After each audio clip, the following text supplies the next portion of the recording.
The 9016th meeting of the Security Council is resumed.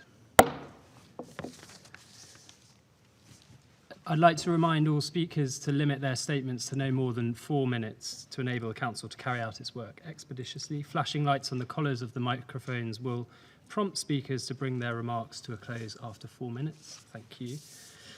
I now give the floor to the representative of Japan.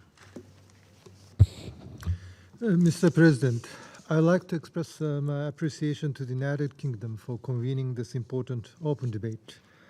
Despite all the prevention efforts, alarming reports of sexual violence in conflict continues to be made. Most recently, the Council heard concerning reports of sexual violence in Ukraine as briefed to the Council on the 5th and 11th April. This is particularly disappointing to Japan. But we are determined to redouble our efforts to assist the national efforts to ensure accountability of perpetrators and to support the survivors, in particular through the following measures. First, we will bolster accountability efforts. Since 2014, Japan has provided financial support to the work of the team of experts on rule of law and sexual violence in conflict, and the Office of the Special Representative of the Secretary General on Sexual Violence in Conflict. The team has conducted the work in the Democratic Republic of the Congo, the Central African Republic, Somalia, and Iraq to support investigation and prosecution, legislative reform, and capacity building of judicial and security authorities. In the DRC, such efforts led to prosecution of the leader of an armed group following a mobile court hearing in January 2021.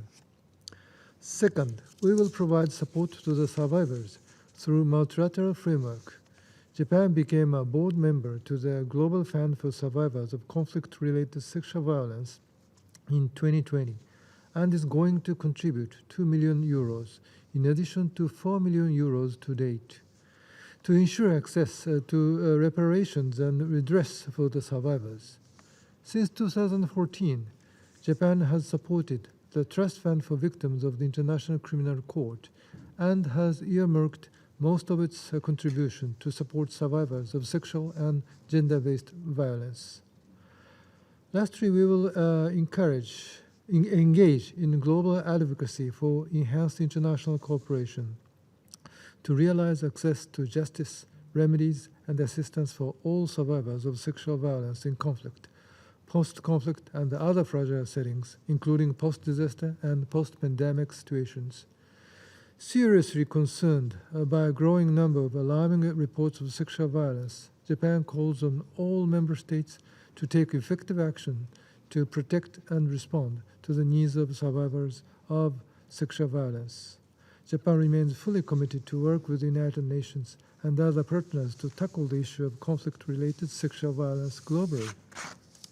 Before I conclude, please allow me to reply to the inadequate statement made by one of the Council members. I think we should be humble and honest in squarely facing what was done in the past as well as is being done now. On the issue raised, I will not repeat Japan's position as it has been explained on countless occasions.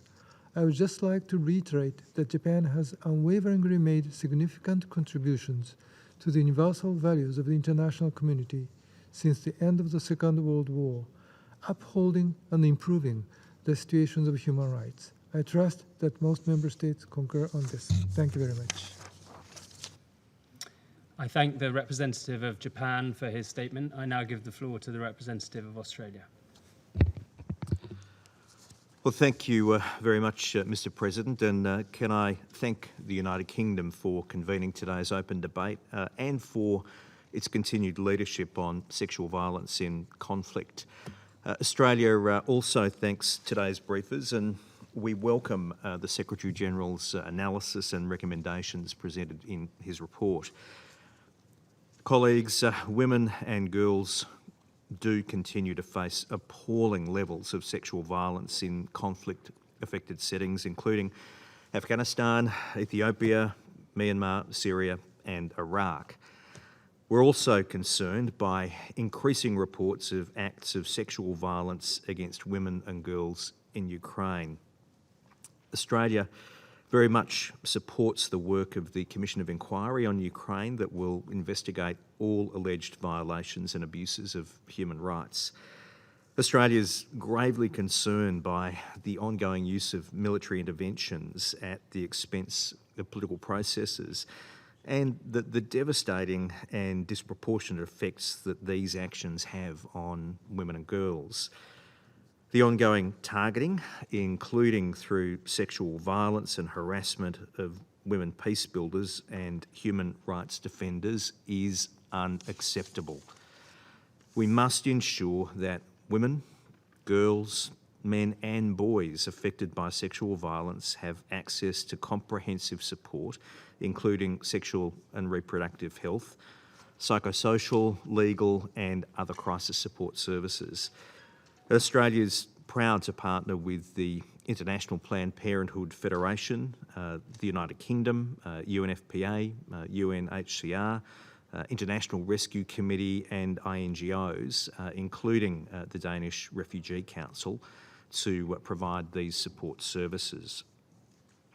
For our part, the second Australian National Action Plan on Women, Peace and Security 2021 to 2031 uses a survivor-centred approach to reduce sexual and gender-based violence and to increase access to justice. Can I say, colleagues, in almost all settings covered in the Secretary-General's report, impunity for crimes of conflict-related sexual violence remains the norm, and the pace of justice remains unacceptably low and slow. Gender advisors are critical to embedding gender-responsive planning and resourcing into peace operations and to advancing prevention, protection, compliance, accountability and justice for survivors.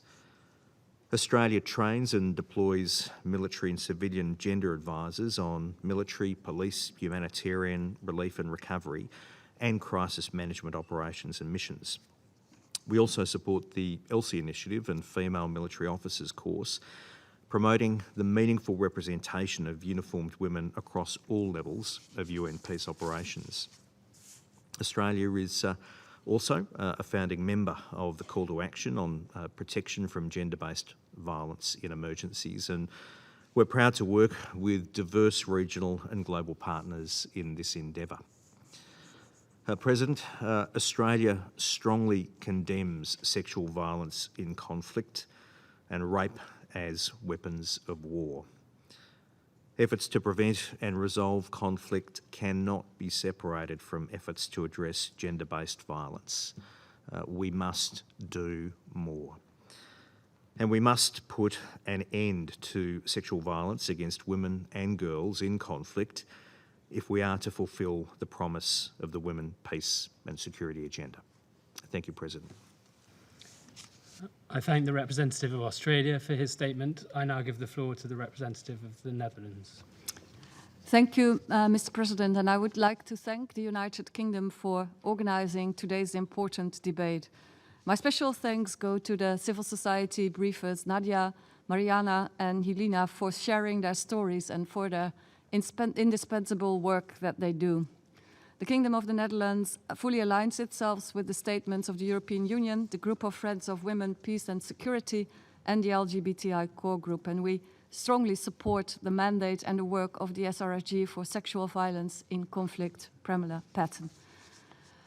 Mr. President, as the Special Representative said earlier this morning, despite the UN Secretary-General's call for a global ceasefire 2 years ago, the world has seen protracted conflicts intensify and new crises unfold. The unjustified invasion of the Russian Federation in Ukraine is another example of grave violations of international law, including the UN Charter. We are appalled by testimonies of sexual violence perpetrated by Russian armed forces against Ukrainian women and girls. These crimes can and will not go unpunished. To strengthen accountability for sexual violence in conflict and contribute to its prevention, we must do more. Allow me to highlight 3 key areas where action is needed. First, in responding to sexual violence, the diverse voices and needs of survivors should be prioritized.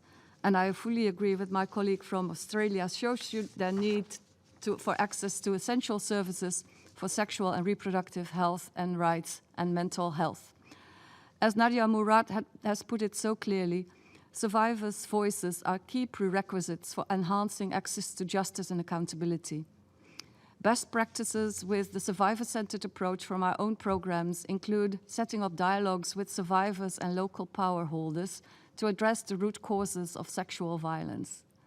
Second, we need to keep investing in civil society as key enablers of democracy and the rule of law.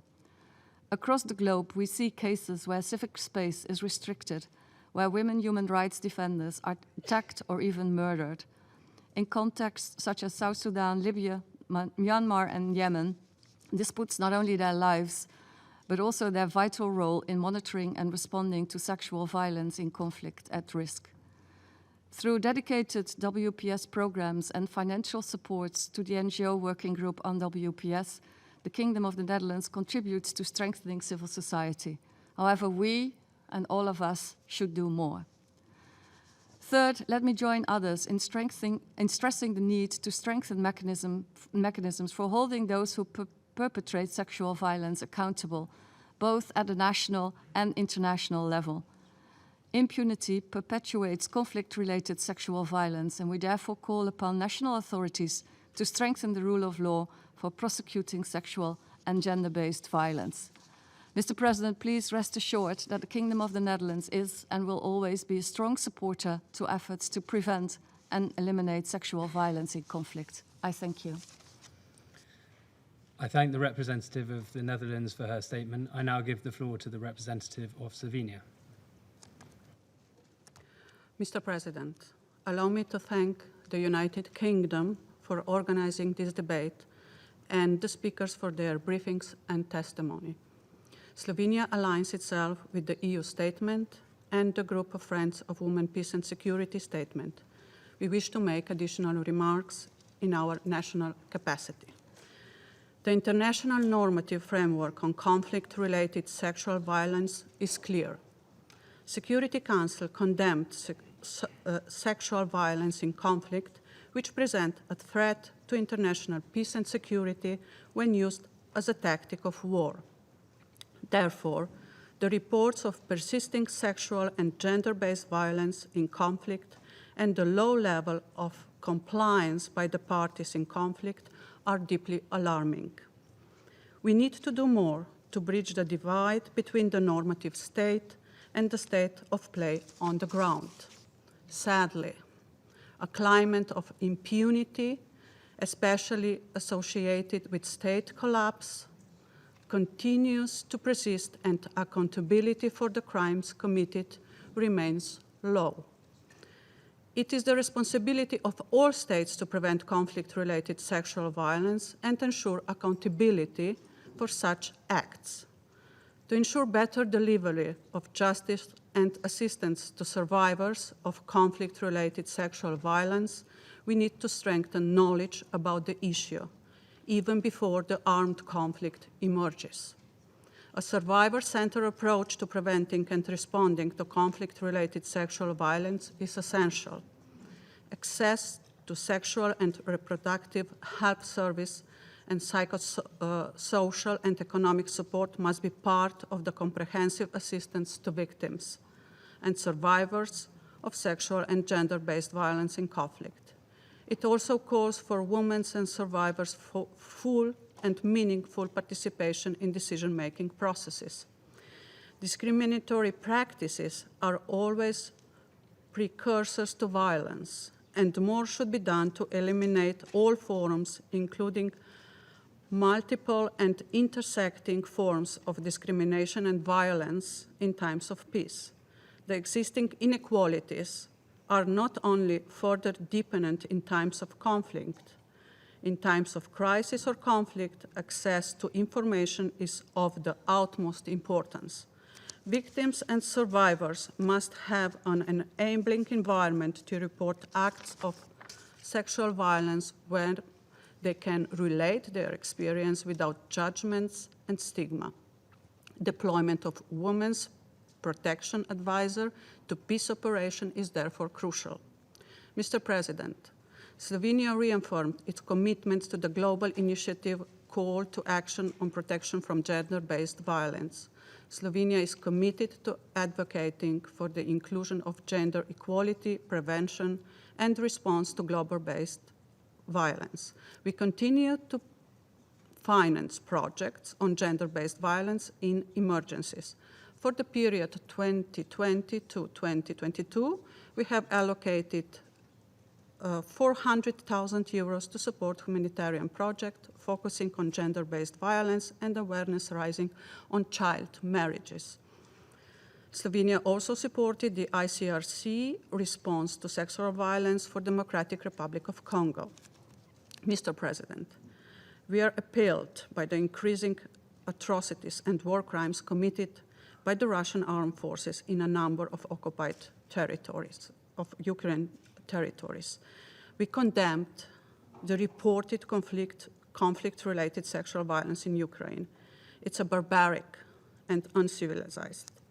It is a war crime, and it is crime against humanity.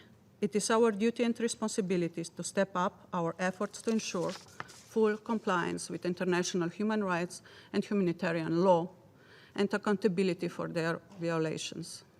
This will allow for a more equal, violence and impunity-free world. I thank you. I thank the representative of Slovenia for her statement. I now give the floor to the representative of Lithuania. Mr. President, distinguished participants, ladies and gentlemen, Lithuania aligns itself with the EU statement and would like to add the following in its national capacity. But first, I would like to thank for the very powerful messages from Ms. Murad, Ms. Karkutli, and Ms. Berhanu. Mr. President, I also would like to thank the UK team for organizing this timely and very important event. Well, since the first day of Russia's unprovoked and unjustified war on independent Ukraine, it became evident that Russia is directly attacking civilian population, civilian objects, including hospitals, medical facilities, schools, and shelters, is committing atrocities and war crimes. Like in any other war, women and children are the ones who are primarily affected and most vulnerable. Women and girls, because of many reasons, including due to deeply rooted gender discrimination and inequality predating the conflict, continue to be targeted by weapons of war, such as sexual violence, including rape. The mounting evidence shows that Russian soldiers are using rape as deliberate tactics of war. We are horrified by testimonies of gang rapes, assaults taking place at gunpoint, rapes committed in front of the children. There are reports of minors being raped. In areas occupied by Russian military forces, women who have chosen not to evacuate or were unable to evacuate due to disability, caregiving obligations, or preference, face particular risk of sexual violence. The overall risk of gender-based violence, including sexual exploitation and abuse and human trafficking, is also increasing. Many survivors experience negative long-term consequences and post-traumatic stress and are distinctly vulnerable to discrimination and social stigmatization.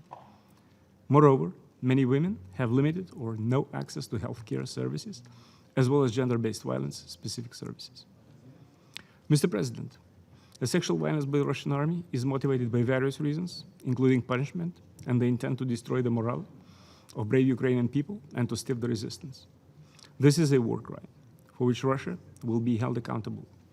All of those directly responsible for war crimes and crimes against humanity, violations of human rights and international humanitarian law on Ukrainian soil must and will be held accountable. In this context, we fully support the investigation launched by the prosecutor of International Criminal Court into war crimes and crimes against humanity, as well as the work of the Independent Commission of Inquiry. All of these investigations must fully encompass and address the gender-specific aspects. Mr. President, conflict-related sexual violence cannot be perceived as an inevitable consequence of war.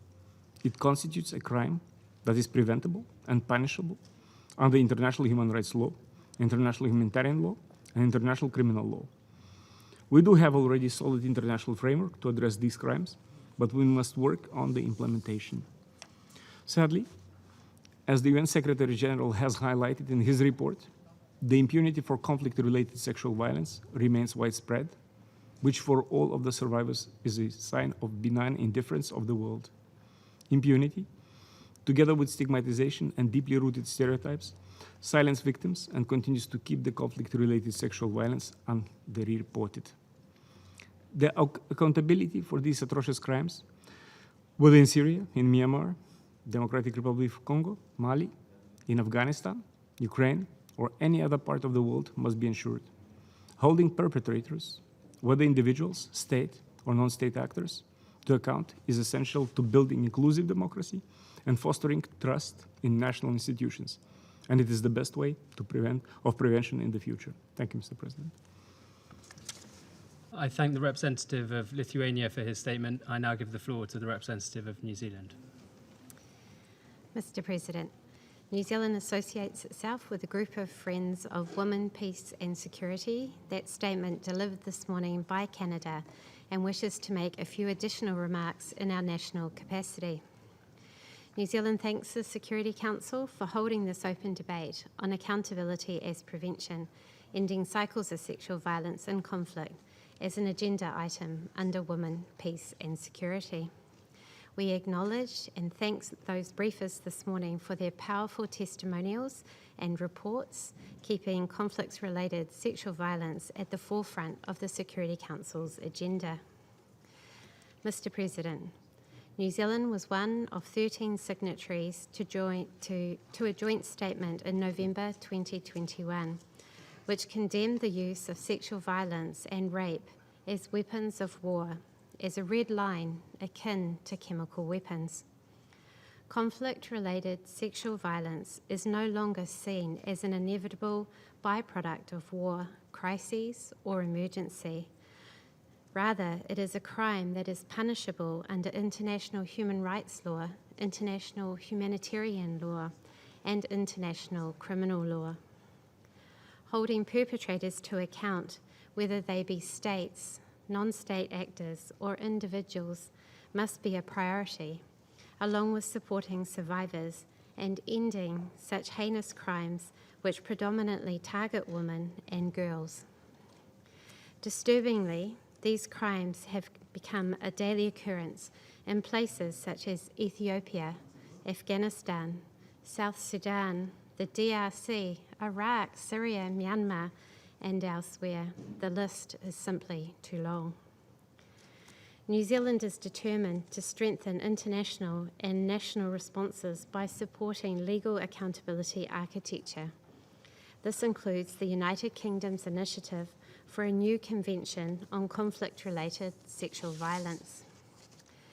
The prevalence of sexual violence in conflict will continue unabated unless the culture of impunity is addressed. All member states must prioritise the implementation of laws and policies that enable a meaningful response. Eliminating impunity by prosecuting those who perpetrate such horrific crimes remains the key to ending the cycle of violence and providing justice for survivors. In operationalising the conflict-related sexual violence agenda, it is important to recognise the nexus between sexual violence crimes and security sector reform processes.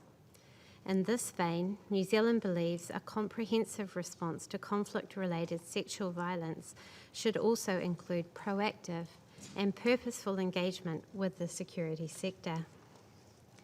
Mr. President, working to improve the protection and promotion of women's rights in all instances, including in conflict settings, is one of New Zealand's top-tier priorities under our International Human Rights Action Plan. Sexual violence is already recognised as a war crime, including by the International Criminal Court, and as a crime against humanity. New Zealand has and will continue to make a steadfast commitment to ending the scourge of gender-based violence in all instances, including conflict. we call on the United Nations Security Council and all member states to hold perpetrators fully accountable for their actions and to deny them any exemption from prosecution, regardless of status. Thank you, Mr. President. I thank the representative of New Zealand for her statement. I now give the floor to the representative of Argentina.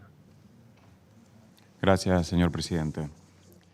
A lo largo de la historia, la violación y la violencia sexual han sido usadas como armas de guerra y frecuentemente como una estrategia deliberada en la conducción de hostilidades. A pesar de los numerosos instrumentos internacionales que exigen la protección de los civiles contra ataques de índole sexual en los conflictos armados y que reconocen que estos actos pueden constituir crímenes internacionales, la violencia sexual relacionada con los conflictos continúa prevaleciendo en una cultura de casi total impunidad. La violencia sexual relacionada con los conflictos puede estar exacerbada en contextos donde impera una drástica desigualdad de género, lo que contribuye a su normalización.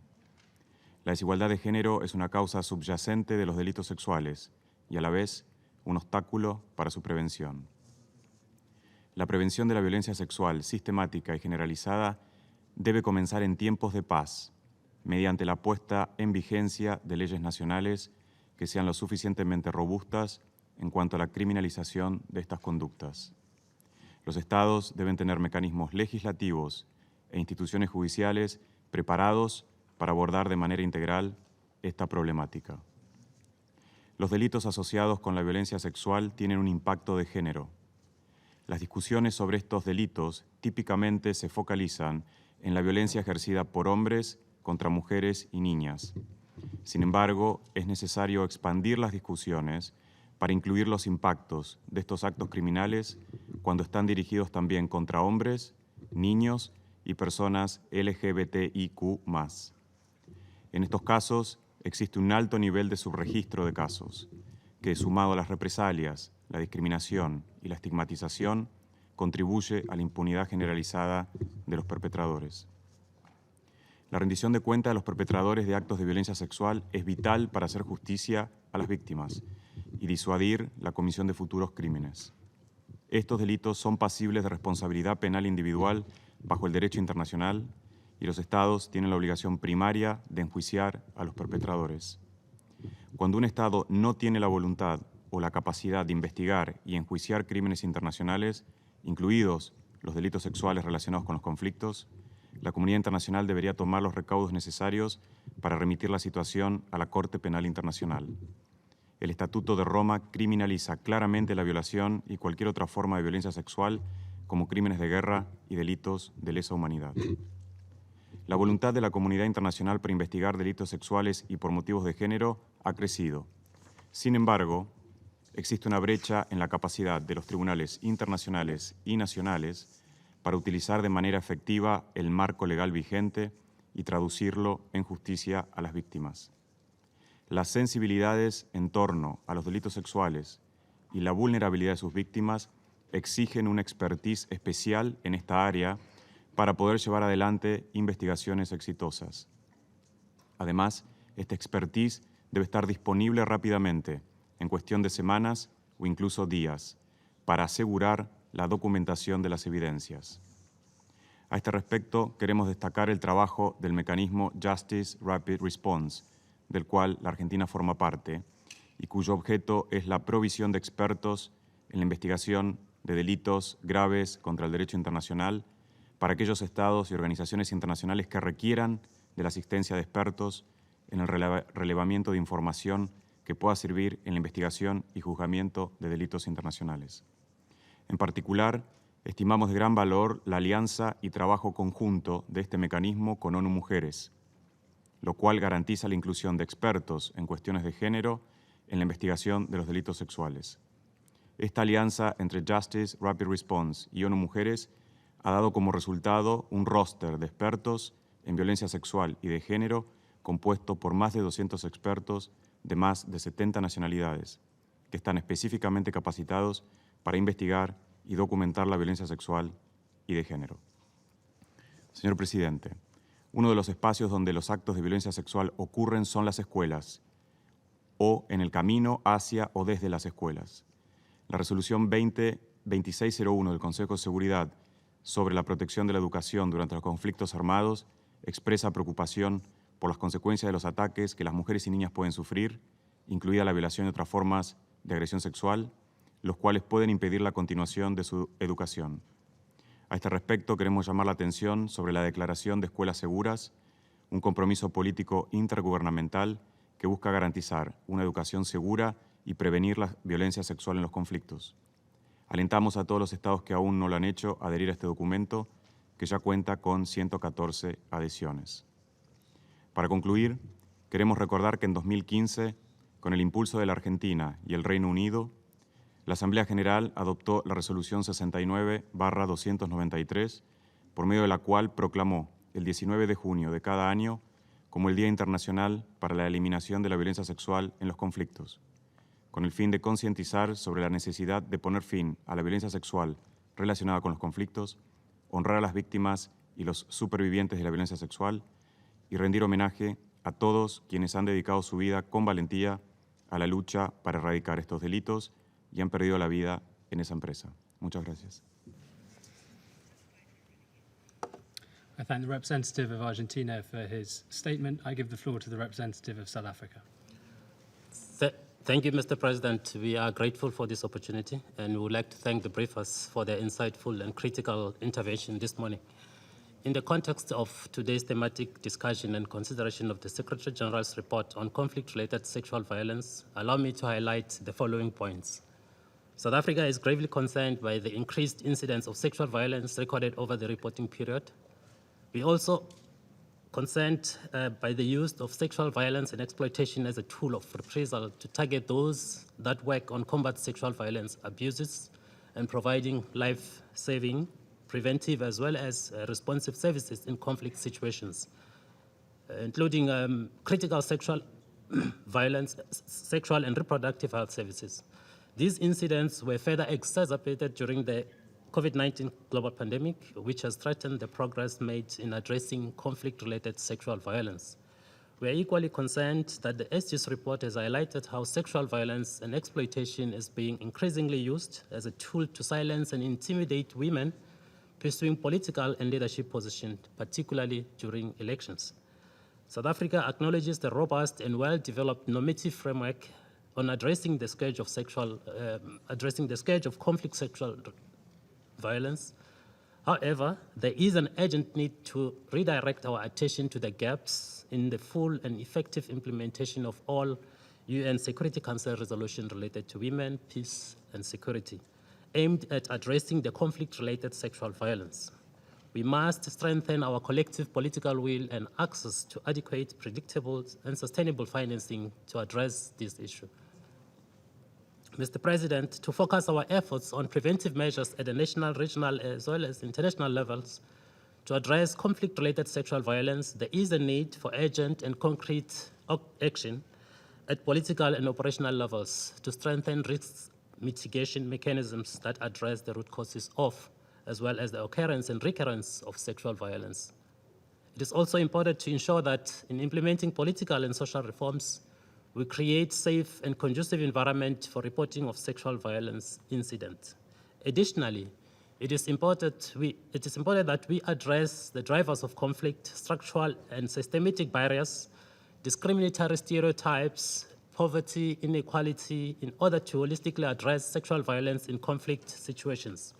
In this regard, it is necessary to improve systems for early warning as well and early response, including in periods of political instability, rising violent extremism, forced displacement, and escalating armed conflict to inform responses to counter acts of sexual violence in situations of conflict.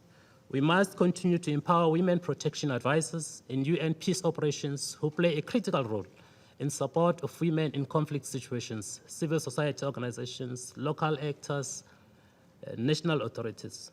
Women protection networks and women organizations in collaboration with national authorities and the international community contribute to providing necessary support to the survivors of sexual violence. These outreach capabilities, especially in local communities, continue to have a positive impact. Mr. President, it is our view that states, together with local, regional, and international bodies, must focus on structural prevention, including at the institutional and policy level. We trust that this will also ensure that non-state actors are held accountable for perpetrating sexual violence during times of conflict. This is important to underscore that prosecution is a form of prevention and deterrence, which demonstrate that impunity for such crimes will not be tolerated. Accountability and justice for victims and survivors can be bolstered through effective investigations, timely prosecutions, and by ensuring gender-sensitive and responsive security sector reform. This can be enhanced through the increased representation of women in this sector, the vetting and the pre-deployment training of troops and police and peacekeeping missions on the identification of conflict-related sexual violence. We believe that this can be a positive step towards filling the remaining gaps in addressing sexual conflict in conflict situations. This would also go a long way in ensuring protection, relief, and recovery of those affected by sexual violence in conflict. In addressing impunity, it is critical that victims and survivors have access to justice and human rights mechanisms and medical health, including mental and psychological support. We commend the continued role and work of the team of experts on the rule of law and sexual violence in conflict, as outlined in the SG's report, for assisting national authorities to strengthen such institutions, provide support to victims and survivors, to enhance accountability for conflict-related sexual violence. The work of the expert provides best practices that can be replicated in other situations where there is a lack of capacity, resources, and coverage. This work can be further supported. This work can further support and build on existing legal and institutional frameworks through regular virtual and in-person visits and engagements where possible with national and regional bodies. Mr. President, we must also continue to ensure that victims and survivors have access to and participate in decision and policy-making platforms to combat sexual violence. We must adopt a survivor-centered approach that prioritizes the views and perspectives of survivors, which will allow us to better understand and address their needs towards justice and recovery. In conclusion, Mr. President, we reiterate our consistent request for the annual report of the Secretary General on CRSV to also include information on sexual violence in situations of occupations such as Western Sahara and Palestine. I thank you, Mr. President. I thank the representative of South Africa for his statement. I give the floor to the representative of Luxembourg. Monsieur le Président, le Luxembourg est reconnaissant à la présidence du Royaume-Uni du Conseil de sécurité d'avoir organisé ce débat public sur la prévention des violences sexuelles. Je remercie Madame Pramila Patten, Madame Nadia Mourad et les représentantes de la société civile de Syrie et d'Éthiopie pour leurs témoignages et leurs recommandations. Le Luxembourg souscrit pleinement à la déclaration qui sera faite par l'Union européenne et à celle faite au nom du groupe des Amis des femmes et de la paix et de la sécurité et du LGBTI UN Core Group. Permettez-moi de les compléter par des considérations à titre national. Monsieur le Président, malgré les résolutions adoptées par le Conseil de sécurité depuis 2008 pour exiger de toutes les parties à des conflits armés qu'elles mettent fin à tous actes de violence sexuelle contre des civils, les violences sexuelles continuent d'être utilisées comme armes de guerre en Ukraine, au Myanmar, en Syrie, au nord de l'Éthiopie, au Soudan du Sud et dans d'autres conflits, et ce, dans un climat d'impunité presque totale. Le viol et d'autres formes de violences sexuelles sont des crimes de guerre et peuvent constituer un crime contre l'humanité ou un élément constitutif du crime de génocide. Nous sommes profondément choqués par le nombre croissant de témoignages et de rapports concernant des viols et des violences sexuelles et sexistes perpétrés par les forces armées russes en Ukraine et visant en particulier les femmes et les enfants. Nous condamnons dans les termes les plus fermes ces actes ignobles. Et les auteurs de ces crimes doivent être tenus responsables.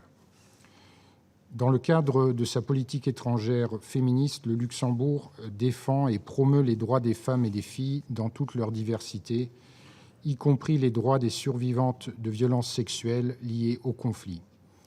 Nous soutenons ainsi les actions de sensibilisation de l'initiative Stand, Speak, Rise Up et avons établi des partenariats avec le FNUAP ONU Femmes et Justice Rapid Response.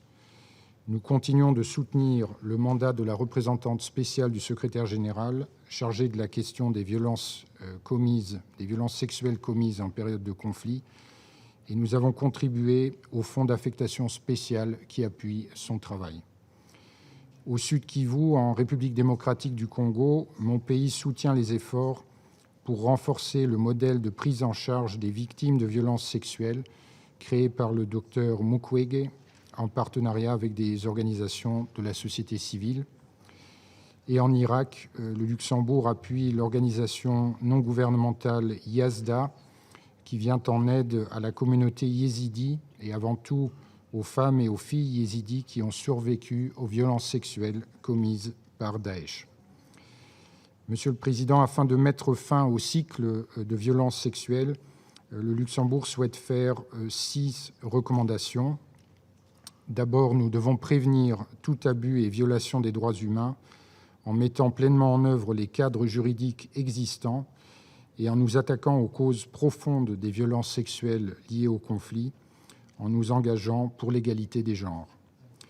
Deuxièmement, nous devons appuyer le travail de documentation des crimes commis par le biais de mécanismes d'enquête. Troisièmement, nous devons œuvrer ensemble pour mettre fin à l'impunité des auteurs de crimes et ainsi rendre justice aux survivantes et aux survivants. Dans ce contexte, nous soulignons le rôle clé de la Cour pénale internationale qui est complémentaire aux juridictions nationales. Quatrièmement, un accès sans entrave à la justice et aux services de santé et aux soins psychosociaux doit être assuré aux victimes sans qu'elles aient à craindre des représailles. Cinquièmement, nous encourageons les États membres qui ne l'ont pas encore fait à souscrire à la déclaration sur la sécurité dans les écoles et à l'appliquer afin de protéger les enfants, les jeunes et le personnel enseignant contre les violences sexuelles en période de conflit à l'école ou sur le chemin de l'école. Enfin, sixièmement, le Luxembourg encourage le Conseil de sécurité à poursuivre ses efforts pour incorporer la violence sexuelle comme critère de désignation dans les régimes de sanctions de l'ONU. Je vous remercie. I thank the representative of Luxembourg for his statement. I now give the floor to the representative of Estonia. Thank you, Mr. President. I thank the UK for convening today's debate and the briefers for their interventions. Estonia aligns itself with the statement to be delivered by the European Union. Today's debate, Mr. President, focuses on crimes that are abhorrent, cruel, and inhumane. Yet, it also highlights the resilience, determination, and humanity of the efforts to combat these crimes. As we condemn the prevalence and the impunity of conflict-related sexual violence, we support and stand with those around the world who work day by day to prevent and end it. Women's rights and community activists, local organizations, medical workers, judges and lawyers, journalists and media workers, national, regional, and international investigative accountability mechanisms, all determined to break the cycle of conflict-related sexual violence. And here, in the Security Council, we say, the Council and the UN at large must continue to do its part.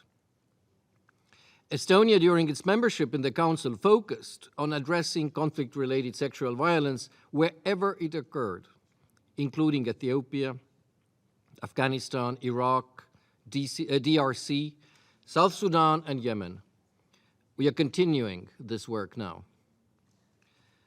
Mr. President, we have heard repeated accounts from the UN and the organizations on the ground of the pattern of horrifying conflict-related sexual violence by the armed forces of the Russian Federation in its unlawful military aggression against Ukraine.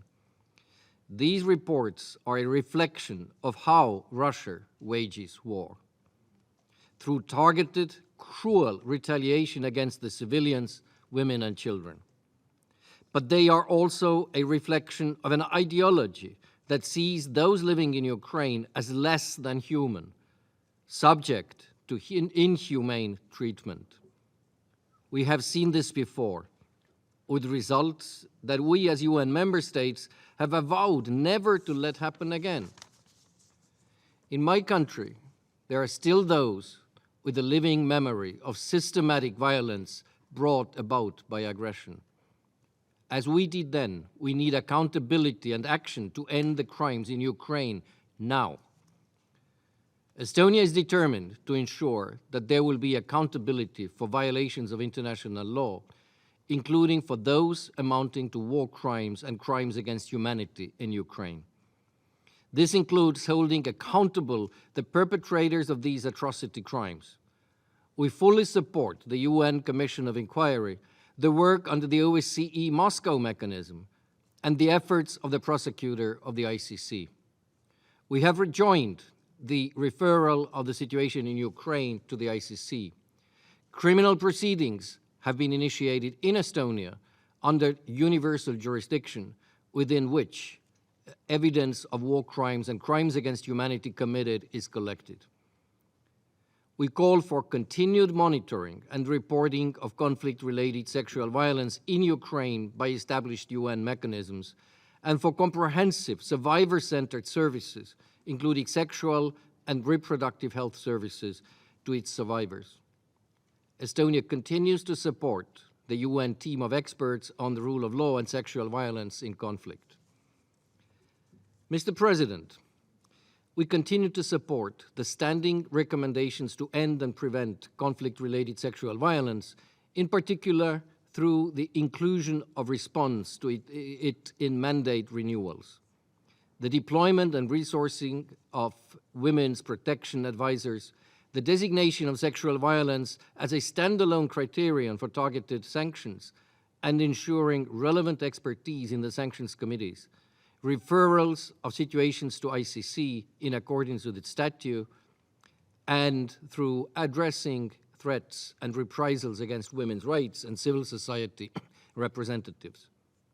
We note, however, that for these to be truly acted upon, the Council as a whole needs to start confronting conflict-related sexual violence as an essential part of its work to maintain international peace and security. Thank you, Mr. President. Representative of Estonia for his statement. I now give the floor to the representative of Morocco. Je vous remercie, Monsieur le Président. Tout d'abord, ma délégation voudrait remercier le Royaume-Uni pour l'organisation, sous sa présidence du Conseil de sécurité, de ce débat public sur une question de la plus haute importance, celle de la responsabilité comme stratégie de prévention et de lutte contre les violences sexuelles commises en période de conflit. De tout temps, et quelles qu'en soient les victimes, la violence est toujours condamnable. La violence sexuelle en temps de conflit l'est encore davantage. Malheureusement, cette violence persiste et prend de nouvelles formes. Elle n'affecte pas uniquement les victimes, mais elle ronge et gangrène les communautés et les sociétés dans leur intégralité. Le Maroc condamne vivement ces pratiques inacceptables et intolérables. Le 19 juin 2008, soit presque 14 ans, le Conseil de sécurité a adopté la résolution 1820, qui a notamment appelé à poursuivre les auteurs des actes de violence sexuelle, veiller à ce que toutes les victimes de violences sexuelles, en particulier les femmes et les filles, bénéficient d'une protection égale devant la loi et d'un accès égal à la justice, et à mettre un terme à l'impunité des auteurs de ces actes. La résolution 2008 s'ajoute à la fameuse résolution 1325, qui est venue incarner les idéaux de l'ONU, générant beaucoup d'espoir aux milliers de femmes et filles victimes de conflits. Selon l'ONU, plus de 70% des victimes de ces conflits, parmi les non-combattants, étaient principalement des femmes et des enfants. Malheureusement, la récurrence de ces crimes devient une source de vive préoccupation pour la communauté internationale.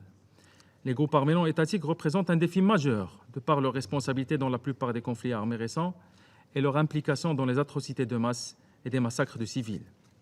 Les groupes terroristes et autres groupes armés non étatiques prônent et pratiquent ouvertement l'esclavage sexuel et le trafic de femmes et de filles. Ils se servent désormais de la traite et des violences sexuelles comme arme de terreur et une source de revenus. Face à la persistance de ces actes odieux, l'indignation ne suffit plus. Une mise en œuvre rigoureuse de l'arsenal juridique existant est indispensable. Il faut surtout passer à l'action et proposer de vraies solutions. Les mesures efficaces qui visent à prévenir et réprimer les actes de violence sexuelle peuvent contribuer grandement au maintien de la paix et de la sécurité internationale. À cet égard, permettez-moi de souligner les quelques points suivants.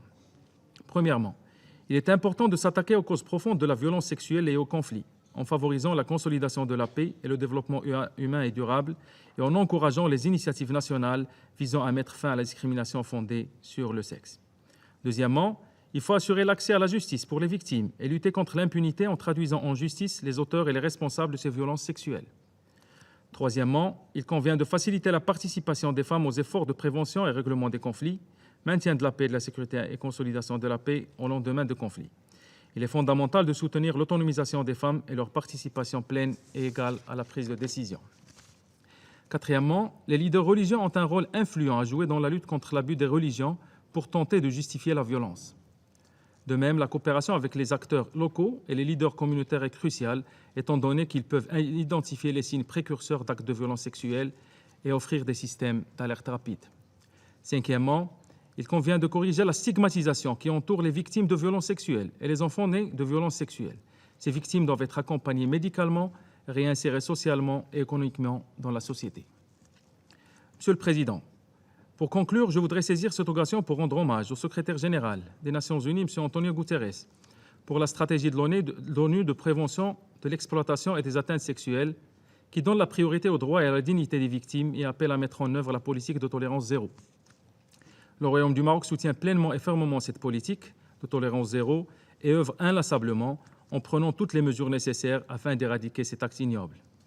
Enfin, le Maroc vient de lancer le mois dernier son premier plan d'action national Femmes, Paix, Sécurité 2021-2024. Cette initiative s'inscrit dans l'élan produit par la haute vision de Sa Majesté le roi Mohammed VI, que Dieu l'assiste, pour le développement d'une société juste, démocratique et égalitaire. Le PAN du Maroc a dédié une section spécifique à la protection des femmes et des filles et la prévention de la lutte contre l'exploitation sexuelle et les abus sexuels, conformément aux normes et standards internationaux et du concept de tolérance zéro.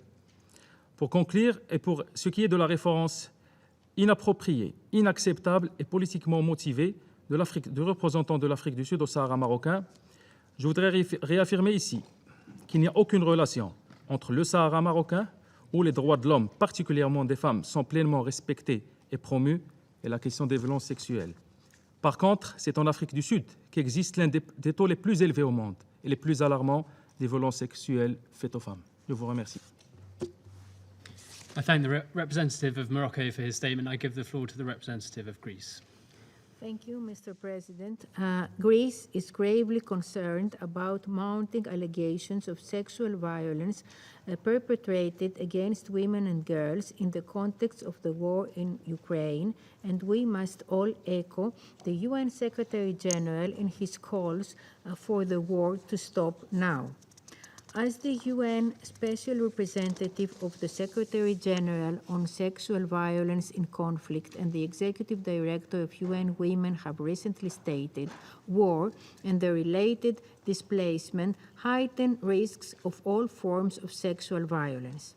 In all conflict situations, investigations of allegations of sexual violence must be conducted to ensure justice and accountability. This is a core aspect of deterrence and prevention of such heinous crimes.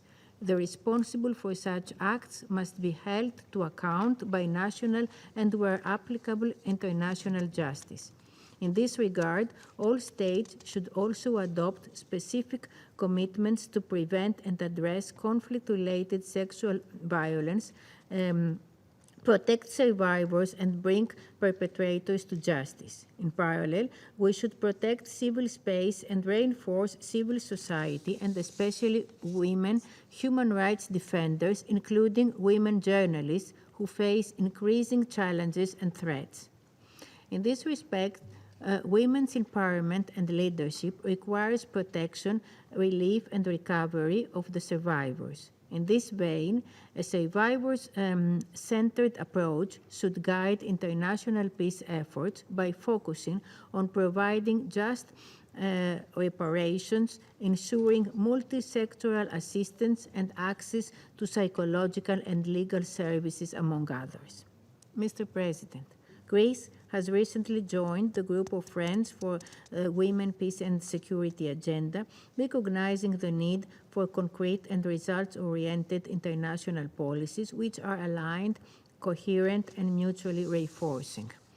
Moreover, we were fortunate enough to be accepted in January 2022 in the Circle of Leadership of the Secretary General on the Prevention of and Response to Sexual Exploitation and Abuse in United Nations operations, with the participation of the President of the Hellenic Republic, Ms. Katerina Sakelaropoulou.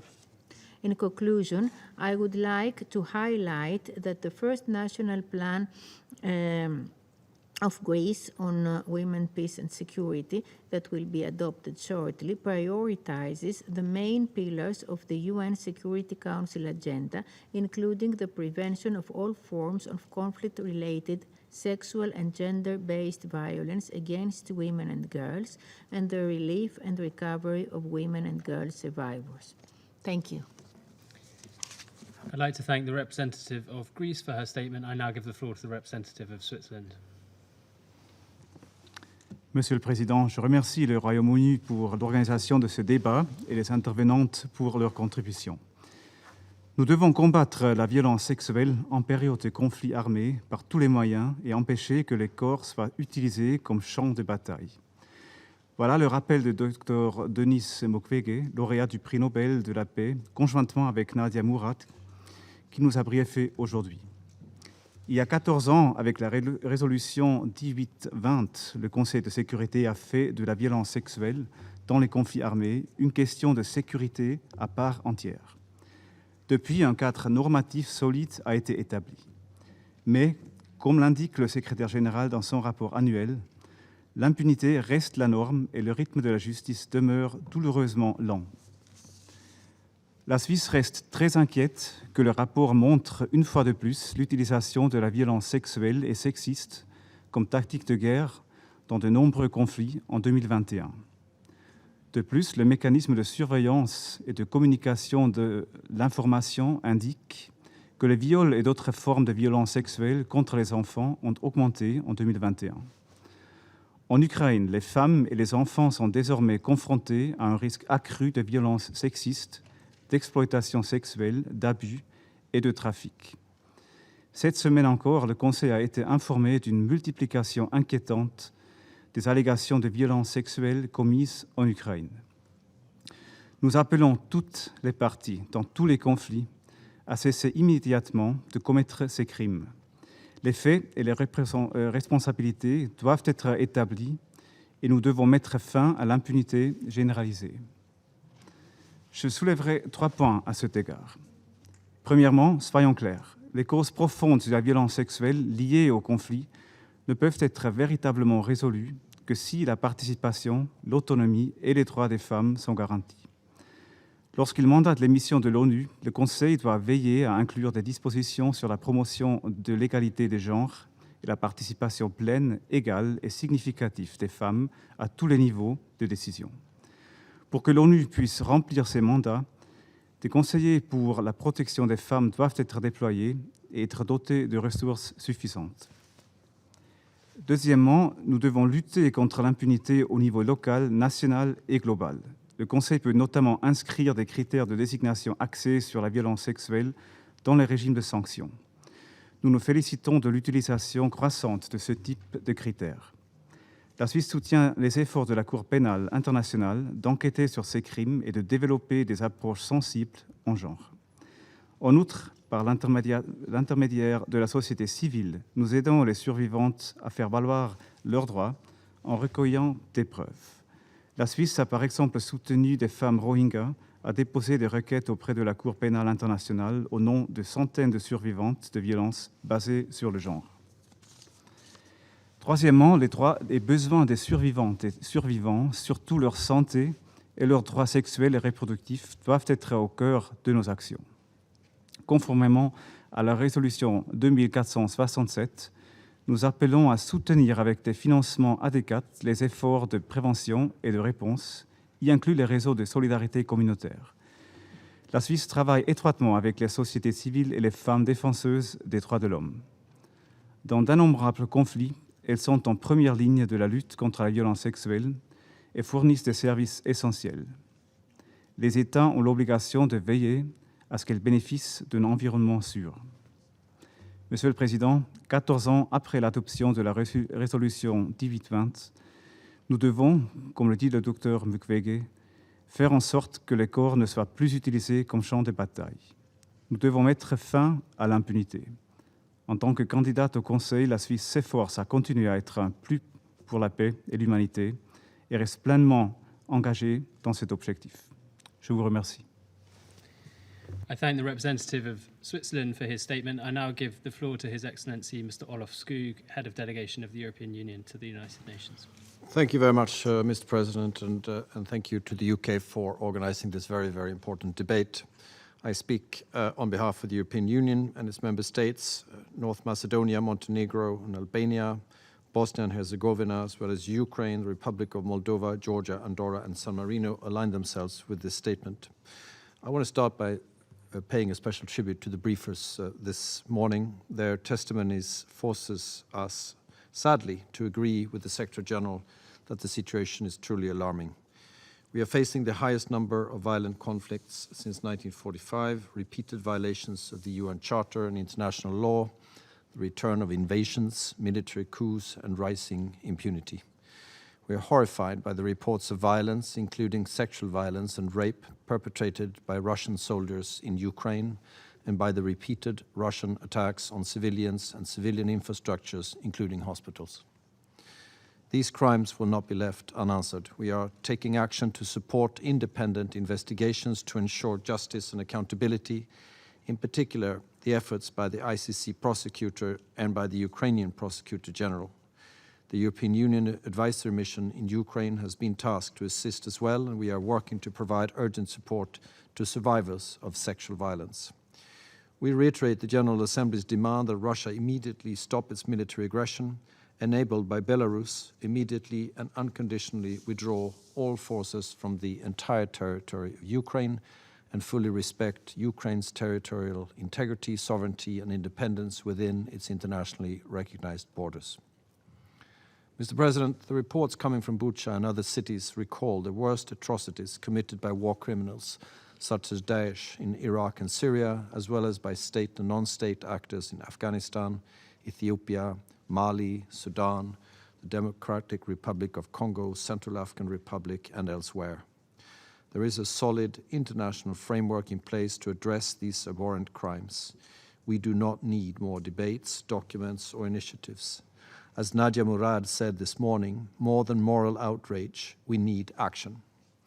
Let me outline 4 priorities. First, it is the responsibility of all states to prevent and address conflict-related sexual violence, protect and support survivors, and bring perpetrators to justice.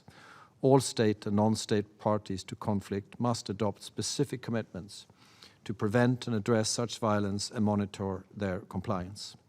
Second, civil society plays a key role. Often as first responders, it is our collective responsibility to put an end to threats targeting civil society actors, women human rights defenders and mediators, hold perpetrators accountable, and defend civic space. Thirdly, prosecution and accountability are key to ensuring long-lasting peace. We support initiatives to strengthen legal procedures at national, regional, and international levels, notably through the ICC.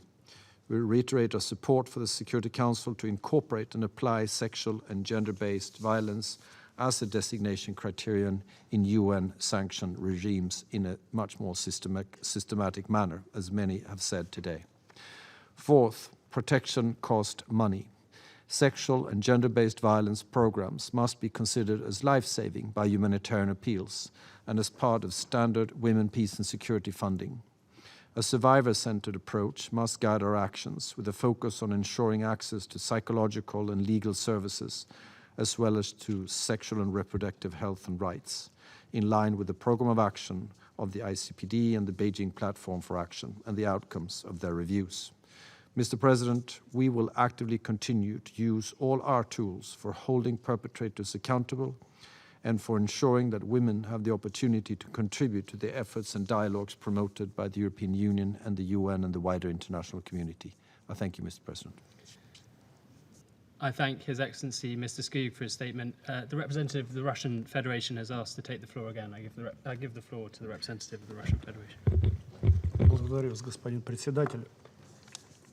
Я хотел обратиться к главе делегации Европейского Союза в связи с его заявлением.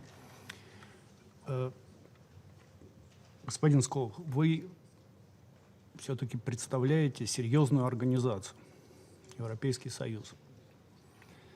Я не реагировал на индивидуальные заявления отдельных членов Европейского Союза, которые с разной степенью интенсивности, в зависимости от своих исторических фобий, русофобий, обвиняли Российскую Федерацию в том, что и вооруженные силы Российской Федерации в том, что никогда не совершалось, и вы знаете, что это не совершалось. Я все-таки ожидал, что от вас прозвучат более трезвые, взвешенные оценки того, что происходит на Украине, и в частности в отношении рассматриваемых преступлений. Я могу ожидать от Литвы, от Эстонии обвинений о том, что российские военные изнасиловали всех женщин, потом их съели, все что угодно. Но все-таки не от вас. Я очень сожалею. Благодарю вас.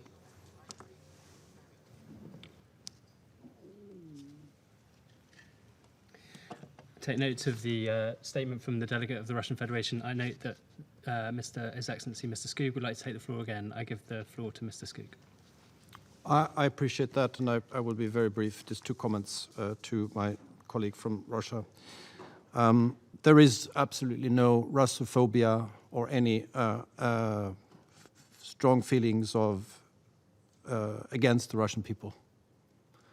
But there is a very strong rejection in this hall, in the international community, about the aggression that Russia is committing against Ukraine. Thank you very much.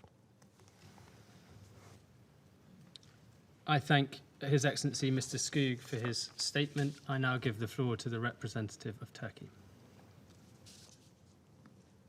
Mr. President, we would like to thank the United Kingdom for convening this important and timely debate. We also thank Special Representative Ms. Paten and the civil society briefers for their invaluable and insightful remarks. Mr. President, sexual violence is one of the gravest human rights abuses committed against women and girls. In situations of conflict, sexual violence is often used as a weapon of war, a strategy to deprive human beings of their most basic rights, their safety, security, and dignity. Moreover, sexual violence can exacerbate and prolong armed conflicts and may impede the restoration of international peace and security. We acknowledge the progress that has been achieved within the UN system to generate action to combat this scourge. The Security Council has successfully connected the concepts of sexual violence and impunity to international peace and security, passing numerous resolutions and addressing the issue in various meetings. We welcome the inclusion of sexual violence as a designation criterion for the Council sanctions committees and support its application in practice. Yet, we see a gap between the commitments and action. As the Secretary General's latest report reveals, sexual violence continues to be widely used as a tactic of war and terror. The report also confirms the nexus among sexual violence, human trafficking, and forced displacement. Sexual violence in conflicts is one of the leading factors that trigger internal and cross-border displacement. Furthermore, victims of sexual violence are likely to face further abuses during their displacement, which leads to multiple victimizations, including human trafficking. Strengthening penal codes and immigration laws with a view to combat human trafficking is essential. The protection framework should also cover additional support in the aftermath of victimization, such as ensuring the safety of victims, providing psychological support, and extending the victim's stay in their country of refuge to mitigate the effects of the trauma. Mr. President, sexual violence has consequences for all affected, women and girls, men and boys. In addition to its devastating impact on the survivors, it has a broad and long-lasting effect on communities and states as a whole for generations. Our responsibility must be to bring justice, recognition, and reparations to the survivors of these horrendous crimes. The punishment of the crime often serves as the most important deterrent and is a key element for prevention. However, as stated in the Secretary General's report, impunity for crimes of conflict-related sexual violence remains the norm, and the pace of justice remains painfully slow. In order to address sexual violence during conflicts and ensure that these crimes can be prosecuted in the post-conflict phase, necessary documentation and evidence must be gathered while the conflict is ongoing. The UN, other international organizations, humanitarian agencies, and civil society have an important task in this respect. We commend the efforts of women's protection advisors in the field and a team of experts on rule of law.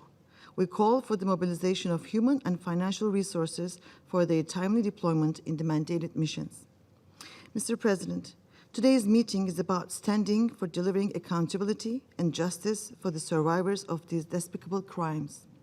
It is about protecting the lives, rights, and dignity of women and girls suffering from conflicts around the world. In this context, let me express our solidarity with women and girls in Ukraine who face the terrible consequences of the act of aggression by Russia. Likewise, we reiterate our commitment to seek accountability for the horrific acts of sexual violence perpetrated by the Syrian regime, which have long been documented in various UN reports. More than ever, it is time to collectively step up our efforts for the women and girls who bear the brunt of conflicts all around the world. Firmly committed to gender equality and empowerment of all women and girls, Turkey will continue to work closely with the international community to advance the women, peace and security agenda and to eliminate sexual violence in conflict. I thank you. I thank the representative of Turkey for her statement. I give the floor to the representative of Croatia.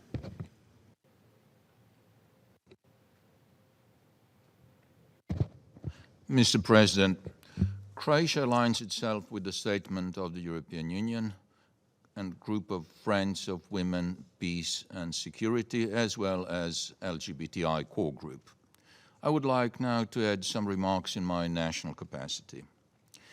I would like to thank the UK Presidency and the distinguished briefers.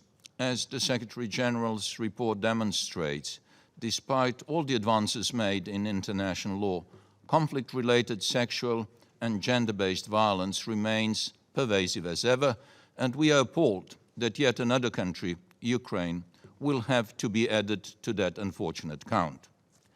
Evidence is mounting of widespread rape and sexual violations in areas under Russian control since the start of the invasion.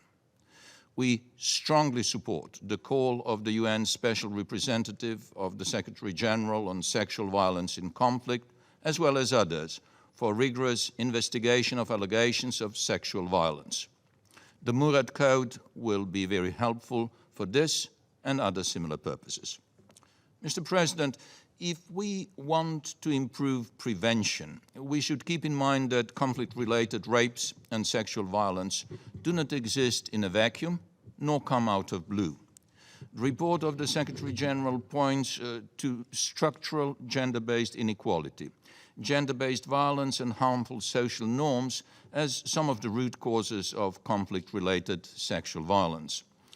The former Special Rapporteur on Violence Against Women, in her report on rape as a grave and systematic human rights violation and a manifestation of gender-based violence against women, highlights that the lack of a human rights-based approach and legal shortcomings in the criminalization and prosecution of rape before the conflict contribute to the normalization of sexual violence during the conflict. We strongly encourage all states that have not yet done so to align their laws with international human rights, humanitarian and criminal law standards on rape and sexual violence. In order to avoid post-conflict legal shortcomings in the prosecution of rape, we call on all states to ratify the ICC statute or to align their laws on sexual violence and rape with the CEDAW General Recommendation 35 on gender-based violence against women and model law on rape, proposed by the Special Rapporteur on Violence Against Women. Definition of rape based on lack of consent and abolishment of statute of limitation are crucial for its prevention in war and peace. Furthermore, for victims that would not be able to seek compensation through the judicial process, it is important to provide other victim-centered solutions. For example, in Croatia, survivors of sexual violence perpetrated during the Homeland War are entitled to financial reparations and special care packages, even if the perpetrators are never found or brought to justice. We are ready to share our practices and experience with this victim-centered approach. Mr. President, let me conclude. The Secretary General's report warns that when it comes to conflict-related sexual violence, impunity remains the norm. We therefore support the Security Council to systematically incorporate and apply sexual violence as a designation criterion in UN sanctions regime in situations where such crimes are persistently perpetrated. Prevention of sexual violence in conflict should start at home and in peace, and we therefore support the Secretary General's call for an emergency global action plan on violence against women as reflected in our common agenda. Thank you. I thank the representative of Croatia for his statement. I give the floor to the representative of Poland. Mr. President, first I would like to extend my sincere gratitude and appreciation to the United Kingdom for organizing this important debate and for highlighting the question of accountability as the main focus of our discussion. I would also like to thank all the briefers for their inspiring contribution. I also wish to thank the Secretary General for his informative and comprehensive report that provides in-depth analysis and a set of practical recommendations for a wide spectrum of international actors. Poland aligns itself with the statement and additional remark delivered by the European Union, as well as by the statement of the Group of Friends of Women, Peace and Security, both of which reaffirmed strong support for zero tolerance to any form of sexual violence. Mr. Chair, we share the view that the scale of conflict-related sexual violence against civilians is of a paramount concern. Humanitarian, security and political crisis, compounded with the economic aftermath of the pandemic and displacement, have all contributed to increasing the levels of conflict-related sexual violence. The use of rape and other forms of sexual violence as weapons or tactic of war is widespread.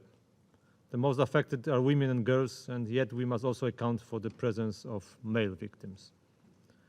Women's full, equal and meaningful participation in all aspects of public life, political, social and economic, as well as peace and security processes, is a basic prerequisite for ending conflict-related sexual violence. This participation requires an adequate and effective protection mechanism that will focus on a strong commitment to address the issue of impunity of perpetrators, as well as on efforts to support victims of such crimes. Women's inclusion can best guarantee a survivor-centered approach, including the rehabilitation of women survivors of conflict-related sexual violence, ensuring post-conflict reparations and accountability, as well as the establishment of vetting mechanism excluding perpetrators of sexual violence from the security forces. Mr. Chair, Secretary General's report covers the period of 2021, but at this point we cannot fail to mention the horror reports and testimonies of victims of killing in Bucha, Irpin and other localities in Ukraine visited today by the presidents of Poland, Lithuania, Latvia and Estonia. We are shocked by the growing accounts of sexual violence used deliberately by Russian soldiers, as well as tactics of war as a tool of terror and intimidation. Also, massive displacement caused by the Russian aggression has heightened the risk of all forms of sexual violence and has disproportionately affected women and girls. We do not need to mention that the consequences of the conflict-related sexual violence, especially for women and children, go far beyond the physical dimension. Very often they have an irreversible impact on their whole lives. What is more, the horrible trauma hits not only individuals but also whole communities. Mr. Chair, Poland consequently and consistently advocates for respect and compliance with the international norms of and the body of existing Security Council resolution by state and non-state actors. States have a legal and moral responsibility to protect their citizens and ensure perpetrators are held to account. Accountability is also a means for ensuring prevention. Failure to act decisively now will only encourage the abusers to follow these barbaric tactics. International community must ensure that all the perpetrators, including the leadership, will be brought to justice. Accountability cannot be achieved without knowledge of the crimes. Regrettably, because of the discrimination and the stigma behind the survivors of sexual violence, a vast majority of them do not report rape, and other forms of sexual violence, which it does not only contribute to the culture of impunity, but also prevents survivors of sexual violence from accessing medical care and legal support. Poland translates its word into actions. In case of Ukraine, we were one of the first states that have referred the situation in this country to the Office of the Prosecutor of the International Criminal Court. We will assist the ICC efforts to collect evidence of Russia's war crimes committed in Ukraine. Moreover, on 28 February, Polish National Public Prosecutor's Office initiated an investigation concerning the war of aggression against the sovereignty, territorial integrity, and the political independence of Ukraine. Furthermore, the Pilecki Institute, Institution for Research into Crimes Committed by Totalitarian Regimes that operates in Poland, has established the Rafał Lemklin Center for Documenting Russian Crimes in Ukraine. Its task is to collect and preserve evidence of war crimes, documenting and crimes against humanity committed in Ukraine, and to collect all and the record witness testimonies. Accountability for conflict-related sexual violence, prevention measures, and fight with impunity remain the priority issues of the Polish National Action Plan on Women, Peace and Security. Mr. Chair, to conclude, reports of indiscriminate killing of civilians, including women and children, as well as the cases of the sexual violence, represent the most horrific atrocities that have no place in the 21st century Europe. Yet they are still happening. If we want to avoid a vicious circle of powerlessness towards the deteriorating situation of women, girls, and men affected by the conflict-related sexual violence, we need to act urgently. It is our common obligation to make sure that those responsible for the barbaric atrocities are held accountable in accordance with the international law. To conclude, let me reiterate that Poland stands in solidarity with all survivors of sexual violence in conflict and urges for a greater support and empowerment for those affected in those crimes. And I thank you. I thank the representative of Poland for his statement. I now give the floor to the representative of Portugal. Mr. President, Portugal aligns itself with the statements delivered on behalf of the European Union and the group of Friends of Women, Peace and Security. Portugal welcomes the holding of this debate, particularly relevant given the disturbing reports of sexual and gender violence perpetrated by Russian forces and non-state actors in Ukraine. Our thoughts, once again, are with all persons victims of sexual violence in armed conflicts, which affects particularly women and girls. Mr. President, the Security Council has already adopted a comprehensive framework to address conflict-related sexual violence. The legal frameworks are in place. Now we must call on all states to use all instruments at their disposal to ensure its implementation, including by making conflict-related sexual violence a designation criterion in all relevant UN-sanctioned regimes. The Security Council must ensure all the actors are held accountable for the crimes they commit, both at national and international level. The international criminal justice system, both the judicial and quasi-judicial institutions, must act in an integrated and coordinated approach to collect evidence and to set up and monitor criminal proceedings until their conclusion. The UN is most effective when it works in support of national efforts and towards reinforcing them. We can also bolster accountability efforts and increase compliance with international legal frameworks by assisting states to harmonize domestic laws with international standards. Providing support to justice systems, both military and civilian, has been key to success and is the best means of ensuring that the gains made so far can be sustained over the long term. Investing in justice for victims is also an investment in sustainable peace. Service delivery and material assistance cannot be dismissed as a secondary issue for security stakeholders. Meeting the basic needs of survivors and fragile communities is as a form of protection against exploitation and abuse. Mr. President, even more important than ensuring accountability of perpetrators is to prevent sexual violence from occurring.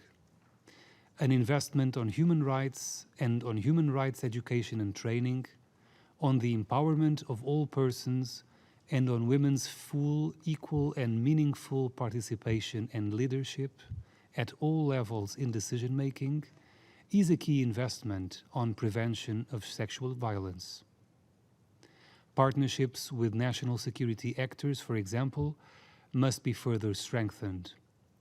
Training on sexual violence prevention should be included in security sector reform programs to build capacity for local security actors. We call upon all states to redouble efforts to prevent and combat sexual violence in conflict and to ensure that all perpetrators are brought to account. Thank you. I'd like to thank the representative of Portugal for his statement. For speakers to come, I'd just like to issue a quick reminder to keep to 4 minutes if possible.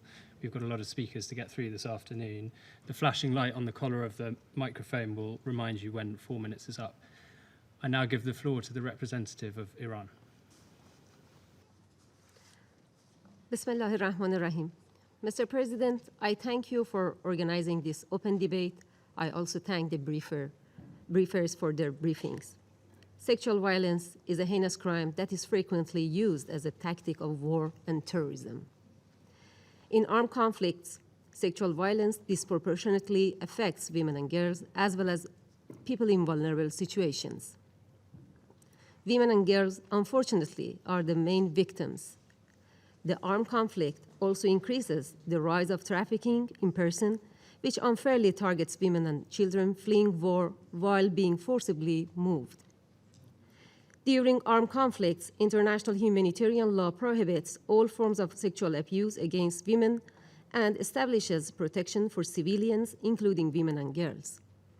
In this regard, the 4 Geneva Conventions and their 2 additional protocols explicitly and implicitly condemn different forms of sexual violence as serious violations of humanitarian law in both international and internal conflicts. Furthermore, numerous UN resolutions have condemned sexual violence against women in conflicts and highlighted perpetrators' accountability. Therefore, it is necessary for all states and non-state parties to the conflict to fully comply with their obligations under applicable international law, including the prohibition of all forms of sexual violence. Preventing and combating this inhuman practice requires a collective effort. This, however, will not be successful until its root causes, namely the circumstances surrounding the occurrence of an armed conflict, are addressed. We believe that spelling an end to all armed conflicts is the most effective way to prevent such crimes. Unfortunately, as long as terrorism, violent extremism, foreign occupation, and foreign interference persist, such a solution will remain elusive. The main threats to female security in our volatile region, the Middle East, are foreign occupation, foreign invasion, and terrorism, which have no respect for women's rights or lives. The situation of Palestinian women and girls is a clear case in point. While every effort should be made to prevent conflicts, other measures to prevent and respond to sexual violence must also be taken. In addition, sexual violence perpetrated in the midst of a conflict should not be treated with impunity. It is critical that we concentrate our efforts on bringing such perpetrators to justice. The survivors' access to justice must also be ensured. Mr. President, the current situation in Afghanistan has had a severe impact on Afghan women's rights. According to the recent UN report, women and girls have been targeted as part of systematic and widespread violence amid a concerted campaign to limit their participation in public and political life. Afghan women must be given their political and social rights, such as the right to education, work, and political participation. We emphasize the importance of women's empowerment and the promotion of their involvement in conflict prevention and resolution. The achievement of this noble goal is a shared responsibility, and we stand ready to support any genuine international effort in that direction. To conclude, Mr. President, I would like to reiterate our principled position that the issues concerning women and girls should be dealt with by the General Assembly and other UN bodies, and that the Security Council should only address these issues if they are directly relevant to international peace and security. I thank you. I thank the representative of Iran for her statement. I now give the floor to the representative of Lebanon. Thank you, Mr. President. At the outset, we congratulate the United Kingdom on assuming the presidency of the Council for this month and for organizing this timely debate. We seize this opportunity to congratulate the United Arab Emirates on their successful presidency of the Council last month. We are very proud to see women ambassadors presiding over the Council for the 3 consecutive months. We also thank the briefers for their insightful remarks. Mr. President, we were delighted to listen to Nobel Peace Prize laureate Ms. Nadia Murad once again here at the Security Council. We salute her bravery and her courage to continue advocating for survivors of human trafficking and sexual violence, to ensure that she is the last girl in the world with a story like hers, as she puts it in her book, The Last Girl. Mr. President, women are still suffering sexual violence in conflicts all over the world, as we heard this morning from Special Representative Pramila Paran. Women cannot and should not anymore bear the brunt of conflicts. We still remember too well the unimaginable suffering of Yazidi women and girls who were subjected to all barbaric and inhumane treatment by ISIS, including rape, sexual violence, sexual slavery, and torture, to name few. Mr. President, unfortunately, such atrocities persist unabated. The latest report of the Secretary General on the theme confirms that sexual violence continued to be employed as a tactic of war, torture, and terrorism. However, these heinous crimes remain underreported, as in most cases, survivors are afraid to come forward and share their story. We need to ensure that survivors of sexual violence in conflicts are protected and that perpetrators of these crimes are brought to justice. Conflict-related sexual violence cannot anymore go unpunished. We welcome in this regard the General Assembly initiative led by Sierra Leone and Japan to adopt a resolution on international cooperation for access to justice, remedies, and assistance for survivors of sexual violence, and we look forward to engaging constructively in this process. Mr. President, we recognize that women and girls are disproportionately the victims of sexual violence and conflict. However, when addressing this issue, we should not exclude sexual violence perpetrated against men and boys. In their case, the stigma and shame is much more intense, and many victims and survivors choose to remain silent.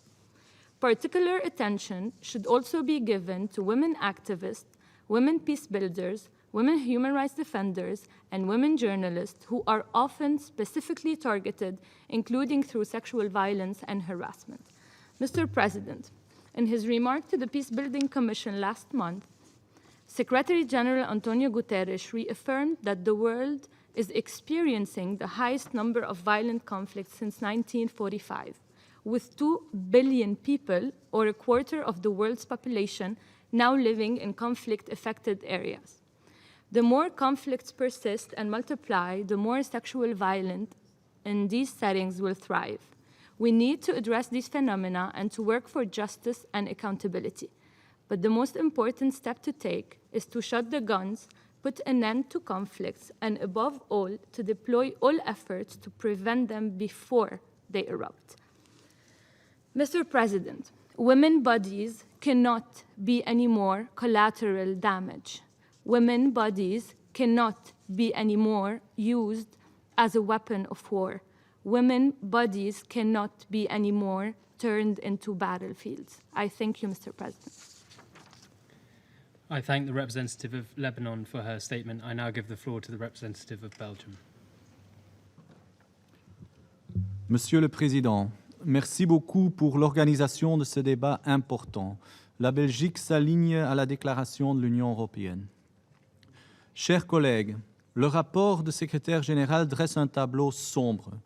Nous constatons une augmentation des crimes de guerre tels que la violence sexuelle liée au conflit. Les populations civiles en souffrent de manière indicible et la Belgique le condamne avec la plus grande fermeté.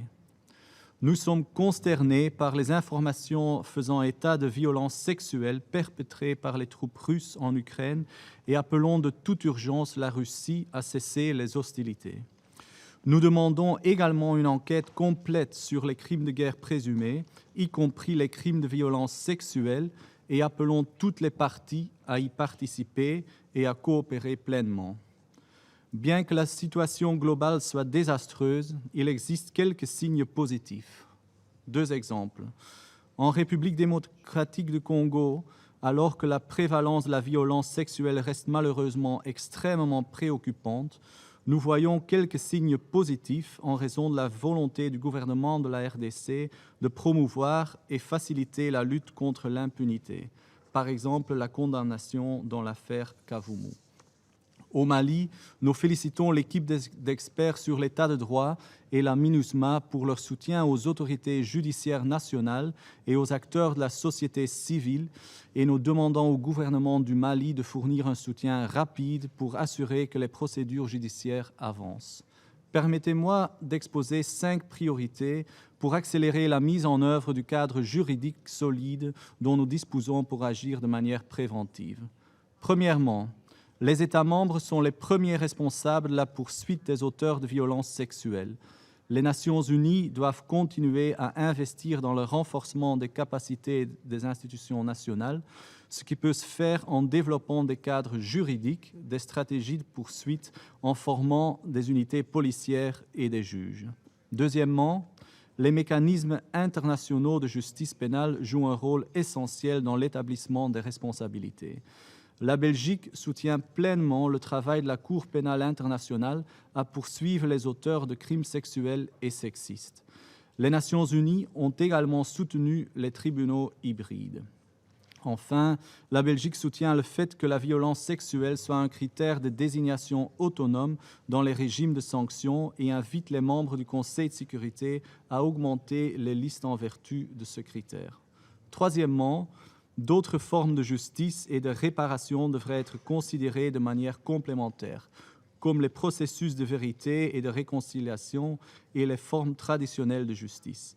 Ces processus doivent se faire en plaçant les droits et les besoins des survivants et survivantes au centre des préoccupations et dans le respect du droit international. Quatrièmement, mettre en œuvre une approche axée sur les survivantes signifie un certain nombre de choses. Garantir un accès aux soins médicaux et obstétriques après un viol, y compris garantir le droit à avortement, veiller à ce que les survivantes puissent signaler les crimes en toute sécurité, sans stigmatisation ni harcèlement, garantir un soutien juridique, psychosocial et économique, y compris des réparations pour la réintégration des victimes, veiller à ce que les services soient disponibles dans les zones reculées et adopter une approche intersectionnelle. Finalement, nous souhaitons souligner le rôle clé joué par la société civile, en particulier les organisations de défense des droits des femmes et des filles et des survivantes dans toutes ces initiatives. La Belgique contribue au Multi-Partner Trust Fund à hauteur de 500 000 €, y compris à UN Action et le Team of Experts on the Rule of Law, pour renforcer la réponse aux violences sexuelles liées au conflit et soutenir la société civile. Nous ne pouvons mettre fin à la violence sexuelle et à la violence basée sur le genre qu'en protégeant et promouvant l'ensemble des droits fondamentaux des femmes et des filles, en faisant progresser l'égalité de genre et en garantissant la participation pleine, effective et égale des femmes. Vous pouvez compter sur mon pays pour continuer à lutter pour ce droit, tant au niveau national et international. Je vous remercie. I thank the representative of Belgium for his statement. I now give the floor to the representative of Bulgaria. Thank you. Mr. President, Excellencies, ladies and gentlemen, Bulgaria aligns itself with the statement by the European Union and the statement delivered by Canada on behalf of the Group of Friends of Women, Peace and Security. I would like to express our appreciation to the United Kingdom for the timely organization of this open debate, as well as to the briefers for their very sobering remarks. The focus on accountability as a form of prevention of sexual violence in conflict could not have been more appropriate. We are meeting against the backdrop of the unprovoked, illegal, and unjustified Russian aggression against Ukraine. And amongst all other horrors of that war, the reports on acts of sexual violence, including rapes perpetrated by Russian soldiers, are shocking and deeply disturbing. Due to the timing of the issuance of the Secretary General's report, it does not take into account the situation in Ukraine. The next one will most certainly address it, though, as horrific testimonies of sexual violence are now being heard almost on a daily basis. Bulgaria joined the statement presented by the US at the closing of the 66th session of the Commission on the Status of Women regarding the critical situation of women and girls in Ukraine as a result of the Russian aggression. Moreover, as a co-chair of the Group of Friends of Children and the SDGs, Bulgaria, together with other countries, presented a joint statement on the situation of children in Ukraine. It is appalling that there are reports on children being subjected to sexual violence. Judging by the number of reports, we should not exclude that sexual violence could be used as a tactic of war. This is why we need to ensure independent investigations on the ground. Ukraine is not an isolated case. It is just the most recent one. Therefore, we need urgent action to break the vicious cycle of sexual violence globally. This should start by cessation of hostilities and compliance with all relevant UN Security Council resolutions on conflict-related sexual violence, while providing unimpeded access for humanitarian aid and human rights observers. As a firm proponent of the survivor-centered approach, Bulgaria considers that survivors with their specific needs should be at the core of our response, including by ensuring their sexual and reproductive health and rights and access to legal and psychological support. Furthermore, firm action against reprisals towards civil society organizations, as well as mediators, peace builders, journalists, politicians, humanitarian workers, should be taken, as they provide critical assistance to survivors. It is imperative to enhance accountability of what is perceived the cheapest weapon of war, and in this regard, Bulgaria supports national justice and international criminal court referrals of situations in which crimes of sexual violence, as defined in its statute, appear to have been committed.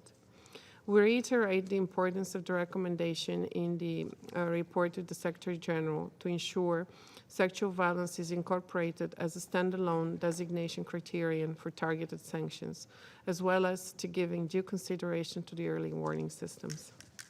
In conclusion, Bulgaria recognizes that gender inequalities exacerbate conflict-related sexual violence and acknowledges that prevention starts by addressing the root causes.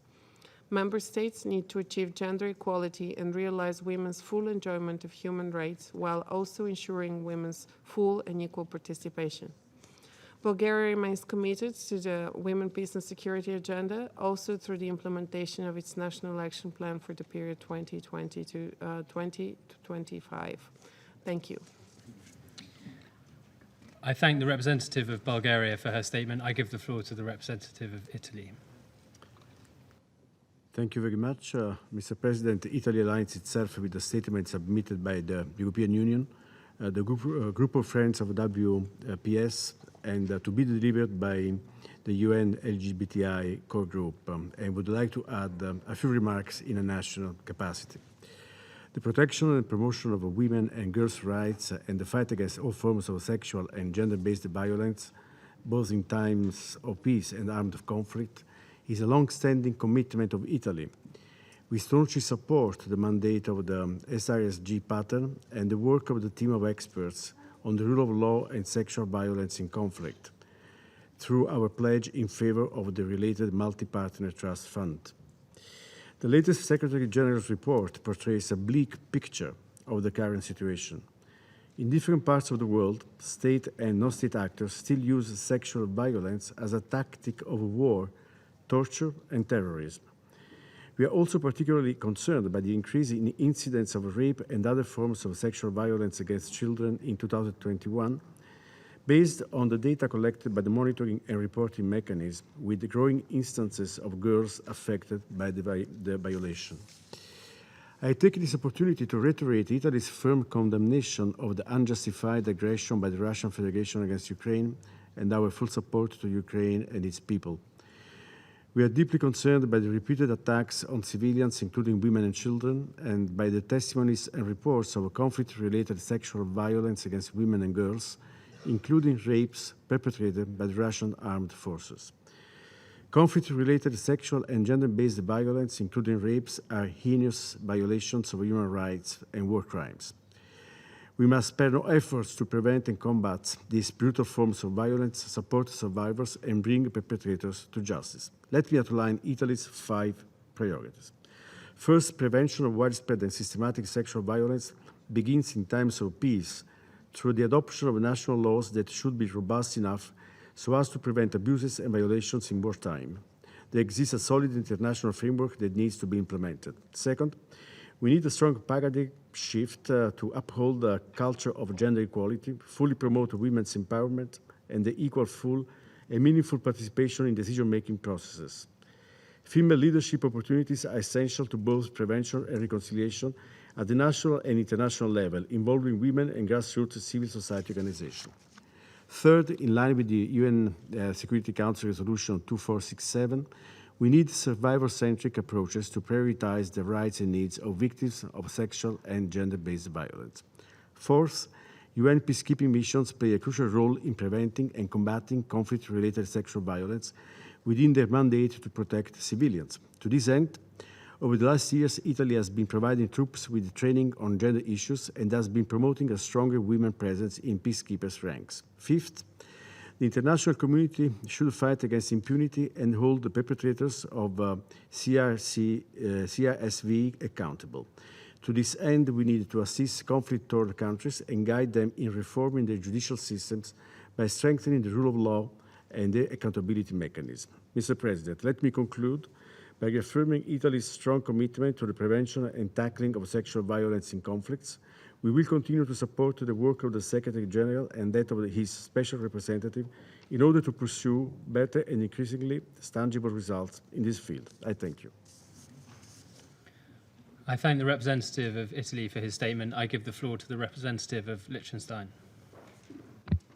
Thank you very much, Mr. President. Despite a robust legal framework, including respective Security Council resolutions, sexual violence continues to occur in many conflicts, often in a systematic manner. The latest shocking examples are the mounting reports of sexual violence in apparent use as a weapon of warfare in Ukraine, one of numerous aspects of systematic violations of international humanitarian law resulting from the Russian aggression. The ongoing reports of rape and abduction in Ethiopia and Myanmar continue to be very alarming. All 3 situations require the urgent attention of the respective commissions of inquiry and accountability mechanism established by the Human Rights Council. And in the case of Ukraine, we will be looking for expeditious investigations by the International Criminal Court. We remain concerned about sexual and gender-based violence against women and girls, men and boys, as well as LGBTI persons, which is used as a weapon of war to attack civilian populations and to break societies, communities, and families, as also documented by the All Survivors Project in Afghanistan and Syria, among others. These acts are not only morally repugnant, they are categorically prohibited under international humanitarian and human rights law. They constitute war crimes and may amount to crimes against humanity and genocide.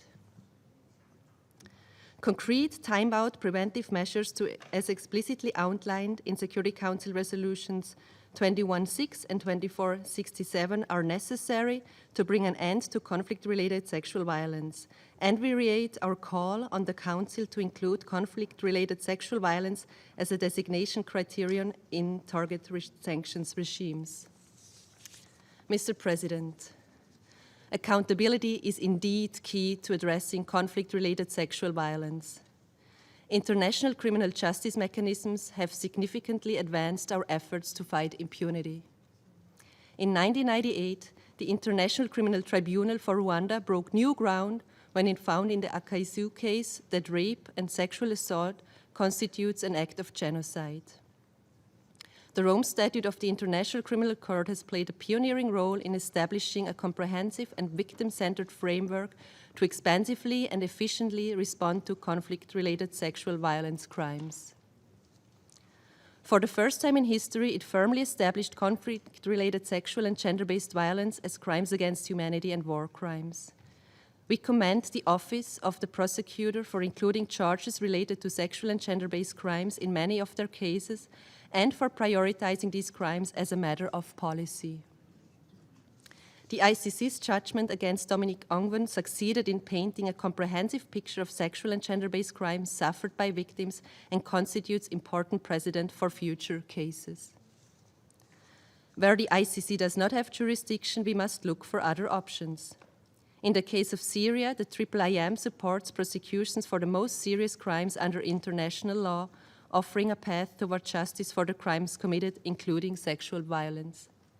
Its terms of reference note the need for dedicated expertise on sexual violence, and we look forward to the publication of the IIIM's gender strategy and implementation plan in the coming months.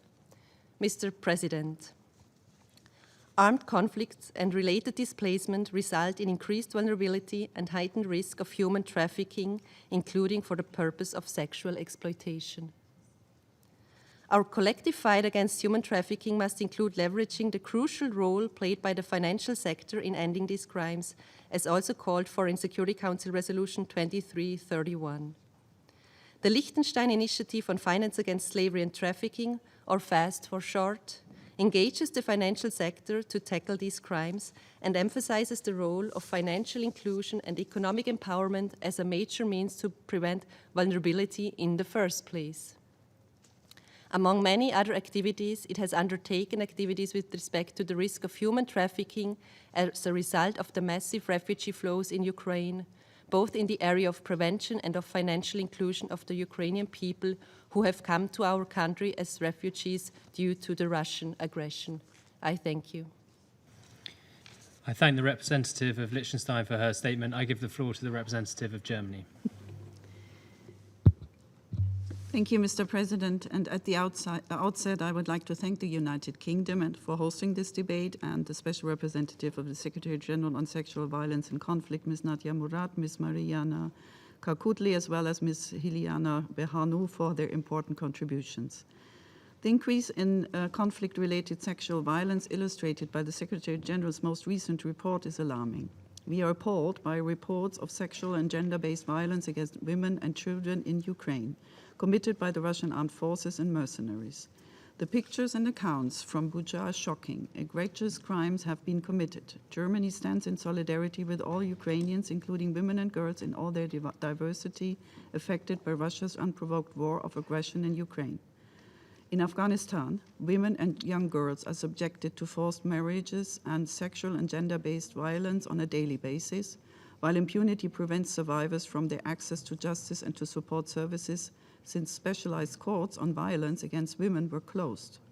In Myanmar, widespread and systematic violence has emerged since the military takeover, with excessive force, including sexual and gender-based violence against protesters, journalists, activists, women peace builders, and women in leadership. The numerous displaced women and girls from Syria faced heightened risk of sexual and gender-based violence, as well as forced and early marriage. The group of eminent experts in Geneva has documented in its reports atrocious accounts of cases of sexual violence against Yemeni women, children, and men, and this important documentation is no longer being carried out because the GEE mandate was not renewed last year. We must hold all the perpetrators of these crimes and others accountable. Committed to advancing accountability in general, Germany has taken over as co-chair of the State and Donor Working Group of the Call to Action to End Gender-Based Violence in Emergencies. At the national level, a higher regional court in Koblenz convicted the former official of the Syrian General Intelligence Service for crimes against humanity, including acts of sexual violence committed in 2011 and 2012. Last week, the German foreign minister announced to dedicate €1 million additionally in funding to the International Criminal Court for the investigation of Russian war crimes in Ukraine. We must protect and enable organizations defending international humanitarian law and human rights law and ensuring accountability for violations thereof. A survivor-centered approach is essential to prevent and respond to conflict-related sexual violence. 3 years after the adoption of Security Council Resolution 2467, put forward by Germany, we are concerned about its slow implementation. The international community must strengthen survivors' rights and improve their access to justice, sexual and reproductive health services, rehabilitation, reparations, and reintegration. In 2021, German humanitarian assistance funded projects with vital gender-based violence components totaling an amount of more than $80 million. This made Germany the largest donor of the Oslo Pledging Conference.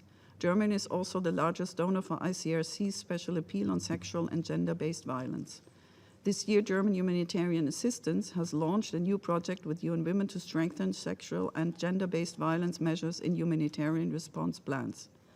Mr. President, there cannot be any effective measures against conflict-related sexual violence without real gender equality, the protection and promotion of human rights, and women and girls' full, equal, and meaningful participation and leadership at all levels of decision-making. Germany will pursue its strong commitment to all of these aspects, including in the framework of its feminist foreign policy, and hopes to be able to count on the support of many other partners here in this important endeavor. Thank you. I thank the representative of Germany for her statement. I give the floor to the representative of Denmark. Mr. President, I'm pleased to deliver this statement on behalf of the Nordic countries, Finland, Iceland, Norway, Sweden, and of course my own country, Denmark. Let me begin by thanking the briefers, SRSG Pramila Patten, Ms. Nadia Murad, Ms. Helena Berhanu, and Ms. Mariana Kakutli for your sobering updates here today, and more importantly, for your crucially important work in addressing conflict-related sexual violence. Conflict-related sexual violence is a horrifying reality. It is widely used to deliberately target civilian populations to inflict long-term trauma, dehumanize and humiliate, and to fracture families and the social fabric of communities. As documented by the Secretary General's report, conflict-related sexual violence is a violation that cuts across many geographies. To name just a few contexts of concern, reports show that women and girls have been targeted in Afghanistan through systematic and widespread sexual and gender-based violence. In northern Ethiopia, it is well documented that sexual and gender-based violence, rape, and sexual torture have been used by both sides of the conflict as systematic weapons of war on a horrific scale. In Ukraine, initial accounts of sexual and gender-based violence perpetrated by Russian soldiers are extremely alarming. And the current large-scale displacement in Ukraine is heightening the risk of human trafficking, sexual exploitation, and abuse for women, children, and LGBTQI persons in particular. The Nordics cannot accept impunity for these horrific acts. And to ensure accountability for conflict-related sexual violence, we need to do the following. First, sexual and gender-based violence must be incorporated as a standalone designation criterion for targeted sanctions by the Security Council. Second, as also pointed out by the Secretary General, we need to enhance coherence between the practice of listing and the designation of parties for the imposition of targeted and graduated measures. The low levels of compliance with the framework on conflict-related sexual violence put in place by the Security Council since 2008 is simply not acceptable. An alarming 70% of the parties listed in the Secretary General's report are persistent perpetrators and have appeared on the Secretary General's list for 5 or more years now. Third, to ensure better accountability for conflict-related sexual violence, we must focus on both state and non-state actors. State parties are often not scrutinized enough, and similarly, among non-state actors, we see a lack of focus on the role of private military and security actors, including the Wagner Group. We would like to encourage the United Nations to contribute to shedding light on the role of state parties as well as private military and security actors with regard to conflict-related sexual violence and the possibility of adding those to the Secretary General's list. Fourth, we call on the UN and member states to support investigations and prosecutions of conflict-related sexual violence and to ensure the safe participation of survivors and witnesses in judicial processes. Accountability, compliance, and reparations can only be ensured through the adoption of strong national legal and policy frameworks on sexual and gender-based violence and remedies for survivors. And fifth, the Security Council must reflect prevention and response to conflict-related sexual violence in mandates for renewal of peace operations. We also call for further deployment of women's and children's protection advisors to both UN peace operations and offices of UN resident and humanitarian coordinators in relevant contexts. We note that they play a key role in reporting on and addressing conflict-related sexual violence in the field. We already have the required normative and legal framework to address conflict-related sexual violence and other forms of violence committed against civilians in armed conflicts, including women and children. What is urgently needed now is accelerated implementation of the existing legal and normative framework, which requires substantial political will as well as funding. Mr. President, and Madam President, an increased focus on protection cannot come at the expense of the promotion of women's full, equal, and meaningful participation. We need to promote participation, protection, and prevention simultaneously. Intervention must take a survivor-centered approach and include survivors' access to basic health services and rights, including sexual and reproductive health and rights services, mental health and psychosocial support, efforts to prevent child marriages, and access to justice. Intervention must build on and further strengthen partnerships with women-led and women-focused, as well as LGBTQI organizations, including through capacity strengthening and sufficient rapid and flexible funding and co-funding. The Nordics will continue to work to end impunity and ensure accountability for all acts of conflict-related sexual violence in collaboration with all partners, including civil society and women-led organizations. I thank you. I thank the representative of Denmark for his statement. I now give the floor to the representative of the Czech Republic. Well, Madam President, colleagues, the Czech Republic aligns itself with the statements delivered by the European Union and the group of Friends of Women, Peace and Security. And I would like to add a few remarks in my national capacity. First and foremost, I would like to join others in thanking the United Kingdom for bringing this important debate to the Security Council. Accountability for conflict-related sexual violence and its prevention calls for continuous attention of this Council. Every year, there are thousands and thousands of victims of conflict-related sexual violence, most of them being women and girls. These sexual violence crimes, in a sickening way, only add to the anguish and suffering inflicted by armed conflicts and humanitarian crises in Afghanistan, the DRC, Ethiopia, Iraq, South Sudan, Syria, and most recently in Ukraine.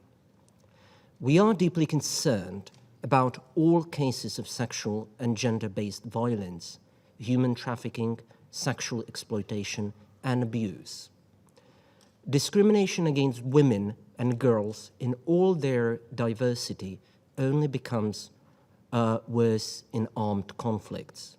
Moreover, all forms of violence further undermine full, equal, and meaningful participation of all women and girls in political, social, economic, and peace-building processes. Perpetrators of conflict-related sexual violence often remain unidentified. Justice for the victims is thus rarely achieved. They only seldom have access to the necessary social and health services, including sexual and reproductive health services. This needs to change. Efforts to strengthen prevention and accountability must be accelerated. We must end the culture of impunity. We have the international framework for that, and the time for its implementation is long overdue. Following the outbreak of war in Ukraine, the situation in the country raises particular concerns with respect to what we are discussing here today. We once again call on Russia to end its military aggression, withdraw all its forces from the entire territory of Ukraine, and stop violating international humanitarian and human rights law. We have been witnessing brutal sexual and gender-based attacks on women and girls systematically perpetrated by the Russian armed forces in Ukraine. Rape and other forms of sexual violence are used as part of Russian tactics to intimidate civilian population and protesters, punish and deter NGOs, journalists, and media workers. Moreover, there are reports about cases of rape and sexual violence as if becoming some perverse form of entertainment for the members of the Russian armed forces in Ukraine. The Russian Federation must be held accountable for these and other unacceptable breaches of the UN Charter and international law.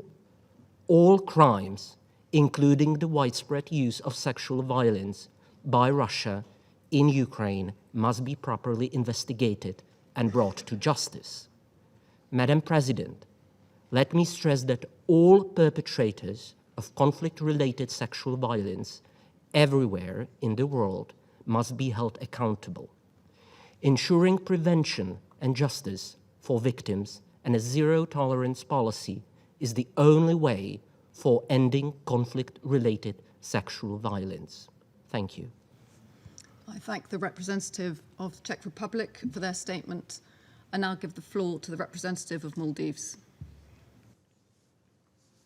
Thank you, Madam President, for convening the annual debate on conflict-related sexual violence under the agenda item Women, Peace and Security. I would also like to extend my appreciation to Secretary General for his report and to the briefers for their invaluable insights. Madam President, we are currently living in a world marred by multiple conflicts and humanitarian crises. We continue to be alarmed by reports of conflict-related sexual violence and its prevalence in conflict areas around the world. It is incumbent that the perpetrators of these heinous crimes are brought to justice. To use sexual violence as a weapon to terrorize vulnerable populations and violate their dignity and the most basic rights is grotesque and outrageous. In this regard, the Maldives recalls the Resolution 1325, which compels all parties to the conflict, including non-state parties, to take special measures to protect women and girls from gender-based violence, particularly rape and all forms of sexual violence. The perpetrators of these crimes, regardless of the conflict, on which side of the conflict they fought, or whether the conflict is still active or is in a post-conflict situation, must be held accountable for their actions and brought to justice. We encourage all investigations and prosecutions to be full, fair, and centered on justice for the victims. Madam President, as a peace-loving nation, Maldives welcomes the Secretary General's recommendation that the women's inclusion and participation in leadership roles in political, peacekeeping, security, and rule of law institutions are fundamental to our efforts to build a durable and peaceful society. In this regard, we have implemented various policies, including a zero-tolerance policy towards all forms of gender-based violence, and have enacted the Prohibition of Sexual Harassment and Abuse Act, the Sexual Offences Act, and Domestic Violence Prevention Act. We have also enacted a Social Protection Act to raise awareness and create the fundamental necessary conditions for the protection of all women and girls. Madam President, the Secretary General's report is a stark reminder of the tremendous amount of work that remains to be completed to eliminate the abhorrent crimes of sexual violence. We must commit to implementing a survivor-centered approach to preventing and responding to sexual violence in conflict and post-conflict situations, and address sexual violence and work to eliminate it at its root cause. I thank you. I thank the representative of Maldives for her statement. I now give the floor to the representative of Ecuador. Presidenta, felicito al Reino Unido por organizar este oportuno debate abierto y por la manera como se han conducido los trabajos durante este mes de abril. Agradezco la información completa y valiente presentada por las ponentes de esta mañana, que da cuenta de una situación inaceptable. El informe del secretario general, que se centra en la historia reciente, aunque parte de la década de los 1990, refleja patrones de violencia y de crueldad crecientes. Los conflictos tienen algunos denominadores comunes y, lamentablemente, los informes muestran que uno de ellos es la violencia sexual. Por esa razón, condenamos todo acto de agresión armada y ocupación porque constituyen asideros para la tortura y la brutalidad. El Ecuador repudia, por tanto, la violencia sexual en cualquier contexto, sea este de conflicto o posconflicto, y ocurra donde ocurra, ya sea en Afganistán, en Irak, en Siria, en Ucrania, en cualquier lugar del mundo. El Ecuador considera que es un contrasentido que, por un lado, nos denominemos como civilización y, por otro, sigamos contemplando actos de barbarie, como es la violencia sexual, como táctica de guerra. El Consejo debe promover mecanismos eficaces para prevenir la violencia sexual y, tal como se refleja en el tema de este debate, una manera efectiva de disuasión es la responsabilidad, la rendición de cuentas, la tolerancia cero y la no impunidad de quienes cometen estos actos, así como de quienes los propician o los encubren, como ha sido repetido por varias delegaciones en este debate abierto. El Ecuador coincide con el informe S/2022/77 del secretario general y hace notar especialmente el párrafo 27, en el que se señala la necesidad de una aplicación interrelacionada e interdependiente de medidas judiciales y no judiciales en consonancia con las normas internacionales y en coordinación con los procesos políticos y de paz.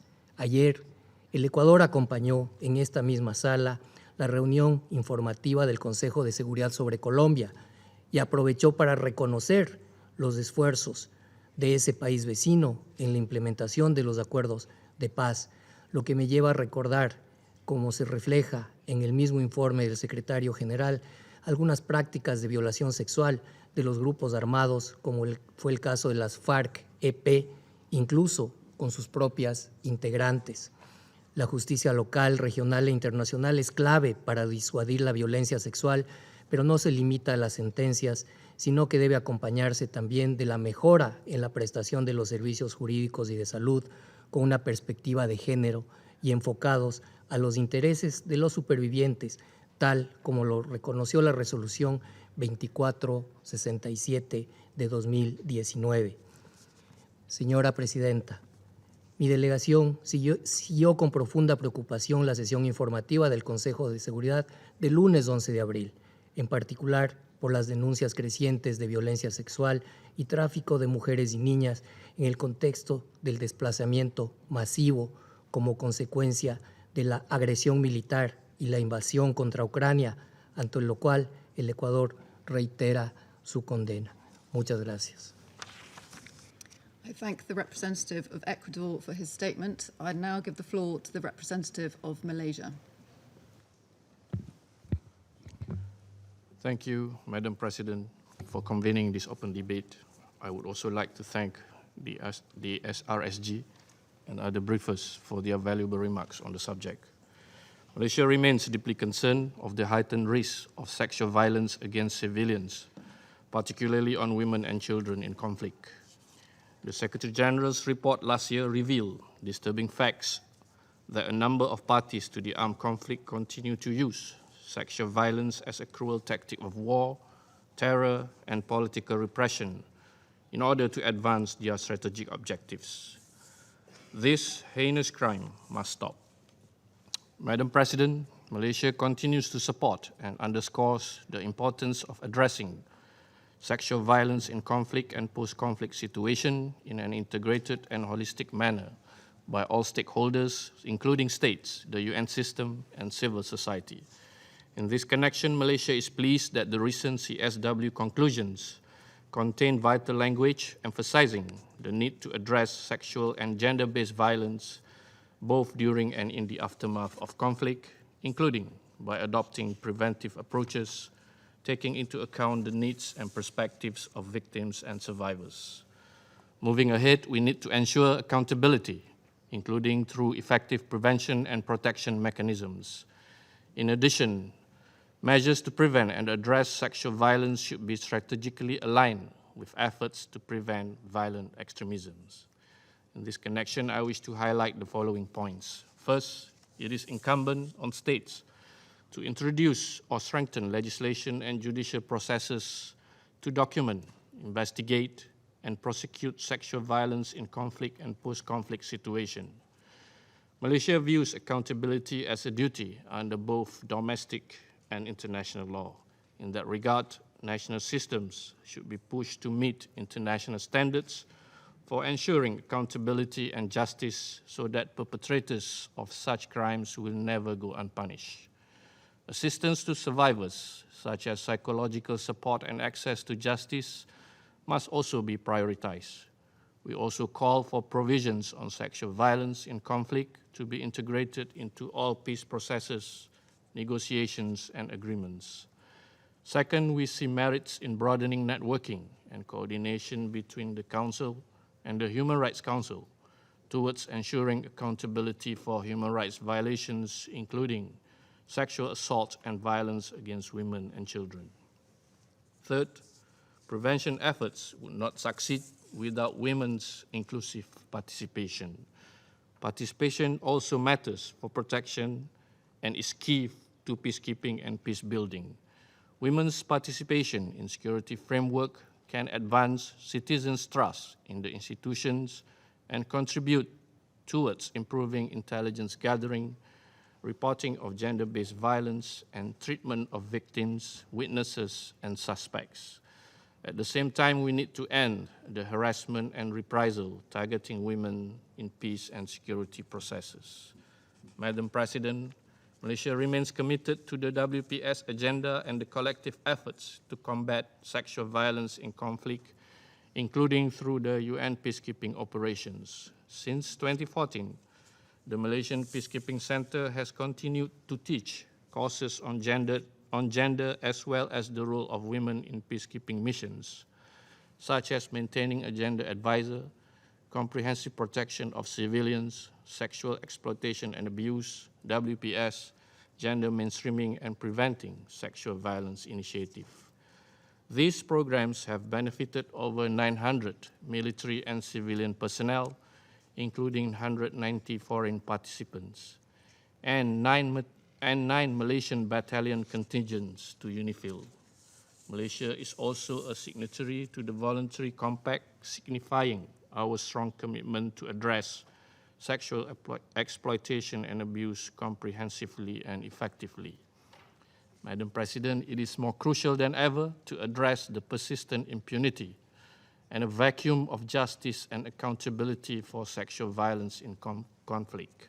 Let me conclude by stressing the importance of the Security Council to urgently work with relevant stakeholders and partners in our collective efforts to strengthen the protection of civilians, including women and children in conflict situations. Thank you, Madam President. I thank the representative of Malaysia for his statement. I now give the floor to the representative of Spain. Muchas gracias, señora presidenta. España se alinea con las intervenciones de la Unión Europea, del Grupo de Amigos de Mujeres, Paz y Seguridad y del LGBTI Core Group de Naciones Unidas. Tomamos nota del informe del Secretario General de Naciones Unidas y suscribimos su contenido. España continuará apoyando también el mandato de la Relatora Especial de las Naciones Unidas sobre violencia sexual en conflicto, Pramila Patten. Señora presidenta, estamos presenciando cómo en contextos afectados por conflictos armados, Afganistán, Etiopía, Libia, Mali, Myanmar, República Centroafricana, Siria, Yemen o Ucrania, se ha vuelto a poner de manifiesto el flagrante uso de las violaciones como arma de guerra. Hoy más que nunca continúa siendo necesario visibilizar la violencia sexual relacionada con los conflictos. Han pasado casi 15 años desde que la resolución 1820 del Consejo de Seguridad declarase la violencia sexual relacionada con los conflictos como un problema para la paz y la seguridad, un problema con entidad propia. Las 3 resoluciones posteriores centradas en esta violación de derechos humanos y este debate abierto de hoy son prueba de cuánto resta aún por hacer y de la urgencia en encontrar respuestas para la prevención y denuncia de una táctica de guerra en expansión que se escuda en la impunidad. La rendición de cuentas como instrumento preventivo y reactivo debe convertirse en una herramienta eficaz para luchar contra la impunidad con que actores estatales y no estatales cometen estos crímenes de lesa humanidad.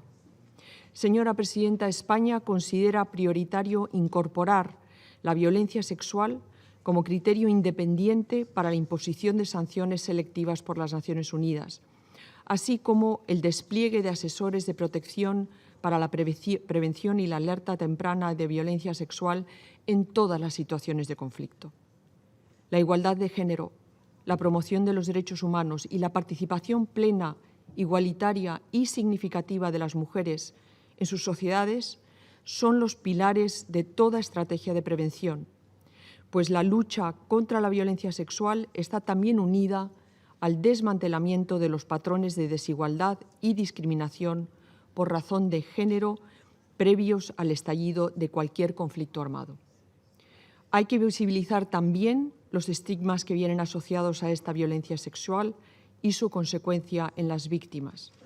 La falta de instituciones sólidas en los países en conflicto conlleva la existencia de fuertes debilidades en los mecanismos y redes públicas de protección de las víctimas de violencia sexual, así como la incapacidad para atender las denuncias y proteger a las víctimas e importantes impedimentos para la efectiva investigación y persecución de estos delitos. Por ello, España entiende que es de suma importancia apoyar a las entidades de la sociedad civil, en particular las organizaciones de mujeres. Su papel es vital para difundir información sobre prevención, protección y acceso a servicios para atender a mujeres y niñas supervivientes de la violencia sexual y para recabar evidencias para combatir la impunidad y exigir la rendición de cuentas. En relación con Ucrania, exigimos que Rusia cese inmediatamente su agresión militar, retire a todas sus tropas de la totalidad del territorio ucraniano y respete la soberanía, independencia e integridad territorial de este país, tal como la Asamblea General demandó en su resolución A/ES 11/1 del pasado 2 de marzo. Condenamos con la más absoluta firmeza los crímenes cometidos en Bucha y todos los casos de violencia sexual que están saliendo a la luz en la guerra impuesta a Ucrania por la Federación Rusa, independientemente de quiénes sean los perpetradores. Nos gustaría enfatizar la urgencia de enviar expertos con formación de género para investigar los casos de violencia sexual que se están produciendo en ese país, así como la necesidad de crear entornos seguros en los países de tránsito y destino para prevenir la trata de mujeres, niñas y niños que huyen de la guerra y proteger a las víctimas. Es fundamental para España apoyar la implementación de la Declaración de Escuelas Seguras y solicitamos a todas las partes en conflicto que prevengan la violencia sexual y de género que se produce en el camino desde y hacia las escuelas y centros educativos. Por último, y aunque Afganistán no se encuentre hoy ya en guerra, queremos aprovechar la ocasión para denunciar el apartheid de género que las mujeres y niñas afganas todavía sufren en este país y seguir expresándoles nuestro apoyo y nuestra solidaridad. Señora Presidenta, España incorpora la lucha contra la violencia sexual como una prioridad en su política exterior feminista, una prioridad que hace de la igualdad de género y de los derechos de todas las mujeres y niñas un objetivo central de todas las acciones de esta política. Esperamos contribuir con nuestras acciones a esta importante tarea. Muchas gracias, señora presidenta. I thank the representative of Spain for her statement. As we still have a large number of speakers inscribed, I would like once again to remind all speakers to keep their statements to no more than 4 minutes. Thank you. I now give the floor to the representative of Slovakia. Thank you very much, Madam President. First of all, let me express our special thanks to you for organizing this important meeting and wish the UK presidency of the Security Council this month every success. We are proud of your presidency conduct so far, and we wish you the very best. My delegation aligns itself with the statement which was already delivered by the distinguished representative of the European Union, and also the statement on behalf of the group of Friends of Women, Peace and Security. This debate with focus on accountability as prevention is really crucial. We consider important to increase our joint efforts to end the heinous practice of sexual violence in conflict, also through empowerment, gender equality, and access to justice. It is crucial that the Security Council continues to address various aspects of conflicts within the framework of thematic debates, such as this one. Today's debate also contributes to a systematic advancement of the Women, Peace and Security agenda in the work and the decision-making of this Council. Let me thank Special Representative on Sexual Violence in Conflict, Ms. Pramila Patten, Nobel Peace Prize laureate, Ms. Nadia Murad, and other briefers for their insightful presentations that we have received. Slovakia considers prevention to be the cornerstone of the UN efforts aimed at peace building and sustaining peace. The WP's agenda, together with the goals of inclusivity and gender equality, definitely fits into the broader prevention agenda of the Secretary General. Women, Peace and Security is also instrumental in the achievement of the SDGs, in particular SDG 5 and SDG 16, that recognize gender equality as well as peace, justice, and strong institutions as global development priorities. As co-chair of the Group of Friends of Security Sector Reform, Slovakia wishes to recall also Resolution 2151 on SSR, which underscores the importance of women's equal, meaningful, and effective participation and full involvement in the security sector in order to build inclusive, accountable, and legitimate institutions that more effectively protect populations and promote lasting peace and sustainable development. Gender-sensitive security sector reform is key to developing security sector institutions that are non-discriminatory, representative of the population, and capable of effectively responding to the specific security needs of diverse groups, and so playing a crucial role in prevention. Reforming to security sector, as we see in many conflict contexts, must also include the reform of recruitment processes and improvement in the delivery of security services to address and prevent sexual and gender-based violence. I would like to thank the Secretary General for his recent report on conflict-related sexual violence and commend his commitment and leadership related not only to the WPS agenda, but also to his efforts in implementing a zero-tolerance policy with regard to sexual exploitation and abuse.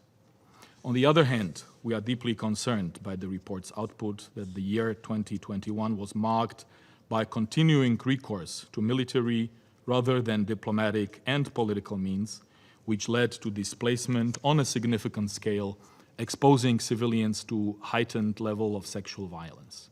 The report likewise clearly states that rising inequality, increased militarization, reduced civic space, and the illicit flow of small arms and light weapons also contributed, among other factors, to fueling widespread and systematic conflict-related sexual violence, even in the midst of a global pandemic, which is particularly disturbing.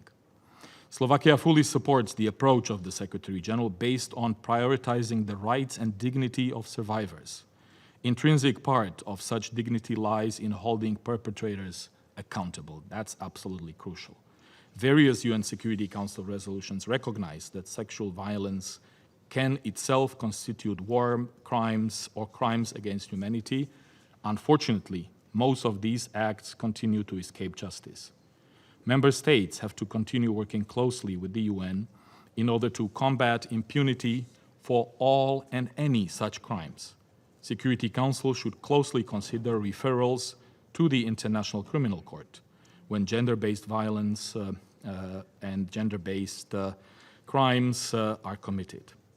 The primary responsibility, though, for securing these crimes lies with states, which should adopt sufficiently robust national criminal legislations as the best means of protection. Last but not least, we deplore in strongest terms the ongoing, unjustified, and unprovoked Russian aggression against Ukraine in a blatant violation of international law and principles of the UN Charter. The images the world has recently seen have reached the bottom of living hell following the Russian decision to start this senseless war.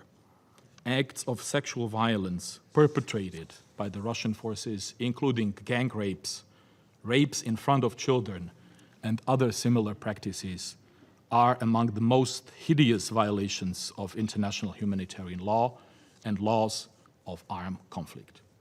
We call on the Russian authorities to take immediate, effective measures to stop such inhuman and brutal practices and bring the perpetrators to justice, rather than continuously coming up with lies, cover-up stories, and excuses.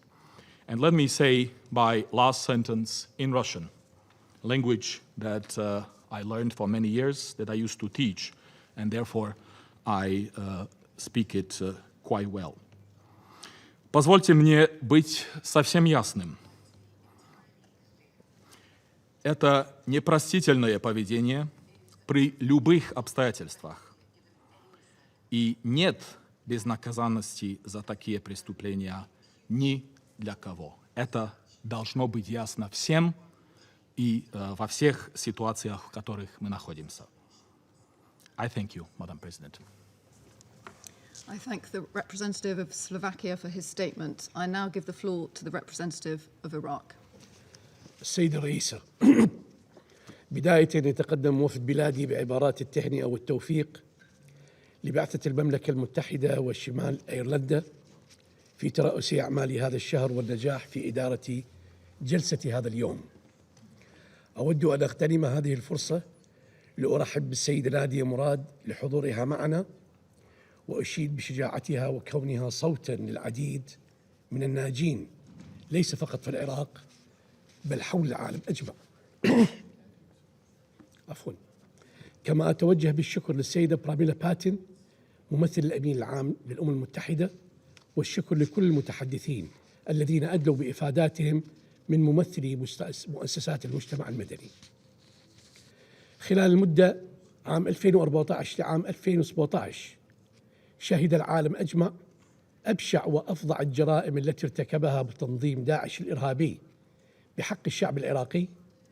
اشتملت هذه الجرائم على قطع الرأس والاستعباد الجنسي للنساء والفتيات والزواج القسري وتدمير التراث الديني وازدراء سافر لمبادئ حقوق الإنسان وكرامة الإنسان.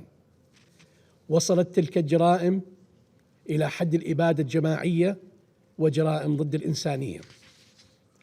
اليوم يبذل العراق كافة الجهود الممكنة لمعالجة هذا الإرث الثقيل من أبشع الجرائم، هادفاً نحو السلام وتحقيق العدالة للضحايا وتعويض الناجين بما يتوافق مع قانونه الوطني والتزاماته الدولية القائمة. السيدة الرئيسة، أقر مجلس النواب العراقي قانون الناجيات الأيزيديات في آذار من العام الماضي، وهو أول قانون يقدم حزمة تعويضات ودعم للناجين بضمنهم النساء والفتيات ممن وقعن ضحايا للاستعباد الجنسي والبيع في أسواق النخاسة، وممن أجبروا على تغيير ديانتهن والزواج القسري، وأجبرن على الحمل والإجهاض القسري والبحث عن المختطفين منهم. وبموجب هذا القانون تم إنشاء المديرية العامة لشؤون الناجيات، وهي هيئة رئيسة لتنفيذ هذا القانون.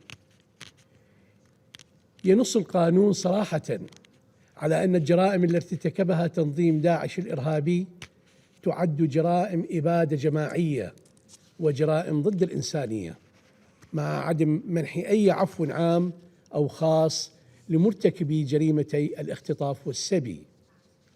كما أقر مجلس الوزراء تشريعات لتنفيذ قانون الناجيات بشكل يراعي احتياجاتهن وآرائهن، وتبرز التعليمات التعايش السلمي ونبذ العنف، كما توجه بفتح مراكز طبية لتقديم خدمات الدعم النفسي والاجتماعي، في حين تسلط الفقرة السادسة الضوء على ضرورة الحفاظ على سرية الطلبات المقدمة، وبغية تسهيل تسليم الطلبات.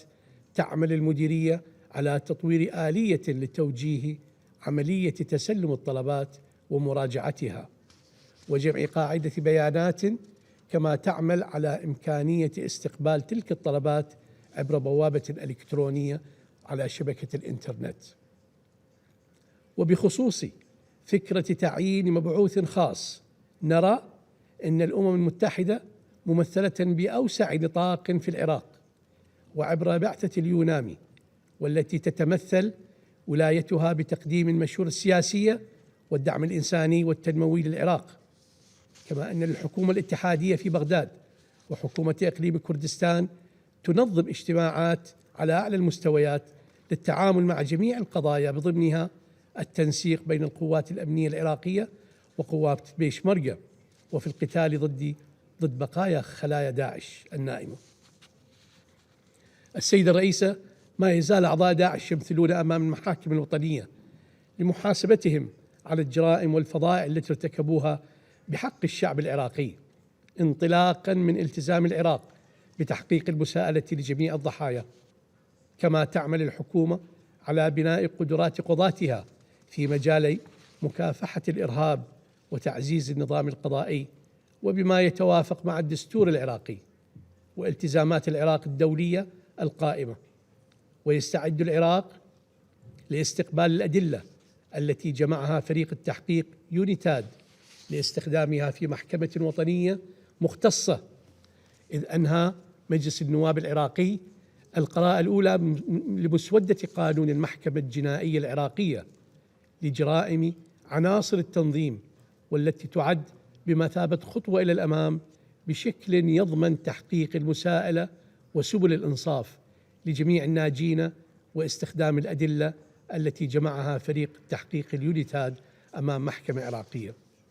في الختام، السيدة الرئيسة، تستمر المديرية العامة وبدعم من منظمات المجتمع المدني في أداء دورها الحيوي في التأكيد على أهمية دعم الناجيات من العنف الجنسي والتصدي لوصمة العار التي تلحق بهن جراء ما تعرضن له بسبل من ضمنها حشد الوعي وتشجيعهن على تقديم طلباتهن، بغية أن يستفدن من تدابير جبر الضرر المنصوص عليها في قانون الناجيات الأيزيديات.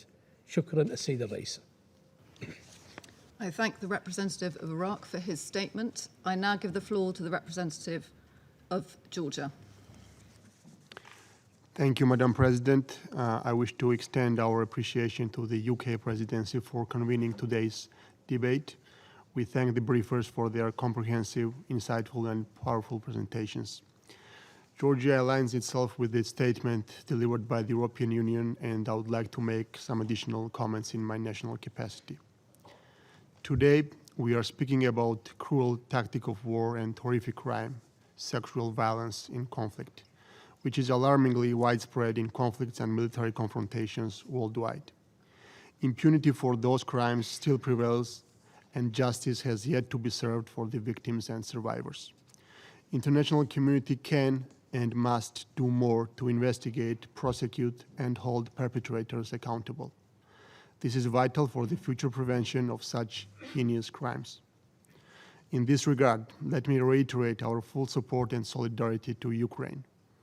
Georgia strongly condemns Russia's unjustified and unprovoked full-scale military aggression against its sovereign neighbor, which brings devastating humanitarian consequences and immense suffering to Ukrainians. Women and children are particularly vulnerable. They have fallen victim of attacks on civilians and civilian infrastructure, including on maternity hospitals and other healthcare facilities, schools, and shelters. Equally disturbing are reports about Russian forces perpetrating sexual violence and rape as a weapon of war against women and girls. In this regard, we once again stress the urgency of prompt and impartial investigation into all alleged violations of international humanitarian law and related crimes. As I have mentioned, ensuring accountability for perpetrators and justice for survivors is key for the prevention and deterrence of future violence of this nature. Excellencies, the adoption of the UN Security Council resolutions on women, peace, and security paves the way for states to establish a firm normative framework to address the conflict-related sexual violence as an issue of peace and security. Georgia pays particular attention to these resolutions and has been carrying out its national action plans for their implementation since 2012. Promotion of women's rights and gender equality, including in the military, is a high priority for Georgia.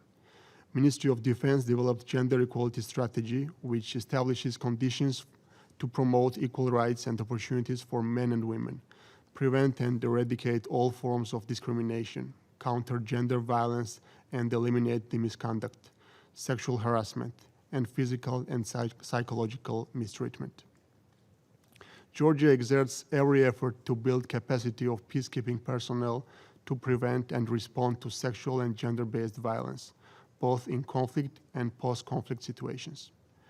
Peacekeeping personnel are trained according to the UN Security Council resolutions on women, peace, and security in the frame of mandatory pre-deployment trainings. Georgia spares no efforts to keep the issues of women victims of the conflict, including refugees, on the agenda of the Geneva International Discussions, which is the only format of negotiations between Georgia and Russia on security and humanitarian issues. Georgian participants on the Geneva International Discussions hold regular meetings with civil society, IDPs, and women affected by the conflict, as well as women's rights groups, to exchange information on peace talks and set the needs and priorities of conflict-affected women and vulnerable groups. Our commitment to address sexual violence in conflict has further been strengthened by endorsing important multilateral initiatives, such as the Safe Schools Declaration. Mr. President, regrettably, the illegal occupation of the Georgian regions of Abkhazia and Tskhinvali region, South Ossetia, by the Russian Federation remains the main obstacle to the government of Georgia to implement the human rights protection framework for the women and girls residing in the Russia-occupied territories of Georgia. They remain particularly vulnerable as their fundamental rights and freedoms are frequently neglected and violated, including but not limited to freedom of movement and illegal detentions by Russian occupying forces. International engagement and establishment of monitoring mechanisms inside the conflict-affected regions is of paramount importance to protect the rights of women and girls, including prevention of sexual violence. I thank you. I thank the representative of Georgia for his statement. I now give the floor to the representative of the Observer State of the Holy See to the United Nations. Thank you, Madam President. The Holy See is grateful to the United Kingdom Presidency for having convoked this open debate on accountability as prevention, ending cycles of sexual violence in conflict, and for being given the floor to offer a few considerations. Sexual violence in conflict is now widely recognized by the international community as a war crime. Year after year, the reports of the Secretary General confirm that it has taken its place among the horrors of all violent conflicts. Sexual violence is used as a cruel tactic of war, often in order to advance strategic objectives, to subjugate and humiliate victims, causing them physical, emotional, and psychological harm, and has profoundly negative impacts on the communities to which victims belong and from which, sometimes, they find themselves ostracized. Despite increasing attention to this war crime, sexual violence in conflict often remains hidden, underreported, and given little attention compared to its scope, both during conflict and after the end of hostilities, a period which often remains chaotic, lawless, and dangerous. In this regard, ensuring as accurate reporting as possible should contribute both to present a more precise picture of how widespread these inhumane crimes are, and to take the necessary steps so that victims may receive adequate assistance and support.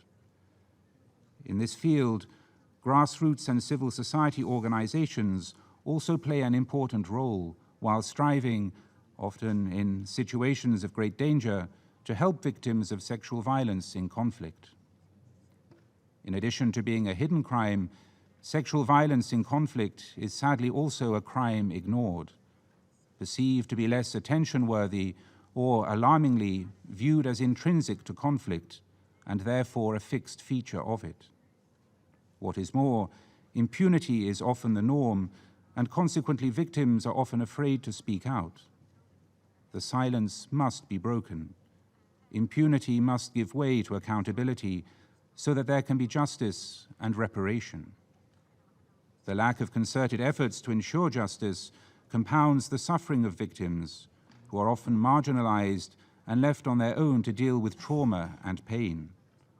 Holding perpetrators accountable is also a key factor in deterring and preventing such acts.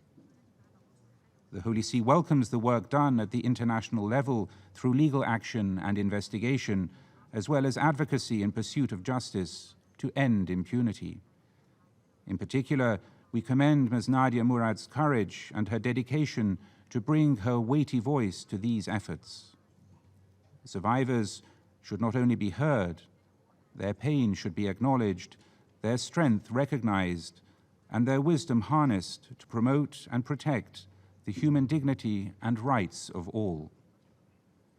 In situations of conflict and tension around the world, we must never forget that women are not only victims, but also have an essential and irreplaceable role as protagonists in the promotion of peace and reconciliation at the local, national, and international levels. To exclude the full participation of women at every stage and aspect of the peace processes would be to fail the commitments made since the passage of Resolution 1325. Common multilateral action is absolutely needed to address the scourge of sexual violence in conflict effectively. The Holy See encourages in a particular way the members of the Security Council to seek concrete and unifying action in collaboration with the United Nations Secretariat to promote initiatives to prevent and combat sexual abuse in United Nations peacekeeping operations as well, including through specialized training of personnel with a specific aim to reduce risks in host countries. The Holy See hopes that today's open debate and the attention it brings to the subject will give more space to survivors and victims to come forward to find healing and hope through the recognition of their personal dignity, and to see established more robust mechanisms to bring those who have committed violations against them to justice. I thank you, Madam President. I thank the representative of the Observer State of the Holy See for his statement. I now give the floor to the representative of Costa Rica. Señora Presidenta, Costa Rica agradece al Reino Unido por la convocatoria a este debate abierto y por su liderazgo en este tema. La violencia sexual no es una consecuencia inevitable de los conflictos y los Estados estamos llamados a prevenir, investigar y sancionarla. En este sentido, permítame realizar las siguientes reflexiones. En primer lugar, Costa Rica lamenta que la impunidad frente a la violencia sexual en conflictos armados siga siendo la norma, que la justicia siga eludiendo a las víctimas y la rendición de cuentas sea la excepción y no la regla desde Etiopía hasta Myanmar y Ucrania. Para acabar con la impunidad, todos los actores estatales y no estatales implicados en la comisión de atrocidades deben rendir cuentas. Esa labor empieza en casa, con la adopción de legislación robusta, fortaleciendo los sistemas judiciales y garantizándole a las víctimas y sobrevivientes el acceso a una justicia pronta y cumplida, así como el derecho a una reparación integral. La Corte Penal Internacional juega en este sentido un papel fundamental.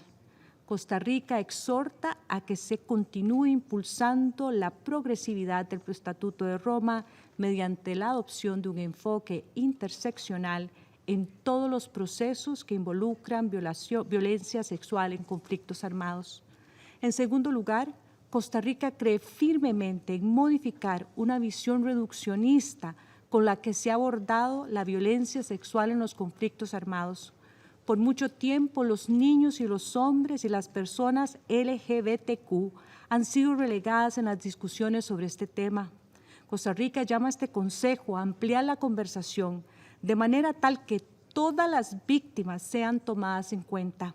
Un enfoque centrado en las víctimas y una perspectiva de género transversal es clave para garantizar una rendición de cuentas más inclusiva y efectiva. La invisibilización perpetúa la injusticia y es el sustento de la impunidad. En tercer lugar, Costa Rica considera que la respuesta internacional a la violencia sexual relacionada con los conflictos debe ser más contundente y equipararse a los logros obtenidos en otras dimensiones, como lo es la protección de civiles.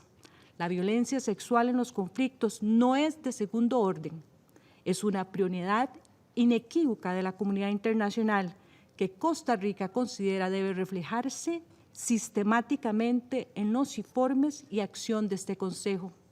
Señora Presidenta, si bien Costa Rica reconoce la tardía feminización del derecho internacional, destacamos la decisiva contribución de la jueza costarricense Elizabeth Odio Benito.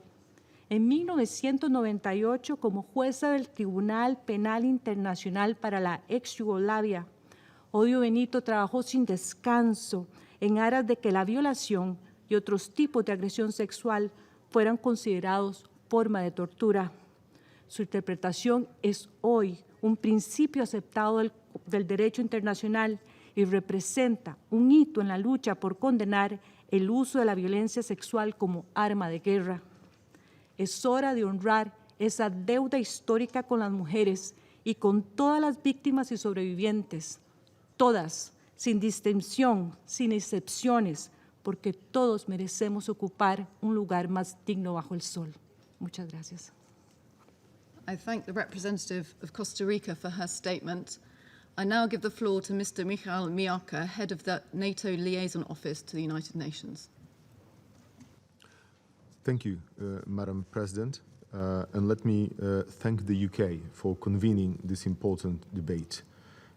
It is particularly timely, considering the reports of horrific acts of sexual violence perpetrated against women and children in the context of the Russian aggression against Ukraine. Using sexual violence as tactics of war is a gross violation of human rights. Madam President, for a decade, starting with the Chicago summit in 2012, NATO has continued to demonstrate its commitment to preventing and responding to conflict-related sexual violence. In 2015, we developed specific military guidelines on the prevention of and response to conflict-related sexual and gender-based violence. These provide strategic direction with the aim of reducing the risk and improving responsive measures for the protection of vulnerable populations.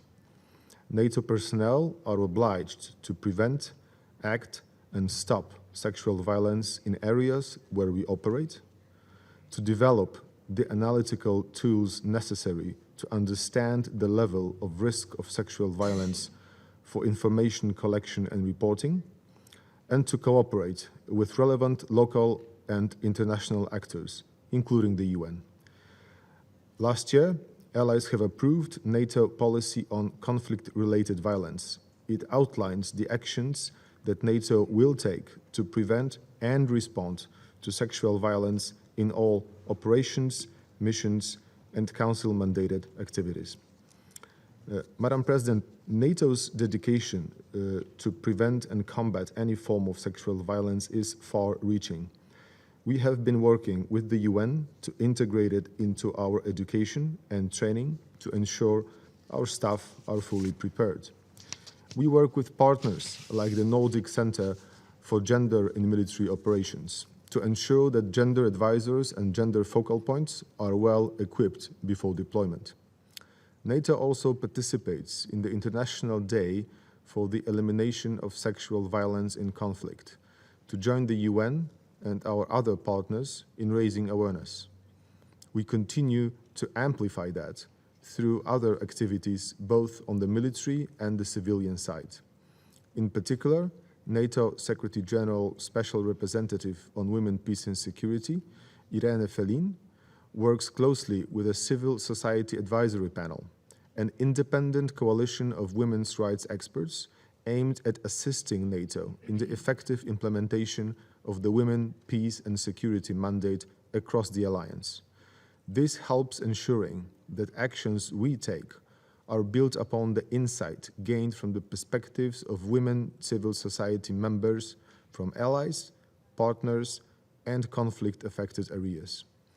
This has assisted us in both our policymaking and identifying early warning indicators to support our efforts in prevention of conflict-related sexual violence.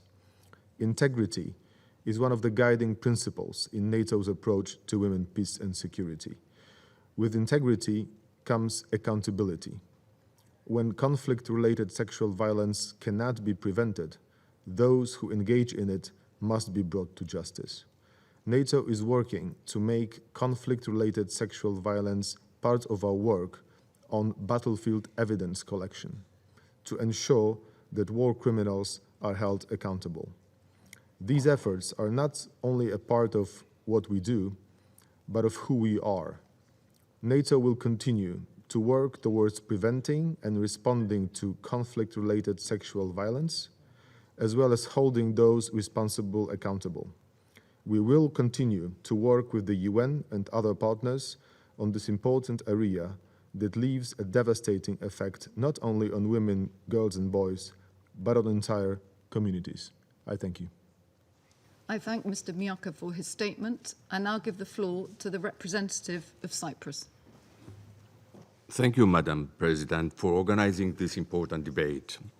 My statement will be complementing that of the European Union, to which we fully subscribe. I thank the Special Representative for her report and applaud the briefers for their courageous and compelling interventions. Sexual violence as a weapon of war cannot be considered as an inevitable consequence of armed conflicts, even though the history of this disturbing phenomenon is as long as that of war itself.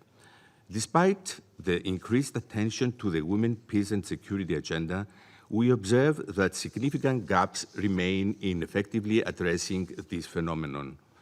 Strategies to address sexual violence in conflict have mainly focused on perpetrator accountability and survivor support after violence has already occurred.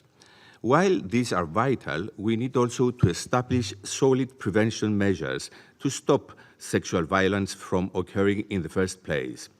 CRSV is preventable by systematic action. Placing prevention at the core of our approach requires a multifaceted, multi-level, and multidimensional strategy, one that includes addressing the root causes of conflict itself, investing in strengthening the rule of law and state institutions, in economic stability, infrastructure, and social development, as well as addressing deep-rooted inequalities and ensuring women's participation in all spheres are central to this approach. At the same time, foundational to a preventive approach would be the recognition of the importance of two particular aspects.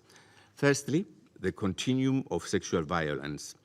While CRSV takes place in conflict settings, it still occurs within the broader context of gender-based violence and exists within a global climate of impunity, where gender inequality and women's disempowerment play a highly significant role in its perpetuation.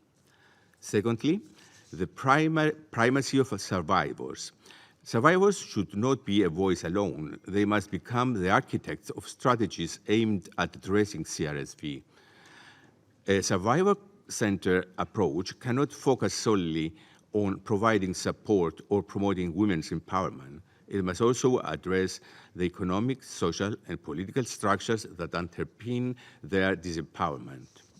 Madam President, post-conflict situations provide an opportunity for the transformation of societal structures in ways that ensure greater enjoyment of women's human rights. Yet, women continue to be excluded from conflict prevention efforts, post-conflict transition, and reconstruction processes.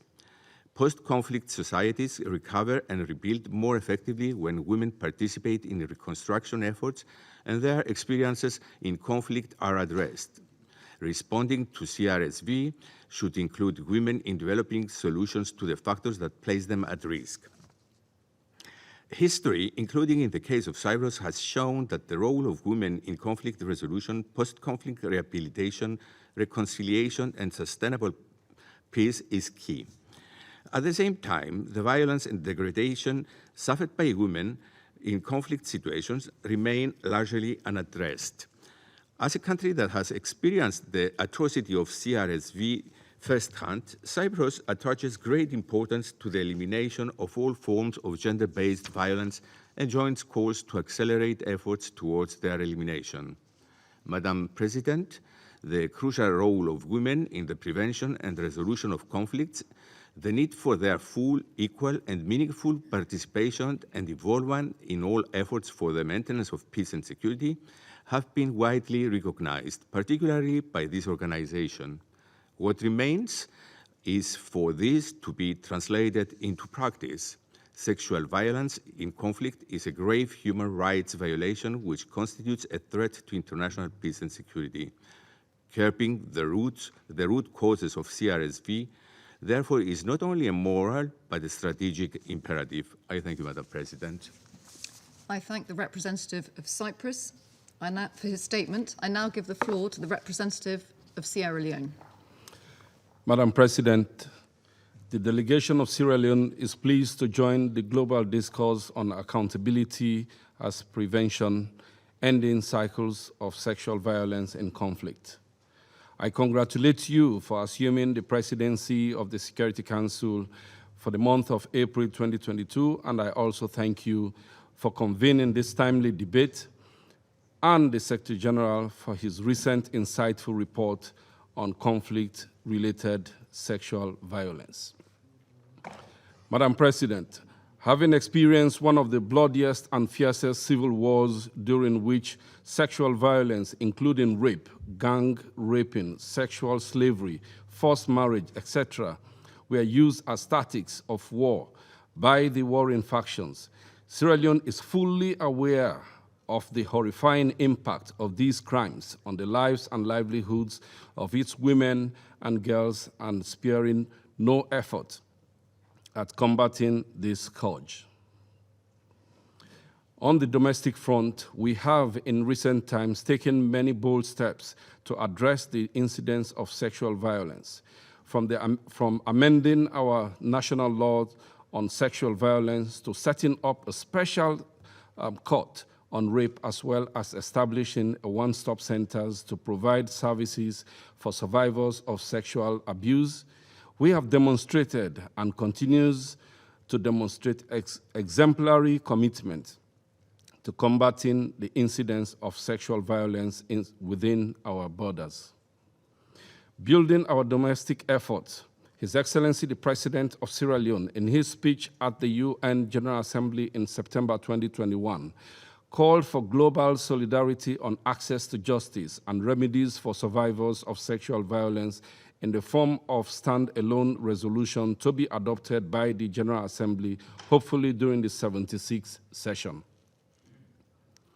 The resolution will not only highlight the gravity of sexual violence, but will specifically call out the crime as abhorrent to international peace and security, and will uplift survivors as deserving dignity and justice. I therefore avail myself of this opportunity encourage all member states to support this noble initiative when the time comes, as most of the elements speak to the issue of accountability as prevention. Peace, in our review, is not the absence of visible conflict, and that in order to have true peace, survivors must have access to justice. Madam President, it is no gainsaying that many commendable actions have been taken by both the General Assembly and the Council in the forms of treaties, conventions, and resolutions, including Resolution 1820 in 2008. Yet, women and children around the world remain vulnerable to sexual violence, be it in times of war or peace. There is still much to be done at the national, sub-regional, regional, and global levels if we are to fully implement landlocked resolutions 1325, 1820, and other related human rights instruments in our grand effort to turn the tide against sexual violence in all its forms and manifestations. Let me close by encouraging delegations here present to deeply reflect upon the fact that, notwithstanding the many stout measures adopted individually as well as collectively, the despicable crime of sexual violence has continued unabated around the globe, and many a times with total impunity. The time is now to accelerate effort at concerted and concrete steps to address incidents of sexual violence crimes, restore the dignity of survivors by promoting forward-looking strategies and strengthening accountability as prevention through enforcing compliance with the relevant normative positions that we have all adopted. I thank you, Madam President. I thank the representative of Sierra Leone for his statement. I now give the floor to the representative of Indonesia. Thank you, Madam President. I would like to thank you for this meeting as well as the briefers for the briefing. Excuse me. Madam President, sexual violence should never be used as a weapon in conflict. Hearing the report, it is important to make sure the use of sexual violence must stop. This is the first step to fulfill our commitment to save lives. Indonesia supports the UN in its multifaceted efforts in ending the cycles of sexual violence in conflict. Madam President, we must support a nationally developed, homegrown, and reliable justice and accountability capacities. We believe there is no instant way to fight and end impunity to sexual violence in conflict. Every effort to end sexual violence, especially in conflict setting, must be built based on strong national and local willingness and ownership. Madam President, just yesterday, the government of Indonesia has enacted its law on the protection of women and girls against sexual violence. For Indonesia, this understanding has guided us for a long time. In 2014, reflecting the highest political commitment of the country, a presidential regulation was signed to provide instruction on the protection of women and children in conflict situations. It was signed in the moment when the global community was struck by the increasing records of sexual violence in conflicts, especially by the emergence of Israel. Less than a year, a ministerial guidance was also published to ensure the implementation of the presidential regulation at national and subnational level. Madam President, focus to women's participation is central. As we progress with the discussion on women, peace, and security agenda, we are also faced with the many challenges to ensure equal women's participation, including in the peacekeeping missions. Today, 4 UN peacekeeping missions have specific mandate to help address sexual violence in countries with conflicts. However, the representation of female peacekeepers in those missions remains low. From the SG reports, we can see that there is a reverse trend between the number of female peacekeepers in the mission and numbers of sexual violence cases. We call on the Security Council to observe further and take into consideration the linkage and interconnectivity between the presence of female peacekeepers and the number of sexual violence offenses. And lastly, Madam President, International cooperation plays an important role to strengthen state capacities in ensuring accountability and justice against sexual violence in conflict situations. In this regard, Indonesia stands ready to support efforts in building the capacities of states, especially through triangular or South-South cooperation. Innovative financing, including through the Bretton Woods system and regional cooperation, are one of the avenues to be explored. Thank you, Madam President. I thank the representative of Indonesia for his statement. I now give the floor to the representative of Bangladesh. Thank you, Madam President.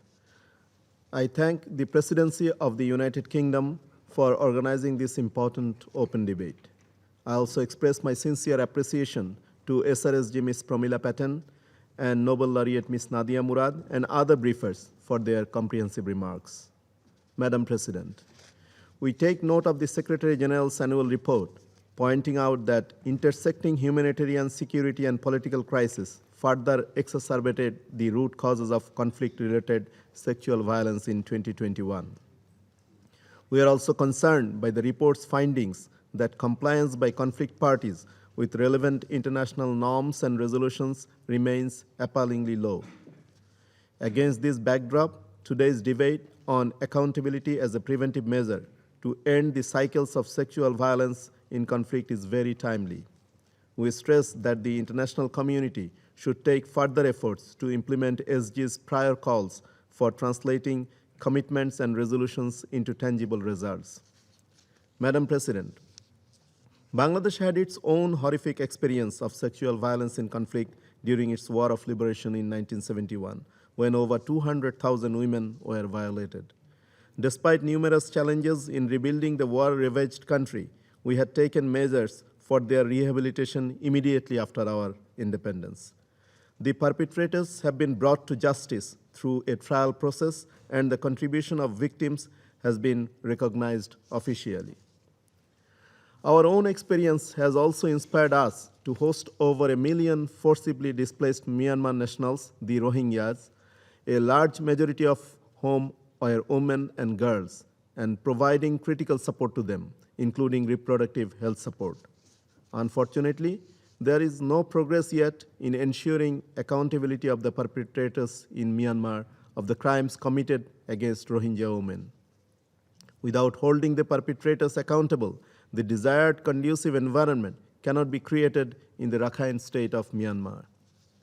Madam President, our commitments toward eliminating sexual violence in conflict has been duly reflected through our contribution to peacekeeping and peace-building activities. We have increased the number of female peacekeepers in various peacekeeping missions and also sending female judges in conflict-prone zones to strengthen the judicial sector of the host country. Our National Action Plan on Women, Peace and Security recommends specific activities for updating and localizing modules and training materials for the peacekeepers for implementation of related mandates. Madam President, allow me to highlight few points on preventive measures to sexual violence in conflict. First, creating a culture of accountability should be the utmost priority to prevent future incidents. Leaving the perpetrators unaccountable would encourage repetition of the same crimes. In this regard, the security and justice sector of the conflict-affected countries need to be strengthened. We call for increased international support for capacity building in this regard. Second, early warning to possible violence can play a significant role in preventing this. However, credible data in this regard are often missing. The collection, analysis, and preserving the real-time data of the sexual violence in armed conflicts are important to ensure specific preventive measures, such as early warning mechanisms. Third, another important aspect in addressing sexual violence in conflict is ensuring participation of women in all stages of peace processes. In this regard, we welcome the proposals of the Secretary General articulated in his report, Our Common Agenda, to put women and girls at the center of security policy and their economic inclusion, among others. Fourth, adoption and implementation of National Action Plan on Women, Peace and Security can play an instrumental role in preventing sexual violence in conflict. While we have seen adoption of NAP in WPS by many countries in past years, 95 member states of the UN are yet to adopt one. We stress the importance of universalizing the national action plans in advancing gender equality to address the deeper causes of conflict-related sexual violence. Fifth, Peace Building Commission has a critical role to support national efforts to promote gender equality, women's empowerment, and elimination of all forms of violence against women and discrimination on the basis of sex in conflict-affected countries. These will add value to the overall preventive measures. Finally, Madam President, we stress the importance of adopting a survivor-centered approach in the response to conflict-related sexual violence. In this regard, we appreciate the role and activities of United Nations Action Against Sexual Violence in Conflict, UN Action, in meeting the needs of the survivors. The coherence and cooperation among the stakeholders should be strengthened to ensure delivering service in accordance with the principle of UN Action, delivering as one. I thank you, Madam President. I thank the representative of Bangladesh for his statement. I now give the floor to the representative of Sri Lanka. Thank you, Madam President, for giving me the floor. Sri Lanka appreciates the United Kingdom's role in supporting the discussion on women, peace, and the security agenda, which has featured prominently in the recent debates. The importance of highlighting the risks of women and girls faced during the conflict is particularly important in today's environment, where women and girls are surely marginalized. The Security Council's recognition of sexual violence as a tactic of war, as recognized by the United Nations Resolution 1820 of 2008, was a milestone in recognizing how conflict impacts women. The bounds within which sexual violence in a conflict occurs are not constrained to a battlefield. It occurs in a refugee camp, at the hands of non-state actors, at the hands of military personnel, spouses, or those designated to protect womankind. It concludes the sexual exploitation of women, pornography, sexual assaults, and so on. Victims of abuse are often abandoned with children to care for with little or no societal support. When the avenues for abuse in conflict are so rife and the threat ever so present, it is pertinent, I say, to ask the question as to how the international community can make tangible decisions with regard to the aspect of accountability. Madam President, in order to address this issue, we need to make a global and concerted effort to shift conflict-associated sexual violence from a secondary concern to a primary one. All member states need adequate training, the benefit of research, and policy program sharing where intervention techniques addressing sexual violence within peace-building efforts are better understood and had more access to. We recall in 2004 the bold step taken by the former UN Secretary General Kofi Annan when he appointed Prince Zayed to help form a comprehensive strategy to eliminate future sexual exploitation and abuse within our peacekeeping forces. Another discernible feature of note, Madam President, is the hyper-masculine culture that exists, which seems to encourage exploitation and abuse, as majority of personnel engaged in armed conflict are men. Such behavior has been dismissed in the past with men will be men attitude. This forms a bond of misplaced camaraderie that helps protect the reputation of the offender, but also results in the stigmatization of the complainant. The final result being that instances of sexual abuse are swept under the carpet. We must train our personnel investigating crimes of sexual violence to uphold sharp skills of investigation. Investigators must maintain the highest level of integrity and probity without fear or favor. In addition to intensified training, we must focus on community outreach and engage in the education of women, children, and vulnerable groups on gender-based violence and remedies. Madam President, we must bridge the gap in addressing the canvas of sexual offenses. We cannot only hold rape or sex trafficking to a higher degree of accountability and allow the offenders of domestic abuse and mental harassment to enjoy impunity. This creates a hierarchy where certain violations can be considered as being the order of the day, acceptable.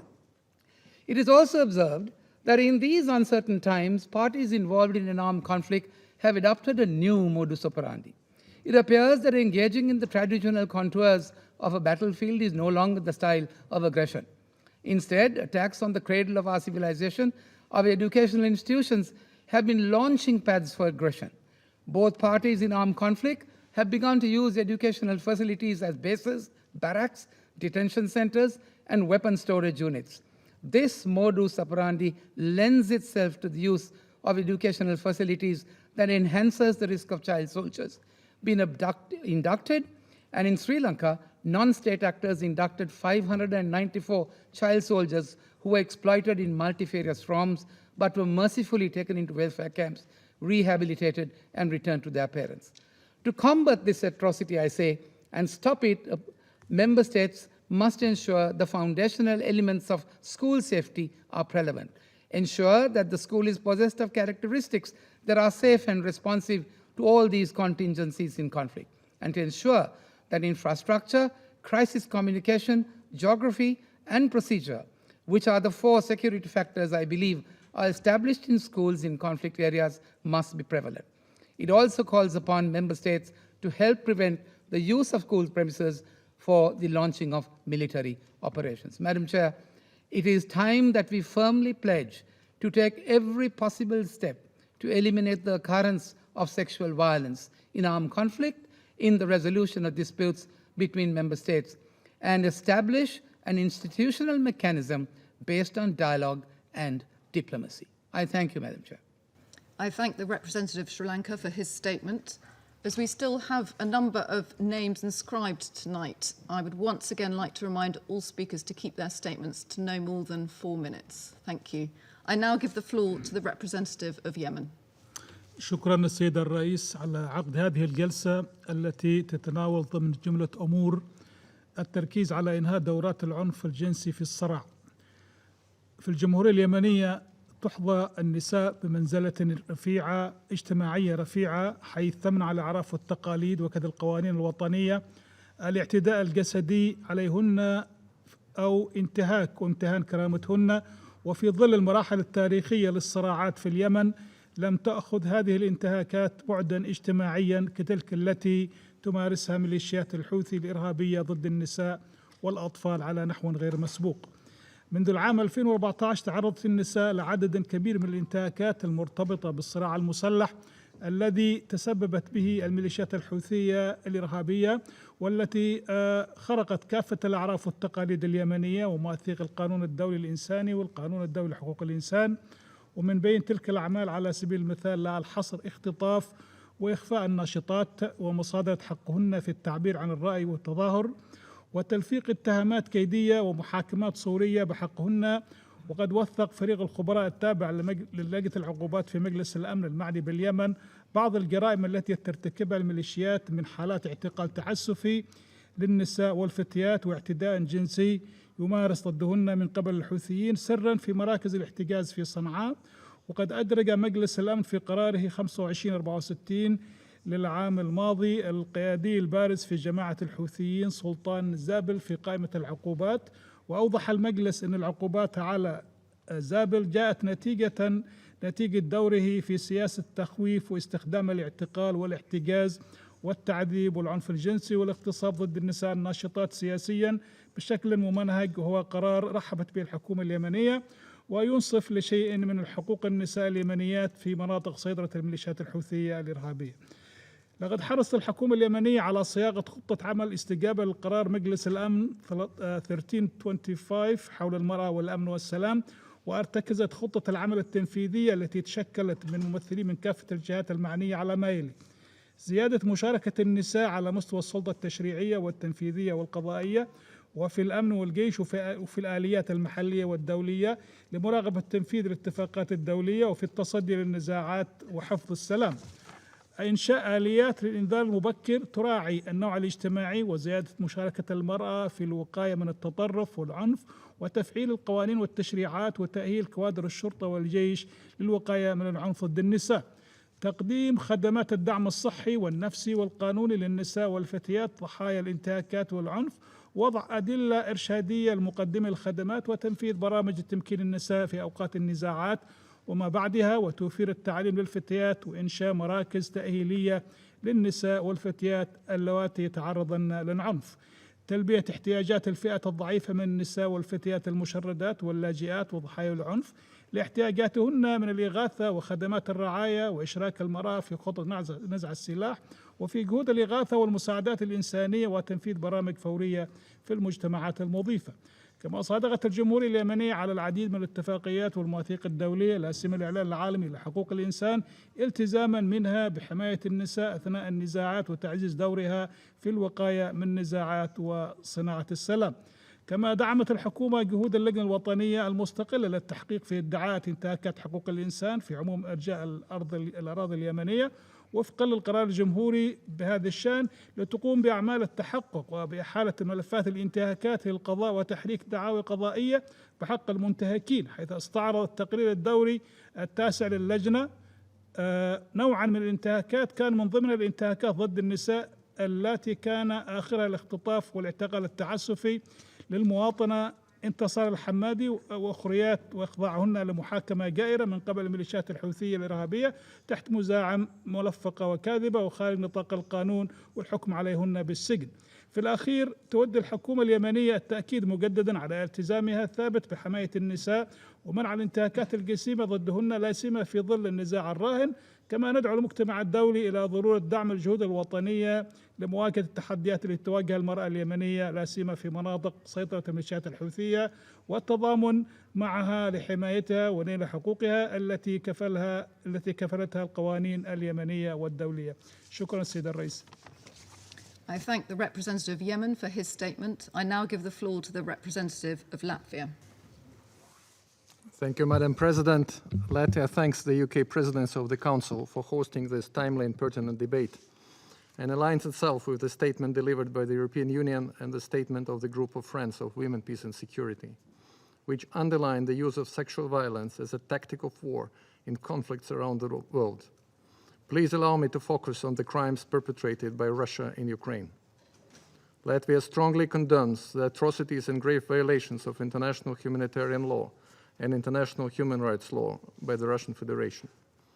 Brutal Russian aggression enabled by Belarus on civilians and civilian infrastructure, including on maternity hospitals and other healthcare facilities, schools and shelters, that have killed and gravely injured civilians, including pregnant women and newborns, have left the world reeling. The recent attack on Kramatorsk train station mainly killed women, children, and elderly looking for safety. Latvia condemns in the strongest terms the atrocities emerging from Bucha, the liberated areas from Kiev and other regions, including rape and sexual violence against women and girls perpetrated by Russian armed forces. We are increasingly hearing stories of rape and sexual violence used as a weapon of war by the Russian armed forces. This Council has determined that rape and other forms of sexual violence can constitute war crimes, crimes against humanity, or a constitutive act with respect of genocide. For all atrocity crimes, Russia must and will be accountable. In this regard, Latvia has initiated national criminal law procedures to gather evidence on crimes against humanity, war crimes, and crimes against peace perpetrated by the Russian military. Latvia has also decided to provide additional financial contribution of 100,000 euros to the International Criminal Court to support it in the investigation of crimes perpetrated in Ukraine. Latvia welcomes criminal procedures initiated against Russian military at the national level in other countries, and Latvia also welcomes the support countries have shown to the ICC and encourages the member states of the Rome Statute who haven't yet done so to act likewise. Madam President, the Security Council has a specific responsibility to take timely and decisive action to protect populations by preventing atrocity crimes. In practice, however, the deliberations of the Council often fail to generate solutions, including in situations where atrocity crimes are already being committed. The expectation of the international community that the Council will take timely and decisive action to protect populations from atrocity crimes has therefore not yet been fulfilled. As a member of Accountability, Coherence and Transparency Group, Latvia is of the view that it is necessary to maximize the UN Security Council's efficiency, effectiveness, transparency, and accountability. We encourage those United Nations member states that haven't done so yet to join the Code of Conduct elaborated by the ACT group regarding the Security Council action against genocide, crimes against humanity, and war crimes, as well as the political declaration on suspension of veto powers in cases of mass atrocities.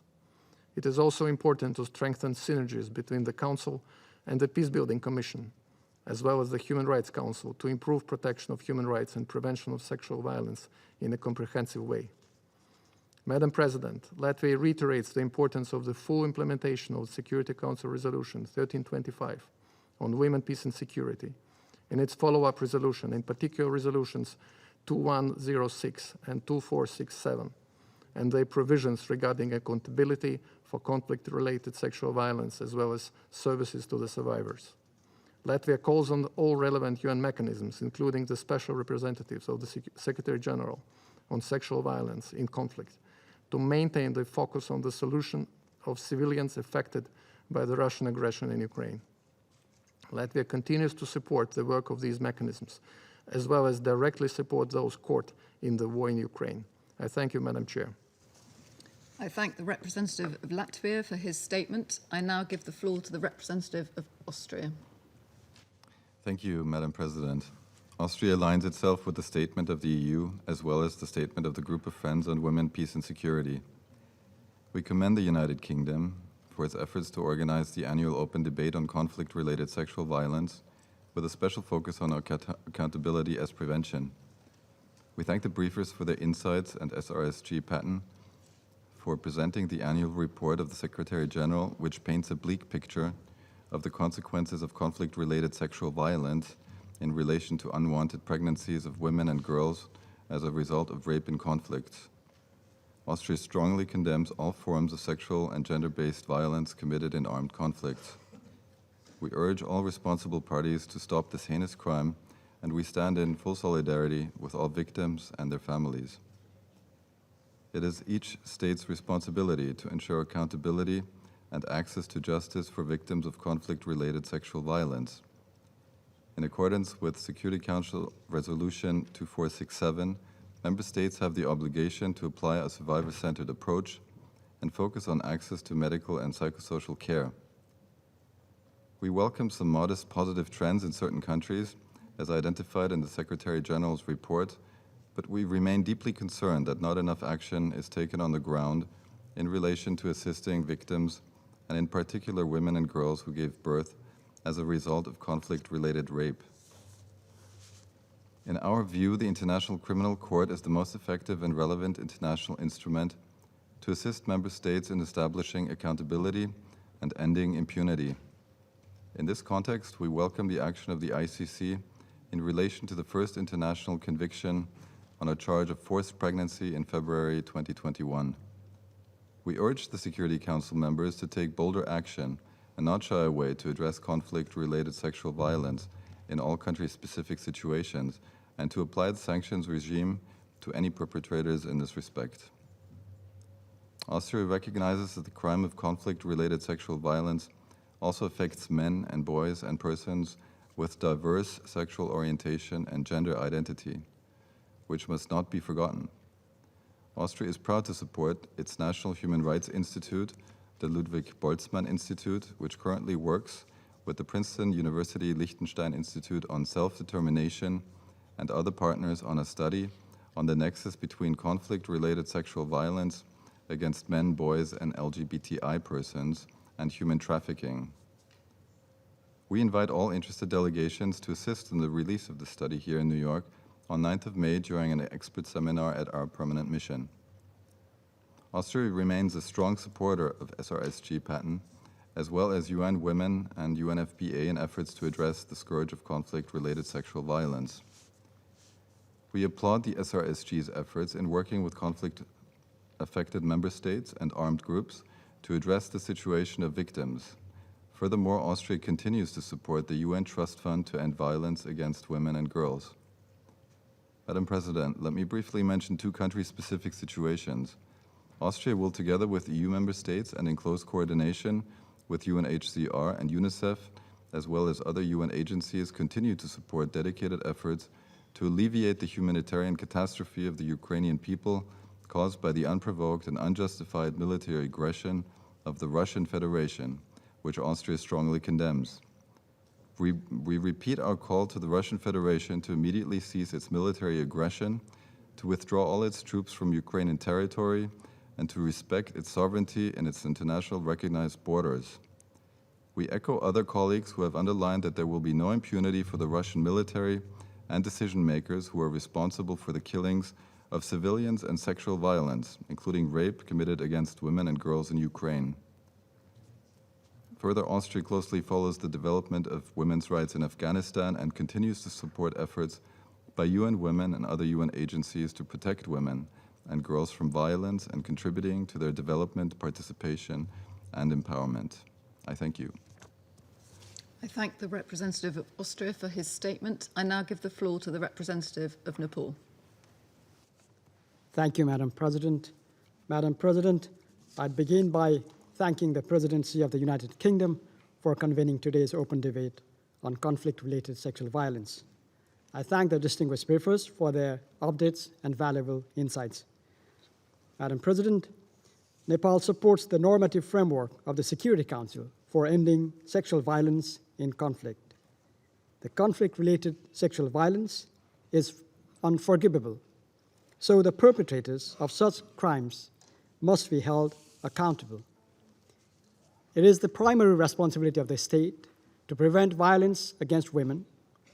However, a state's ability is largely circumscribed by the level of socioeconomic development, legal and institutional framework, and commitment to rule of law. Therefore, there is a need for a strong international support to enable the government to address the underlying causes of conflict, protect women and girls while bringing the perpetrators to justice. We must ensure inclusion of women in state architecture, increase their participation in decision-making level with regard to conflict prevention and resolution, implement gender-responsive sectoral reforms, and placement of early warning and early response system in mitigating the risk of violence against women. We believe that the enhanced level of participation of women in peacekeeping missions would greatly help protect women and girls from violence. As one of the largest troops police contributing countries, Nepal is committed to increasing the number of women peacekeepers. And Nepal is also committed to zero tolerance policy on sexual exploitation and abuse, and is striving to maintain the goal of zero case scenario. Madam President, as a post-conflict country, Nepal has made a significant effort to ensure women's dignified representation and governance structure, and has remained a proactive promoter of a women, peace, and security agenda. Nepal in 2011 was the first country in South Asia and second in Asia to adopt the National Plan actions for the implementation of Resolutions 1325 and 1820, women's participation in decision-making, protecting women and girls from sexual and gender-based violence, and ending impunity were among our topmost priorities in our National Action Plan. And NAP 2 is being finalized, which is advancing WPS agenda while addressing the concerns of victims of sexual violence, female combatants, and children born of wartime rape. And Nepal is committed to resolving conflict-related sexual violence cases to ensure justice to victims.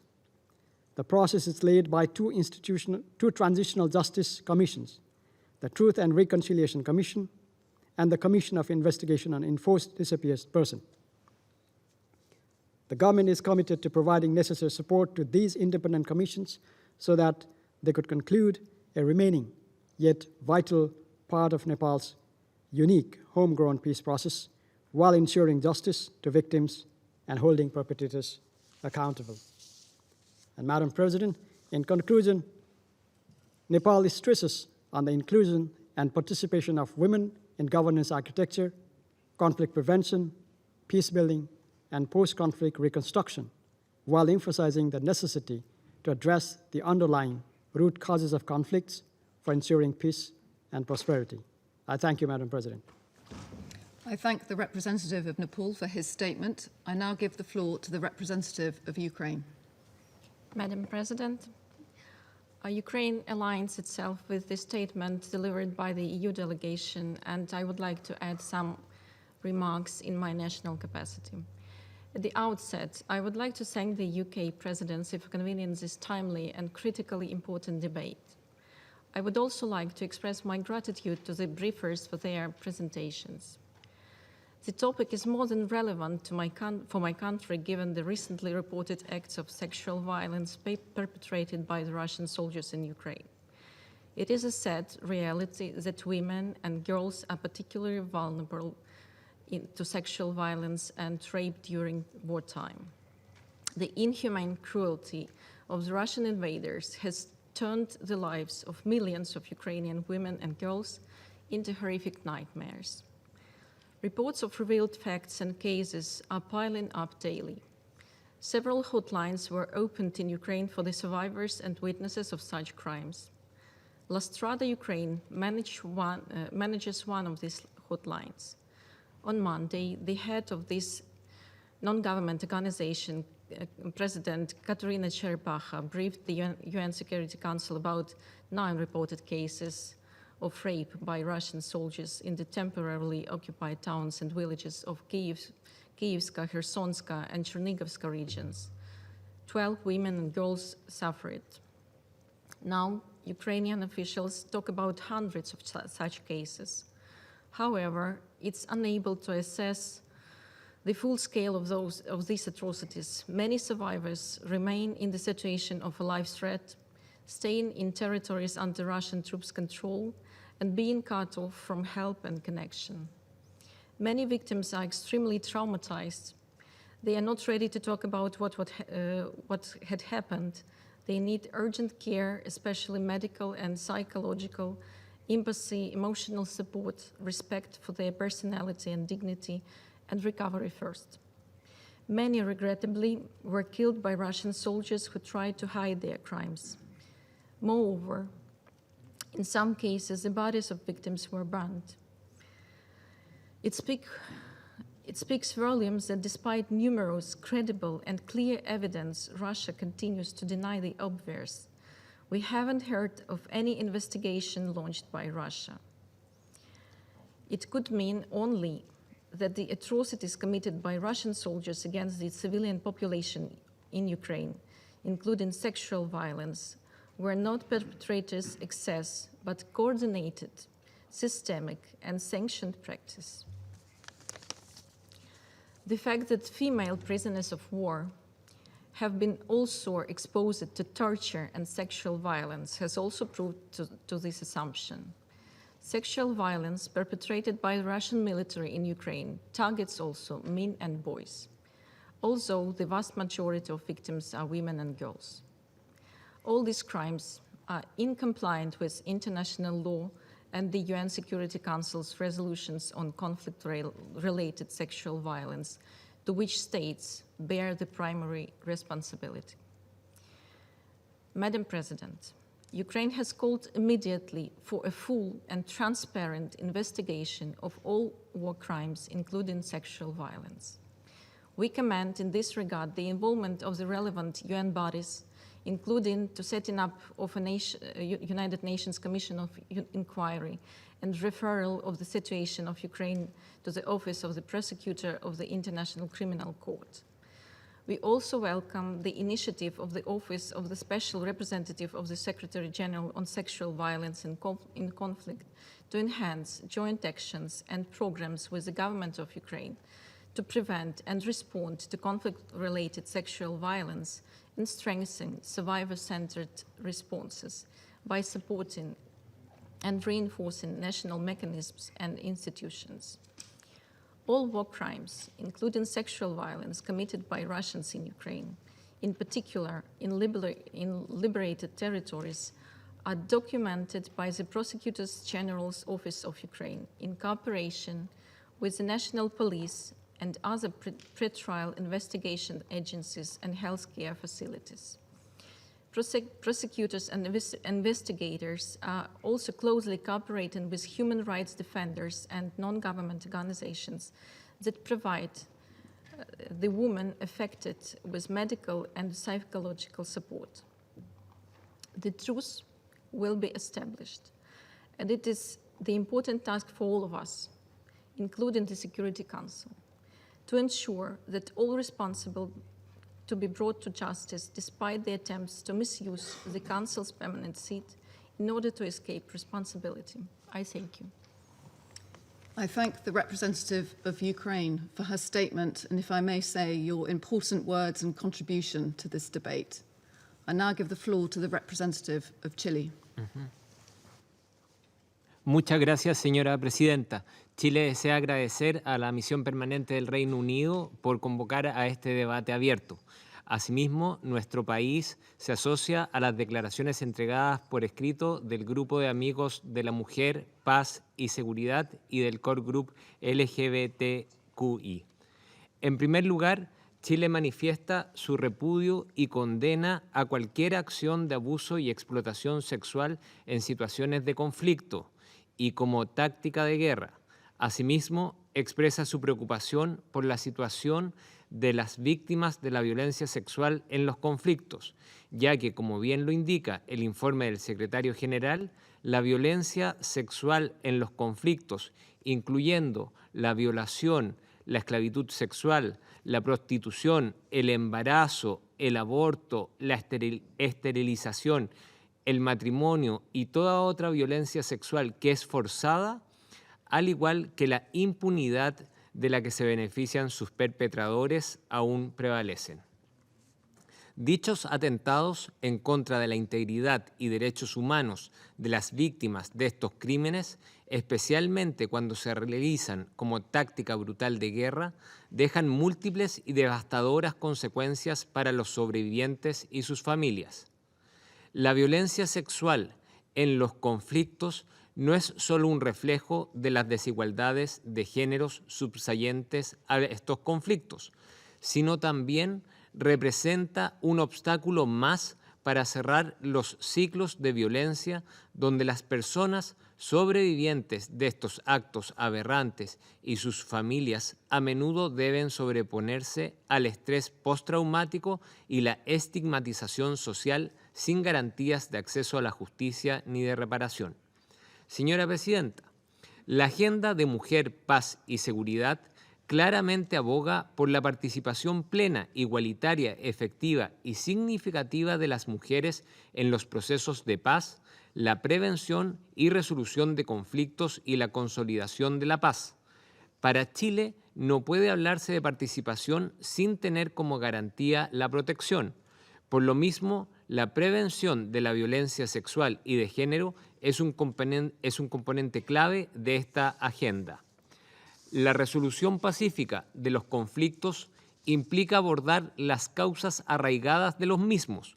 Vemos que los ciclos de violencia se reproducen ante la impunidad.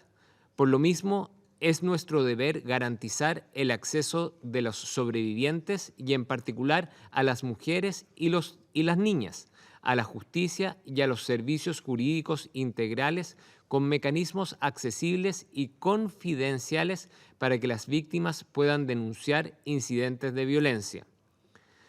Adicionalmente, los mecanismos de rendición de cuentas pueden servir de fuerte elemento disuasorio para futuros actos de violencia y deben establecerse en una fase temprana y de manera funcional. Es esencial exigir responsabilidades a los perpetradores de la violencia sexual y de género, para así combatir sistemáticamente la impunidad que les permite ejecutar estos crímenes sin repercusiones. Finalmente, ante la urgencia para combatir la violencia sexual en los conflictos, es necesario pasar de las aspiraciones a las obligaciones y de los compromisos a las implementaciones de los mismos. Frente a lo anterior, Chile respalda plenamente la implementación de la Agenda Mujer, Paz y Seguridad para aumentar el apoyo e integración de los sobrevivientes. Solo así se podrá garantizar su empoderamiento y participación plena, equitativa y significativa en los procesos de negociación y construcción de paz y en la toma de decisiones en materia de paz y seguridad en todos los niveles. Muchas gracias, señora presidenta. I thank the representative of Chile for his statement. I now give the floor to the representative of Saudi Arabia.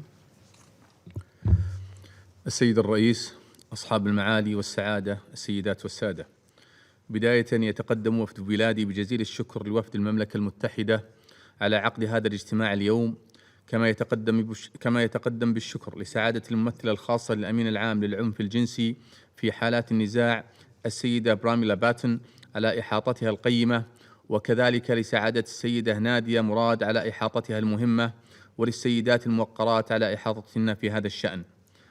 السيد الرئيس، تدين المملكة العربية السعودية العنف الجنسي في كافة الأحوال والأوضاع، ولا سيما في حالات النزاع المرتبطة بعدة صعوبات، ومنها صعوبة الوصول إلى الخدمات القانونية والعدلية، كما تعرب عن أسفها لوقوع ضحايا للأشكال المتعددة من العنف الجنسي في مناطق الصراع، وفي ظل ما يشهده العالم من تزايد في الأزمات بمختلف أنواعها.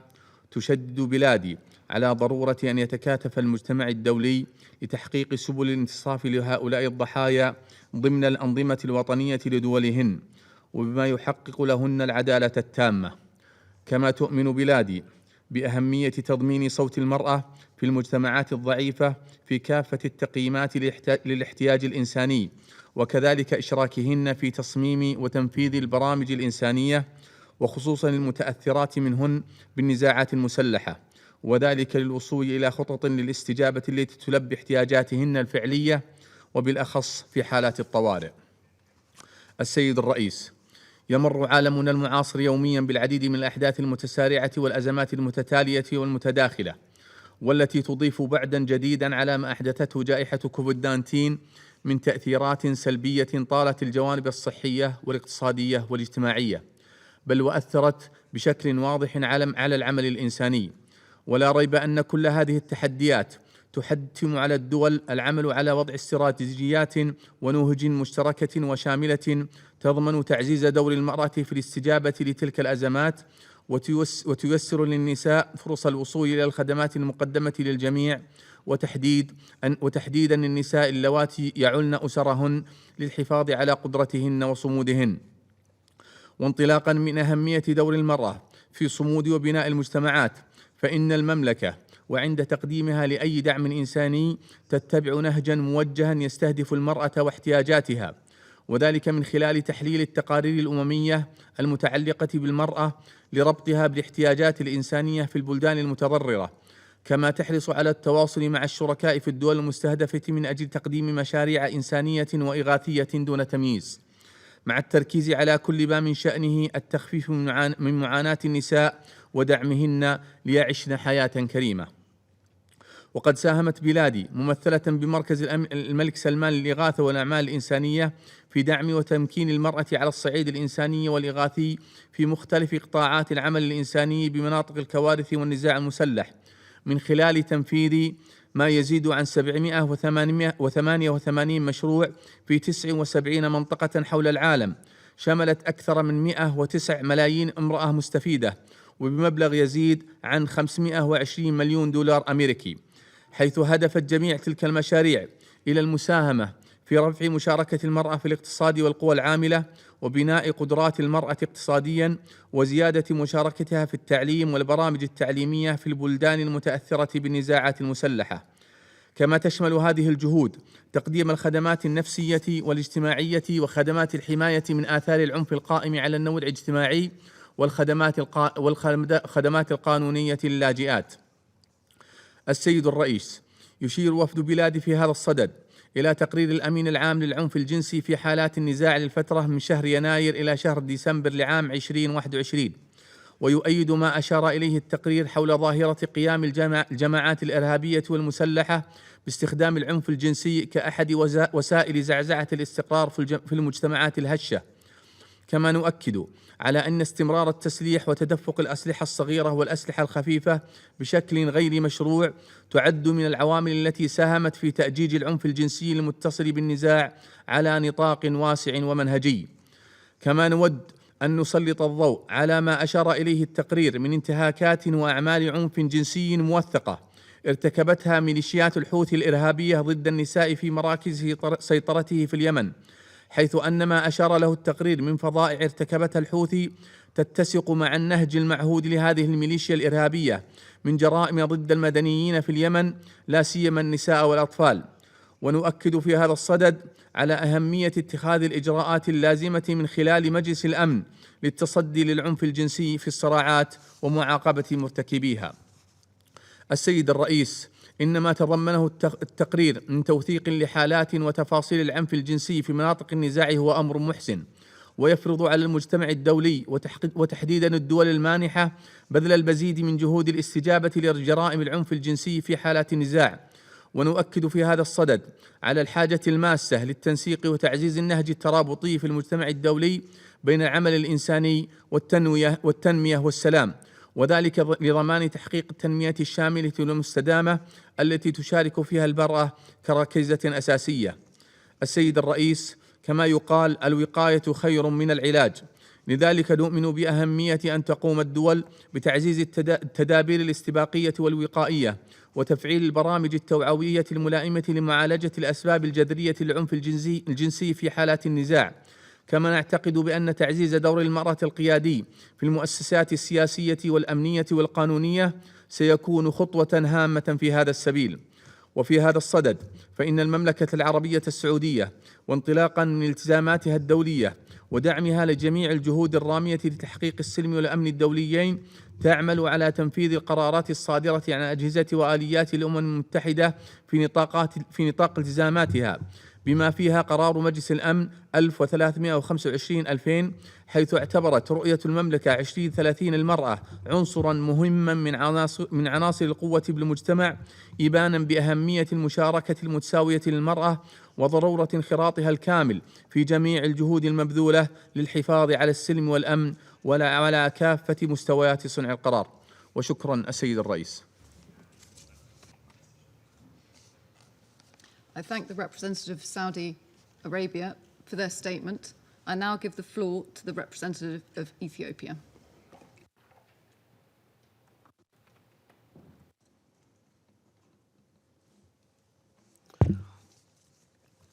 Thank you, Madam President.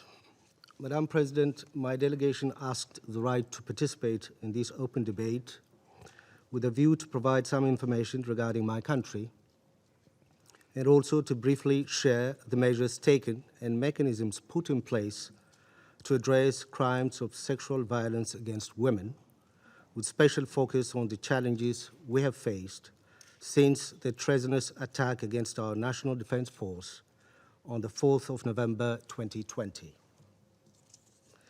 This attack brought unprecedented security challenge, which has seriously affected the lives and the overall well-being of our people, especially those in Afar, Amhara, and Tigray regional states.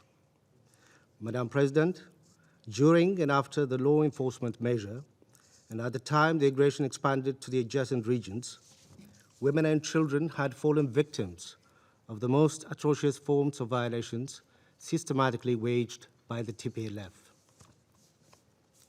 The government of Ethiopia takes all allegations on violations of human rights seriously and with a great level of responsibility and due diligence.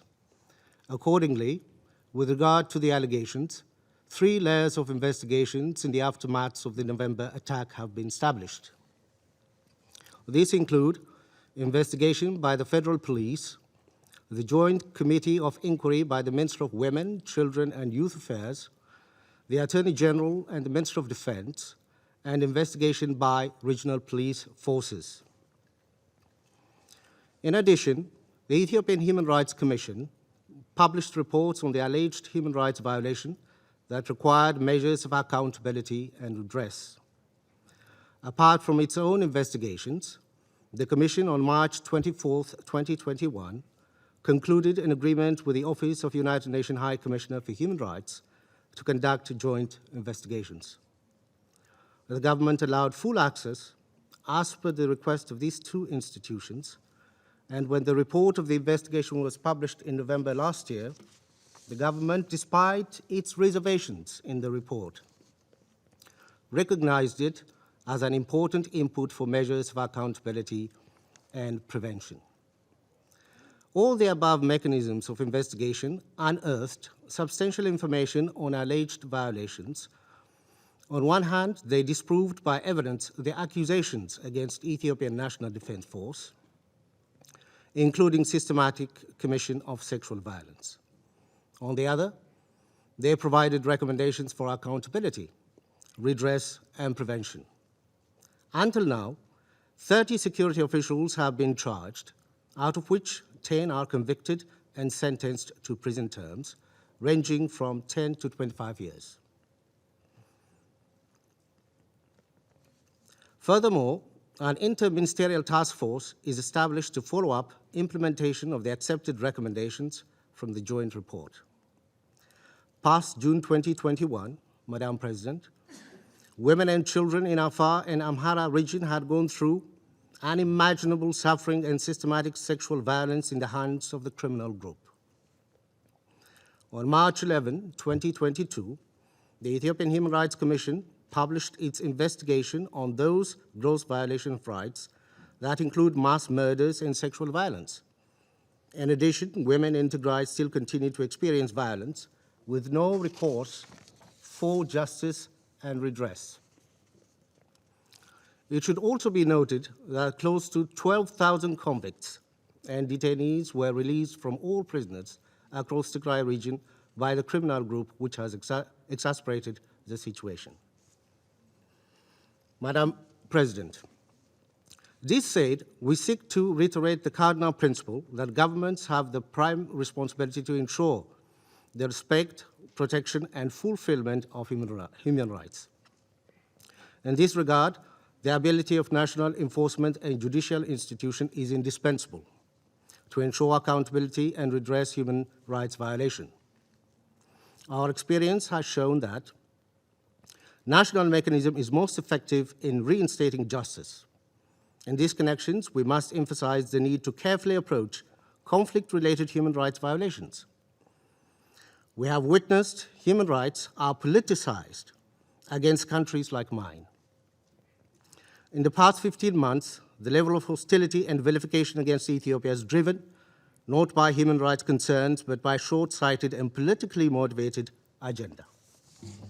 We therefore call for extreme care and caution to ensure authenticity. Politicization of human rights, double standard, and selectivity only lead to irreparable damage to the credibility of international system and undermine the collective effort of promoting and protection of human rights. We trust in the responsible approach of members of this Council to make sure that the work of this principal organ does not undermine national efforts to address human rights concerns. It's also particularly important that no aspect of engagement of the Council interferes in the credibility of the work of other organs of the UN. In concluding, Madam President, I would like to reassure this Council that Ethiopia maintains a zero-tolerance policy on sexual violence. No allegation will go unheard, uninvestigated, and when suspects are found guilty in due process of law, unpunished. Under the criminal laws of Ethiopia, sexual violence is a crime with no statutory limitation. It's also not qualified for pardon and amnesty. Perpetrators are and will be held accountable and punished to the full force of the law. I thank you, Madam President. I thank the representative of Ethiopia for his statement. I now give the floor to the representative of Sweden. Thank you very much, Madam Chair. The LGBTI core group is honored to present this statement to the Security Council on the occasion of its annual open debate on sexual violence in conflict. At the outset of this open debate on conflict-related sexual violence, we would like to express full solidarity with women and girls in all their diversity living in conflict situations and other emergency and crisis. We know that women and girls, including lesbian, bisexual, trans, and intersex persons, are particularly negatively impacted by conflict. We stand in solidarity with all women and girls affected by the situation in Ukraine. We are also deeply shocked by the personal testimony of rapes and sexual violence that are now emerging. The LGBTI core group recognizes the need to ensure that the work of the UN Security Council is inclusive and responsive to the diverse needs of all individuals affected by conflict, including LGBTI persons. In this respect, we thank the United Kingdom for chairing this important meeting. We pay tribute to all victims and survivors of conflict-related sexual and gender-based violence, including those who are victims of this kind of violence and discrimination based on their real or perceived sexual orientation, gender identity, or expression of sex characteristics. The members of the UN LGBTI core group are deeply concerned that despite a robust framework to prevent and address sexual and gender-based violence and conflict put in place by the Security Council over the past decade, the level of compliance by parties to conflict remains in most cases insufficient. The tools to address these most abhorrent violations are available to us. We must all redouble our efforts to see them implemented. It is alarming and unacceptable that actual or perceived sexual orientation or gender identity can increase the chance of someone becoming the target of rape, sexual slavery, forced prostitution, forced pregnancy, forced abortion, and forced sterilization, forced marriage, and other forms of sexual and gender-based violence linked to a conflict. And we are concerned that the number of reports about these violations has increased in a number of conflicts. Furthermore, we are deeply concerned by the fact that widespread underreporting of these crimes, retaliation, discrimination, and stigmatization continue to be the norm in the case of conflict-related sexual violence based on sexual orientation or gender identity, contributing therefore to widespread impunity for the perpetrators. Factors such as criminalization of sexual orientation and gender identity, fear of stigmatization and reprisals, cultural norms, lack of awareness, adequate support services, and avenues for accountability for survivors especially contribute to underreporting and must therefore be addressed. In this regard, we call on all parties to conflicts to respect international law, including international humanitarian law and human rights, to break the vicious circle of sexual violence, underreporting, impunity, and retaliation, and provide targeted gender-sensitive services to address the needs of LGBTI victims and survival of sexual violence, including access to justice, assistance, reparations, and judicial redress. To this end, we welcome the role of the UN team of experts on the rule of law and sexual violence in conflict and encourage them to take into consideration the special needs of victims and survivors who were targeted based on their real or perceived sexual orientation, gender identity, or expression or sex characteristics. Therefore, the core group urges member states to facilitate the full, equal, and meaningful participation of LGBTI victims and survivors of sexual violence in decision-making processes that affect them, including transitional justice strategies. Likewise, the core group calls for the implementation of strategies to ensure access to comprehensive specialized services, including psychosocial healthcare and services, sexual and reproductive health services, legal and livelihood support, and services to survivors of sexual and gender-based violence adapted to their needs and provided without discrimination, as well as appropriate considerations to avoid discriminations on the ground of sexual orientation, gender identity, and expression or sexual characteristics, and vulnerability to violence when adjudicating asylum claims. Members should recognize that all survivors, including LGBTI persons, are unique individuals with different experiences and needs, and that any support to assist and empower survivors must be contextualized, paying particular attention to multiple and intersecting vulnerability. I thank you very much. I thank the representative of Sweden for her statement. I now give the floor to the representative of the Republic of Korea. Thank you, Madam President. my delegation would like to commend the United Kingdom for convening today's important meeting. At the outset, the Republic of Korea deplores that the appalling situation in Ukraine as a result of Russia's aggression places women and girls at increased risk of sexual and gender-based violence. The unfolding tragedy in Ukraine highlights the critical importance of the women, peace and security agenda. Against this backdrop, I would like to highlight following 4 points. First, a survivor-centered approach is required to address conflict-related sexual violence.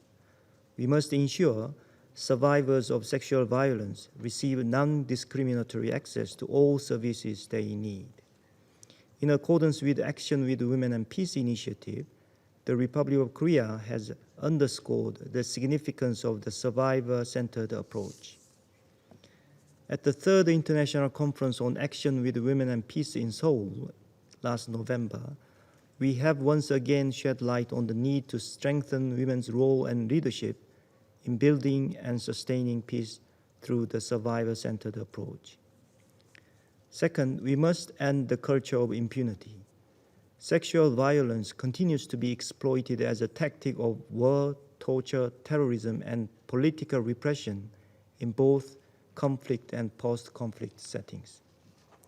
The protection of survivors and witnesses from reprisal under the effective accountability mechanism is a key to ensure perpetrators are held accountable.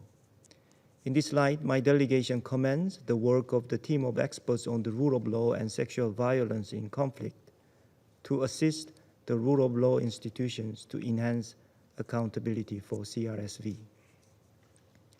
Third, we need to step up our efforts to tackle the root causes of CRSV. To this end, it is imperative to address structural gender inequality and to ensure equal opportunities for women and girls. Women and girls have been increasingly and systematically excluded from economic participation, public education, and access to essential services in conflict-affected countries. My delegation deplores the Taliban's decision on March 23rd not to reopen secondary schools to African girls, which contradicted its previous commitments. We highlight the fact that all Afghan citizens, including women and girls, deserve to have an equal right to education at all levels and call on the Taliban to reverse this decision. Last but not least, promoting women's participation in peacekeeping is essential to ensure safe, enabling, and gender-responsive environments. As the host of 2021 Seoul UN Peacekeeping Ministerial, the Republic of Korea will continue to exert its active efforts to increase the number of women military observers and staff officers serving in the UN peacekeeping operation to 25% by 2028. Madam President, the implementation of WPS agenda, including preventing and responding to CRSV, has a very special meaning for the Republic of Korea.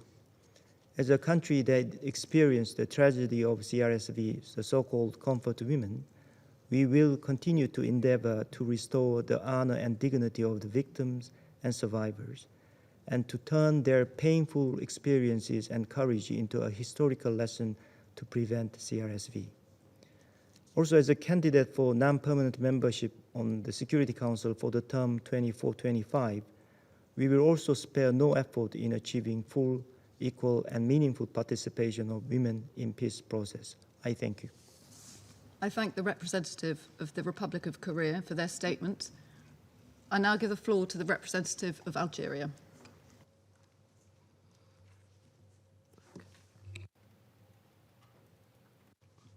سيد الرئيس، شكرا. بداية أود أن أتقدم بتهاني لوفد المملكة المتحدة على توليه رئاسة المجلس خلال الشهر الجاري، متمنية له كل التوفيق في أداء مهامه. سيد الرئيس، إيمانا منها بالدور المحوري للمرأة في بناء مجتمع سليم ولدورها في المشاركة الفعالة والقيمة في المجالات السياسية والاقتصادية والاجتماعية. تسعى الجزائر إلى تمكين المرأة وحمايتها من أي تصرف قد يسيء إليها وفقا للدستور الذي يحمي المرأة من كل أشكال العنف في كل الأماكن والظروف في الفضاء العمومي وفي المجالين المهني والخاص. وتعمل الجزائر جاهدة على تعزيز نظامها القانوني ومراجعة قوانينها الخاصة بحماية المرأة وتعزيزها على جميع المستويات من أجل جعلها تتوافق ومتطلبات المرحلة الحالية. كما تسهر الجزائر على تعزيز دور المرأة كفاعل رئيسي من أجل السلام على المستويين الوطني والإقليمي كجزء من رؤيتها لتنفيذ القرار 1325 لمجلس الأمن من خلال خطة عمل وطنية تعد بمثابة خارطة طريق لتحديد أولويات البلاد في تعزيز دور المرأة وتجعل من أجندة المرأة والسلام والأمن من أهم أولوياتها. كما قادت الجزائر في إطار جامعة الدول العربية الجهود التي أسفرت على إنشاء لجنة الطوارئ لحماية المرأة في النزاعات المسلحة والتي مكنت من إنشاء الشبكة العربية لوسيطات السلام من قبل لجنة المرأة العربية في فبراير 2020 وبعضوية سفيرة جزائرية.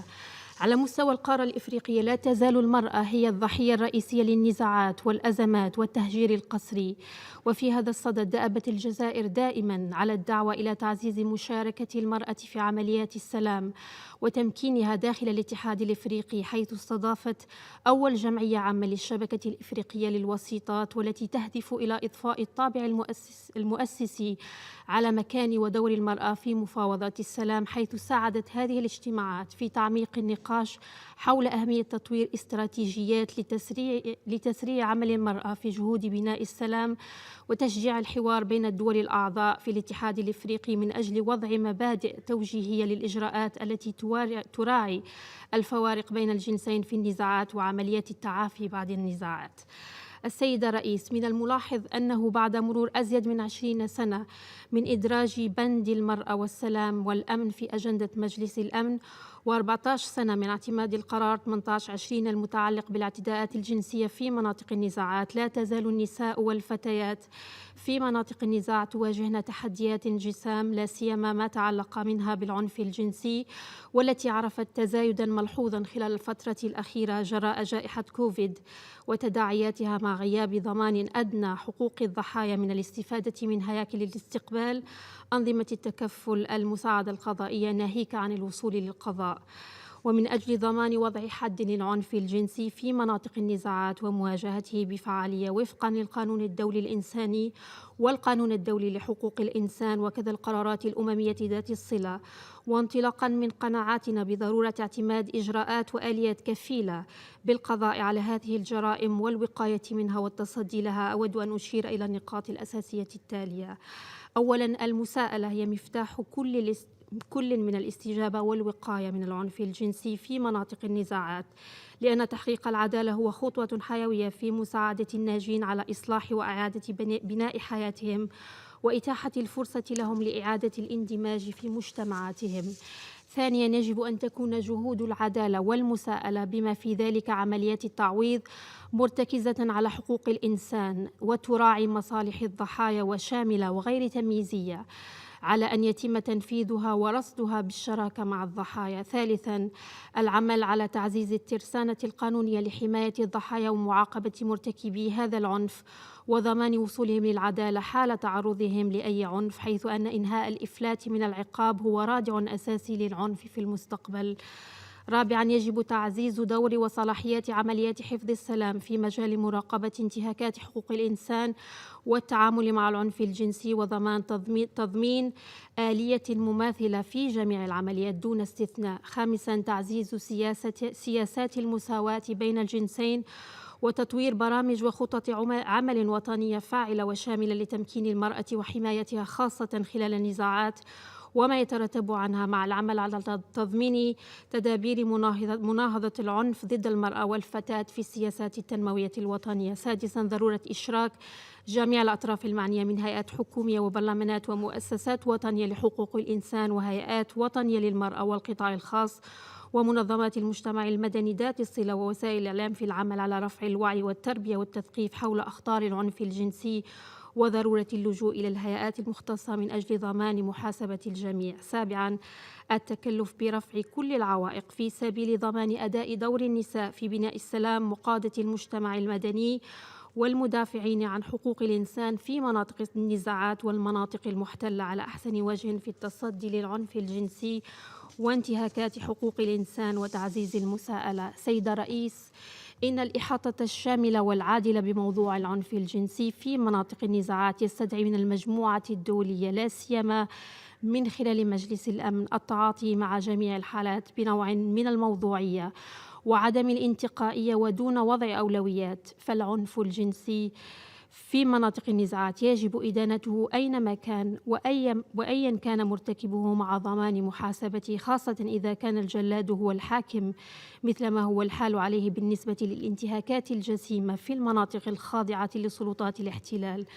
وفي هذا الصدد أغتنم هذه السانحة لأشير إلى بعض الحقائق التي كشف عنها ائتلاف من المنظمات غير الحكومية، حيث تم تسليط الضوء على الانتهاكات الجسيمة والمتكررة في الصحراء الغربية من طرف قوات الاحتلال المغربية، حيث تم استعمال العنف الجنسي كوسيلة لتخويف النساء المناضلات في حقوق الإنسان، مثلما تتعرض له سلطان خايا وأمينات حيدر على سبيل الذكر لا الحصر. هذه الانتهاكات التي تم توثيقها أيضا من قبل المقررة الأممية الخاصة المعنية بالمدافعين عن حقوق الإنسان.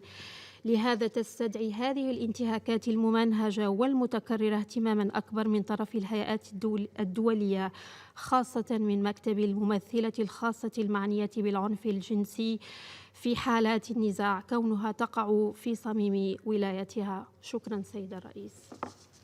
I thank the representative of Algeria for her statement. I now give the floor to the representative of Guatemala. Muchas gracias, señora Presidente. Guatemala agradece a la delegación del Reino Unido en su capacidad de presidente del Consejo de Seguridad durante el mes de abril por convocar a este debate abierto. También expresamos nuestro agradecimiento al secretario general de Naciones Unidas, así como al resto de ponentes por sus presentaciones. Señora Presidente, desde la aprobación de la Resolución 1325-2000, Guatemala ha observado con especial atención el tema en referencia. La violencia sexual contra las mujeres durante los conflictos armados ha sido históricamente utilizada como táctica de guerra para instaurar el terror y es una flagrante violación a los derechos humanos. Por ello, es pertinente redoblar los esfuerzos para su total erradicación. Es preocupante que aún hoy en día se siga utilizando la violencia sexual para generar ingresos a través de la trata y la esclavitud sexual, incluso como compensación a los combatientes de grupos extremistas.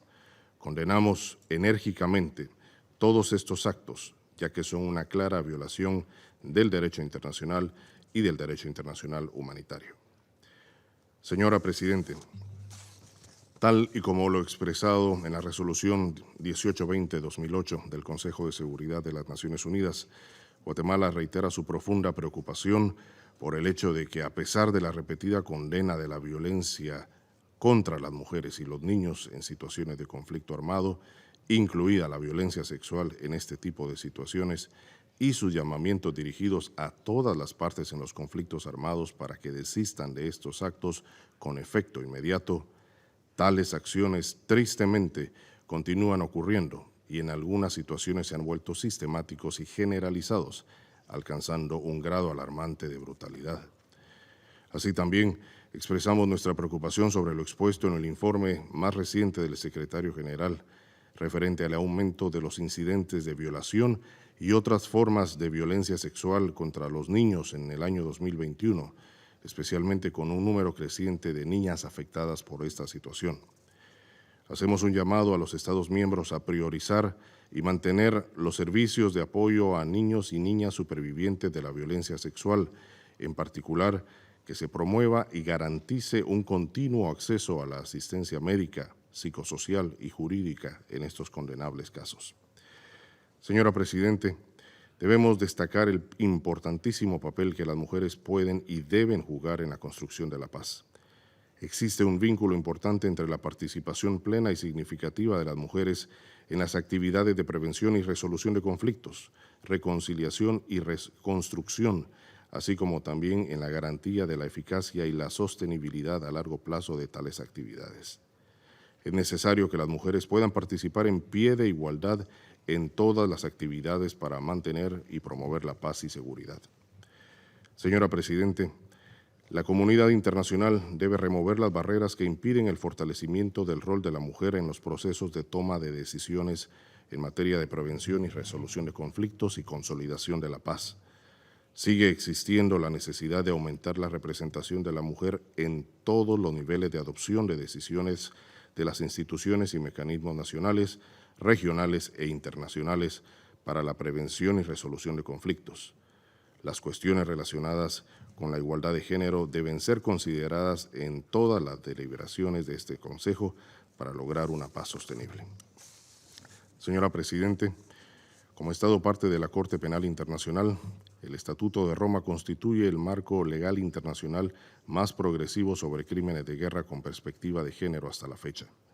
Es necesario incorporar sus disposiciones al contexto nacional para que los Estados cuenten con un marco integral para la investigación de los crímenes de violencia sexual y de género, procedimientos específicos para apoyar a víctimas y testigos y programas destinados a enseñar a las mujeres las leyes que les conciernen, incluyendo los recursos para monitorear la aplicación de leyes que tengan en cuenta la perspectiva de género y las disposiciones para indemnizar a las víctimas.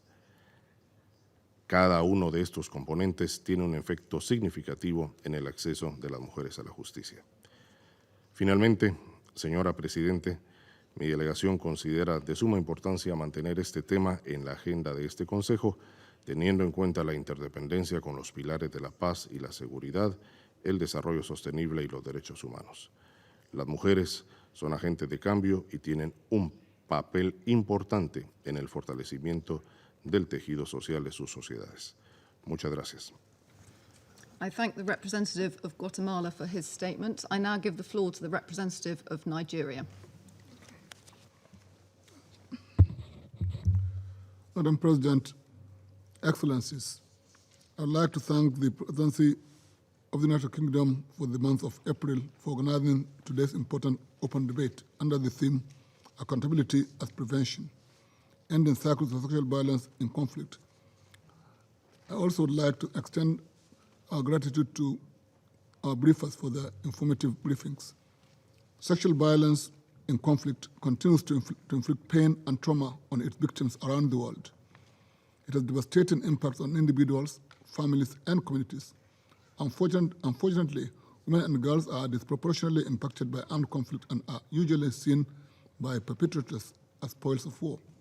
We must therefore collectively do more to prevent and bring to perpetrators to justice the perpetrators.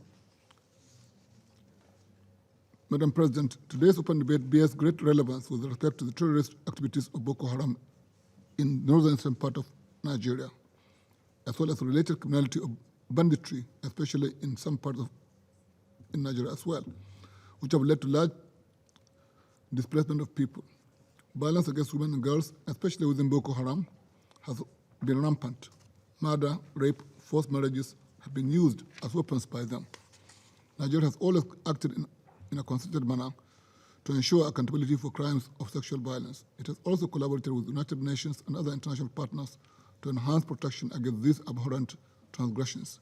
Over time, such cooperation has eased the problem and made communities and areas far more secure. The problem still is a challenge to us. It's imperative to state that perpetrators of sexual violence must be held accountable, yet the capacity of states to do so needs to be strengthened for better assurance of success. Beyond the law enforcement approach, however, dealing with the socio-political economy of conflicts in a holistic manner is crucial to finding potential remedies to the situation of conflict around the world. In that regard, multilateral cooperation should be enhanced so as to strengthen states' capacities and capabilities to deal with threats posed by violent conflict, criminality, and terrorism. The government of Nigeria has taken steps to rehabilitate victims of sexual violence, including rape, abduction, forced marriages, sexual slavery, and other grave violations by Boko Haram, by putting in motion several legal and economic and social remedies, including taking arbitrated court, reintegration of victims, reorientation, rehabilitation programs designed to meet the needs of victims, especially urgently. In that regard, we welcome the efforts of the United Nations aimed at improving interagency coordination, knowledge building, advocacy, and technical support at country level. In all this, priority must be accorded addressing the root causes of conflict, such as poverty, human rights abuses, exclusion, and, in our context, climate change. Nonetheless, and in spite of daunting challenges, Nigeria has been in the vanguard of promoting the involvement of women in conflict resolution and in the promotion of peace and security. It is committed to ensuring the security of women and girls during armed conflict and after, and enhancing their active and direct participation in conflict prevention and peace building. It has also taken measures to enhance the security of women and girls in internally displaced persons camps, reduce their vulnerabilities, and promote their safe return to their homes. Madam President, we are convinced that the United Nations remains the central platform for raising awareness for the plight of women and girls in conflict, including the peace and security agenda of the United Nations.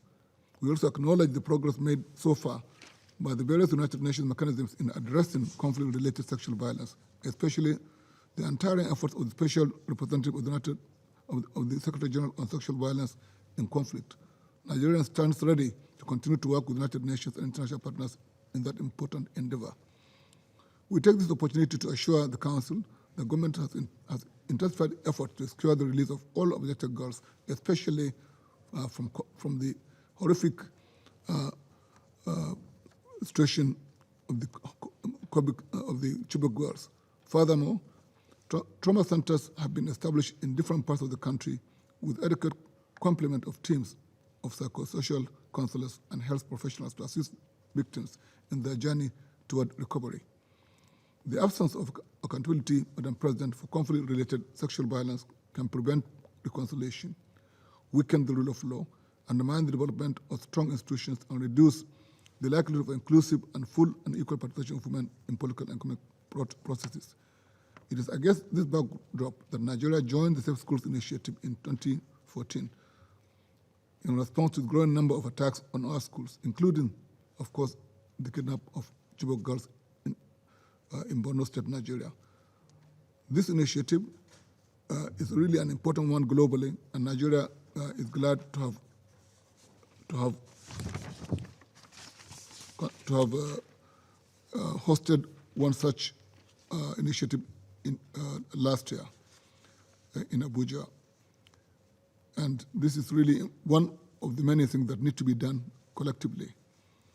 In conclusion, Madam President, we call on all UN member states to consider innovative ways of leveraging peace processes and political settlements to achieve accountability and justice for conflict-related sexual violence, thereby laying the foundations for transformation and inclusion.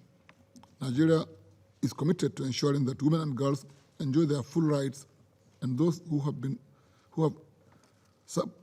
perpetrated the violence in conflict are dealt with in accordance with our national laws and international obligations. Achieving the SDGs will be a mirage, Madam President, Excellencies, without the full, free, meaningful, and equal participation of women and girls all over the world. I thank you. I thank the representative of Nigeria for his statement. The representative of Morocco has asked for the floor to make a further statement. Given the late hour, I would be grateful if you could keep your remarks brief. I give you the floor.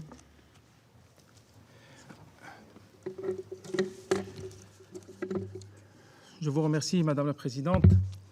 Une nouvelle fois, la délégation algérienne tente d'induire la communauté internationale en erreur et d'attaquer mon pays, le Maroc, à travers la répétition ad nauseam de mensonges et de fabrication, de falsification dénués de tout fondement sur la question du Sahara marocain.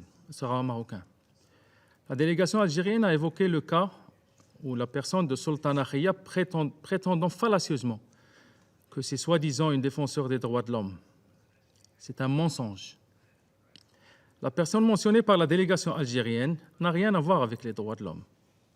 Elle travaille à la solde de l'Algérie et de son groupe séparatiste lié au terrorisme dans le Sahel, le Polisario, pour instrumentaliser les nobles valeurs des droits de l'homme ainsi que la liberté et la démocratie qui règnent au Sahara marocain à des fins de propagande séparatiste contraire aux résolutions du Conseil de sécurité. Cette personne, Sultana Khaya, prône la violence armée contre les civils au Sahara marocain. Elle a suivi des cours d'endoctrinement et de maniement d'armes et des exercices militaires de la part des militaires algériens et des mercenaires du Polisario. Elle n'est aucunement une soi-disant activiste des droits de l'homme, mais un agent du Polisario et de l'Algérie qui appelle à la violence et à l'action militaire. Elle a participé à des cours et exercices militaires du 1 au 12 juin 2019, organisés par le Polisario à Algérie, durant lesquels elle a appelé à la violence armée contre les civils au Sahara marocain. Et à ce moment-là où ces photos ont été prises, Madame la Présidente, et je vais vous le montrer. Voilà. Elle est munie d'une mitrailleuse. Elle est habillée d'un trier militaire. Voilà. Et elle est utilisée par le Polisario et l'Algérie pour induire la communauté internationale en erreur sur des prétendues violations des droits de l'homme au Sahara marocain. Les droits de l'homme sont protégés pleinement et complètement au Sahara marocain, conformément aux standards internationaux les plus élevés. Et d'ailleurs, les résolutions du Conseil de sécurité, dont la 2602, ont attesté du respect par le Maroc et du rôle joué par le Maroc et ses institutions nationales, notamment le Conseil national des droits de l'homme et ses commissions à la Leone pour promouvoir et protéger les droits de l'homme. L'intéressée n'est nullement soumise ni à des abus sexuels, ni à une résidence surveillée comme le prétend l'Algérie. Elle est libre de ses actions. D'ailleurs, elle a été contactée par le Conseil national des droits de l'homme, qu'elle a refusé de rencontrer parce qu'elle ne veut nullement parler des droits de l'homme, mais elle veut les instrumentaliser. Cette personne quitte le Maroc et les provinces du sud du royaume par un passeport marocain et voyage à Genève, et voyage en Algérie, à l'université de Boumekdas, et voyage partout dans le monde pour dire des mensonges contre le Maroc. C'est parce que le Maroc respecte les droits de l'homme. C'est parce que le Maroc promeut les droits de l'homme tels qu'internationalement reconnus. La délégation algérienne s'est référée à la représentante spéciale du secrétaire général pour les défenseurs des droits de l'homme, Mme Mary Lawler. Je vais corriger la délégation algérienne, parce qu'elle ment encore une fois. Mme Lawler, convaincue du caractère fallacieux des allégations de Sultana Khaya, elle s'est définitivement dessaisie de son cas. Madame Lawler a pris cette décision lorsqu'elle a vu ces photos véridiques. Et elle a compris qu'elle manipule, que cette dame, que Sultana Khaya manipule les droits de l'homme pour des visées politiques et pour des visées séparatistes. La délégation algérienne a invoqué des prétendus cas de violations sexuelles au Sahara marocain. C'est archi faux. Par contre, ce qui est vrai, c'est le cas de jeunes hommes et femmes du Hirak algérien qui sont violés et sexuellement agressés dans les commissariats de police algériens. Ça, c'est une réalité. Et ça, c'est repris par les médias internationaux et nationaux. Il y a également la question des violations des droits des femmes et des violences sexuelles dans les camps de Tindouf en Algérie, sous la supervision et l'accord des autorités algériennes. Je citerai la situation des femmes et des filles dans les camps laissés à la merci de l'Algérie et du groupe armé séparatiste Polisario, qui propage la terreur dans les camps censés être purement civils, mais militarisés à outrance. Le journal El Mundo espagnol avait révélé que plus de 150 jeunes filles étaient retenues contre leur gré dans ces camps, notamment Mme Maloma Morales, Daria Mbak Selma, Najiba Mohamed Belqasem et Koria Betbad Hafid, et bien d'autres, ont toutes été victimes de leurs bourreaux dans les camps avec la complicité de l'Algérie. Elles ont subi des violences sexuelles, des vices sexuels également. Le soi-disant chef du Polisario, le séparatiste Brahim Rali, il est poursuivi en Espagne pour crimes contre l'humanité, pour viol et agression sexuelle contre Khadijatou Mahmoud. Et comme j'ai dit, il est poursuivi pour crimes contre l'humanité devant les juridictions espagnoles. Madame la Présidente, l'Algérie est très mal placée pour venir parler de la question des droits de l'homme au Sahara marocain. Je ne manquerai pas de citer également la question des enfants soldats enrôlés dans les camps de Tindouf en Algérie avec la bénédiction de l'Algérie. Voilà encore des photos d'enfants soldats enrôlés dans les camps de Tindouf en Algérie avec la bénédiction de l'Algérie et sa complicité. Voilà, tout ça, c'est des photos réelles. Et certaines d'entre elles sont sur des sites séparatistes du Polisario. On prive ces enfants de tous leurs droits, les plus élémentaires. Et l'Algérie vient ici parler de la situation des droits de l'homme au Sahara marocain. La situation des droits de l'homme au Sahara marocain est 1000 fois meilleure que la situation en Algérie. Je vais terminer, Madame la Présidente. L'Algérie, en fait, est un violeur en série du droit de l'homme et du droit humanitaire international. Je vais terminer dans quelques secondes. Ma délégation aurait souhaité ne pas faire cette déclaration additionnelle, mais vous avez tous entendu la déclaration de la délégation algérienne qui s'est attaquée au Maroc, qui s'est attaquée au Sahara marocain, lors d'un débat qui n'a rien à voir avec la question du Sahara marocain. La question du Sahara marocain n'a jamais été soulevée dans aucun des rapports, ni de la représentante spéciale, ni du secrétaire général.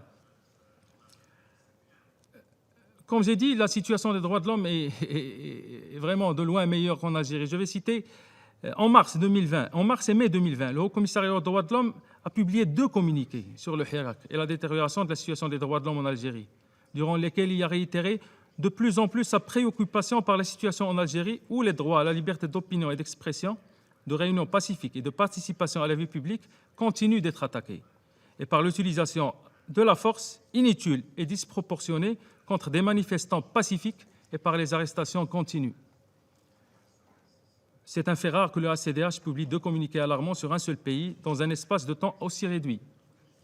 Ceci démontre la gravité et l'ampleur des violations des droits de l'homme en Algérie. Je termine, Madame. Rien que le 8 mars dernier, lors de la 49e session du Conseil des droits de l'homme, la haut-commissaire des droits de l'homme a cité dans sa déclaration orale, et je cite, « In Algeria, I am concerned by increasing restrictions on fundamental freedoms, including an increase in arrests and detentions of human rights defenders, civil society members and political opponents. I call on the government to change course and to take all necessary steps to guarantee the people's right to freedom of speech and to peaceful association and peaceful assembly. Je vous remercie, Madame la Présidente. I thank the representative of Morocco for his statement. The representative of Algeria has asked for the floor to make a further statement. May I ask you to restrict your comments to make brief remarks, and this will be the last speaker. Thank you.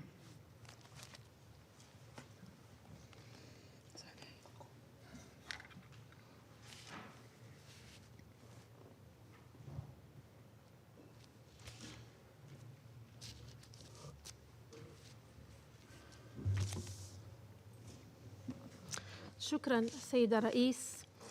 يبدو أن ممثل المغرب من أشد المتعصبين لمقولة اكذب واكذب واستمر في الكذب حتى يصدقك الناس، حيث ذهب مرة أخرى يكرر على مسامع المجلس الموقر افتراءات من نسيج خيال حول انتهاكات يتعرض لها الأطفال الصحراويين في مخيمات اللاجئين وادعاءاته الكاذبة حول تجنيدهم، وهي محاولة يائسة لإقناع البعض بصحة افتراءاته.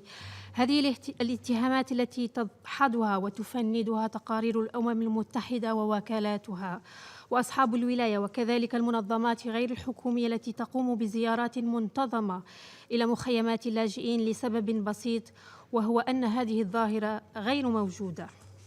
ليس أبعد من شهر جانفي الماضي نفى المتحدث باسم الأمين العام للأمم المتحدة السيد ستيفان دوجاريك بشكل قاطع المعلومات الكاذبة التي نقلتها وسائل الإعلام المغربية بشأن التواجد المزعوم لجنود أطفال خلال زيارة مخيمات اللاجئين من قبل المبعوث الشخصي للصحراء الغربية السيد ستيفان دي مستورا، في محاولة يائسة لتشويه نضال الشعب الصحراوي وتضليل المجموعة الدولية عن لب الصراع المرتبط بالاحتلال المغربي للصحراء الغربية. بدلاً من الانغماس في الدعاية وتزوير الحقائق، كان من الأجدر بممثل المغرب أن يلتفت لحالة أطفال بلده الذين أنهكهم الجوع والفقر، اللذين جعل من التسرب المدرسي ظاهرة في هذا البلد الذي يتعاطى قسم كبير من أطفاله المخدرات. هؤلاء الأطفال الأبرياء الذين أضحوا أداة سياسية يغامر بها حكام المغرب في حملات هجرة سرية أسفرت عن صور مأساوية، كما يتم استعمالهم كأداة جذب سياحية يتعرضون خلاله لمختلف أنواع الاعتداءات الجنسية من قبل بعض الخواص الذين يحظون بحماية السلطات والمسؤولين. هذه هي الحقيقة المرة التي يتجاهلها ممثل المغرب. شكرا سيد الرئيس. I thank the representative of Algeria for their statement. There are no more names inscribed on the list of speakers. The late hour and the large number of speakers today only reflects the strength of concern and interest in this topic. I'd like to thank the interpreters and the Secretariat in particular for staying so late. The meeting is adjourned.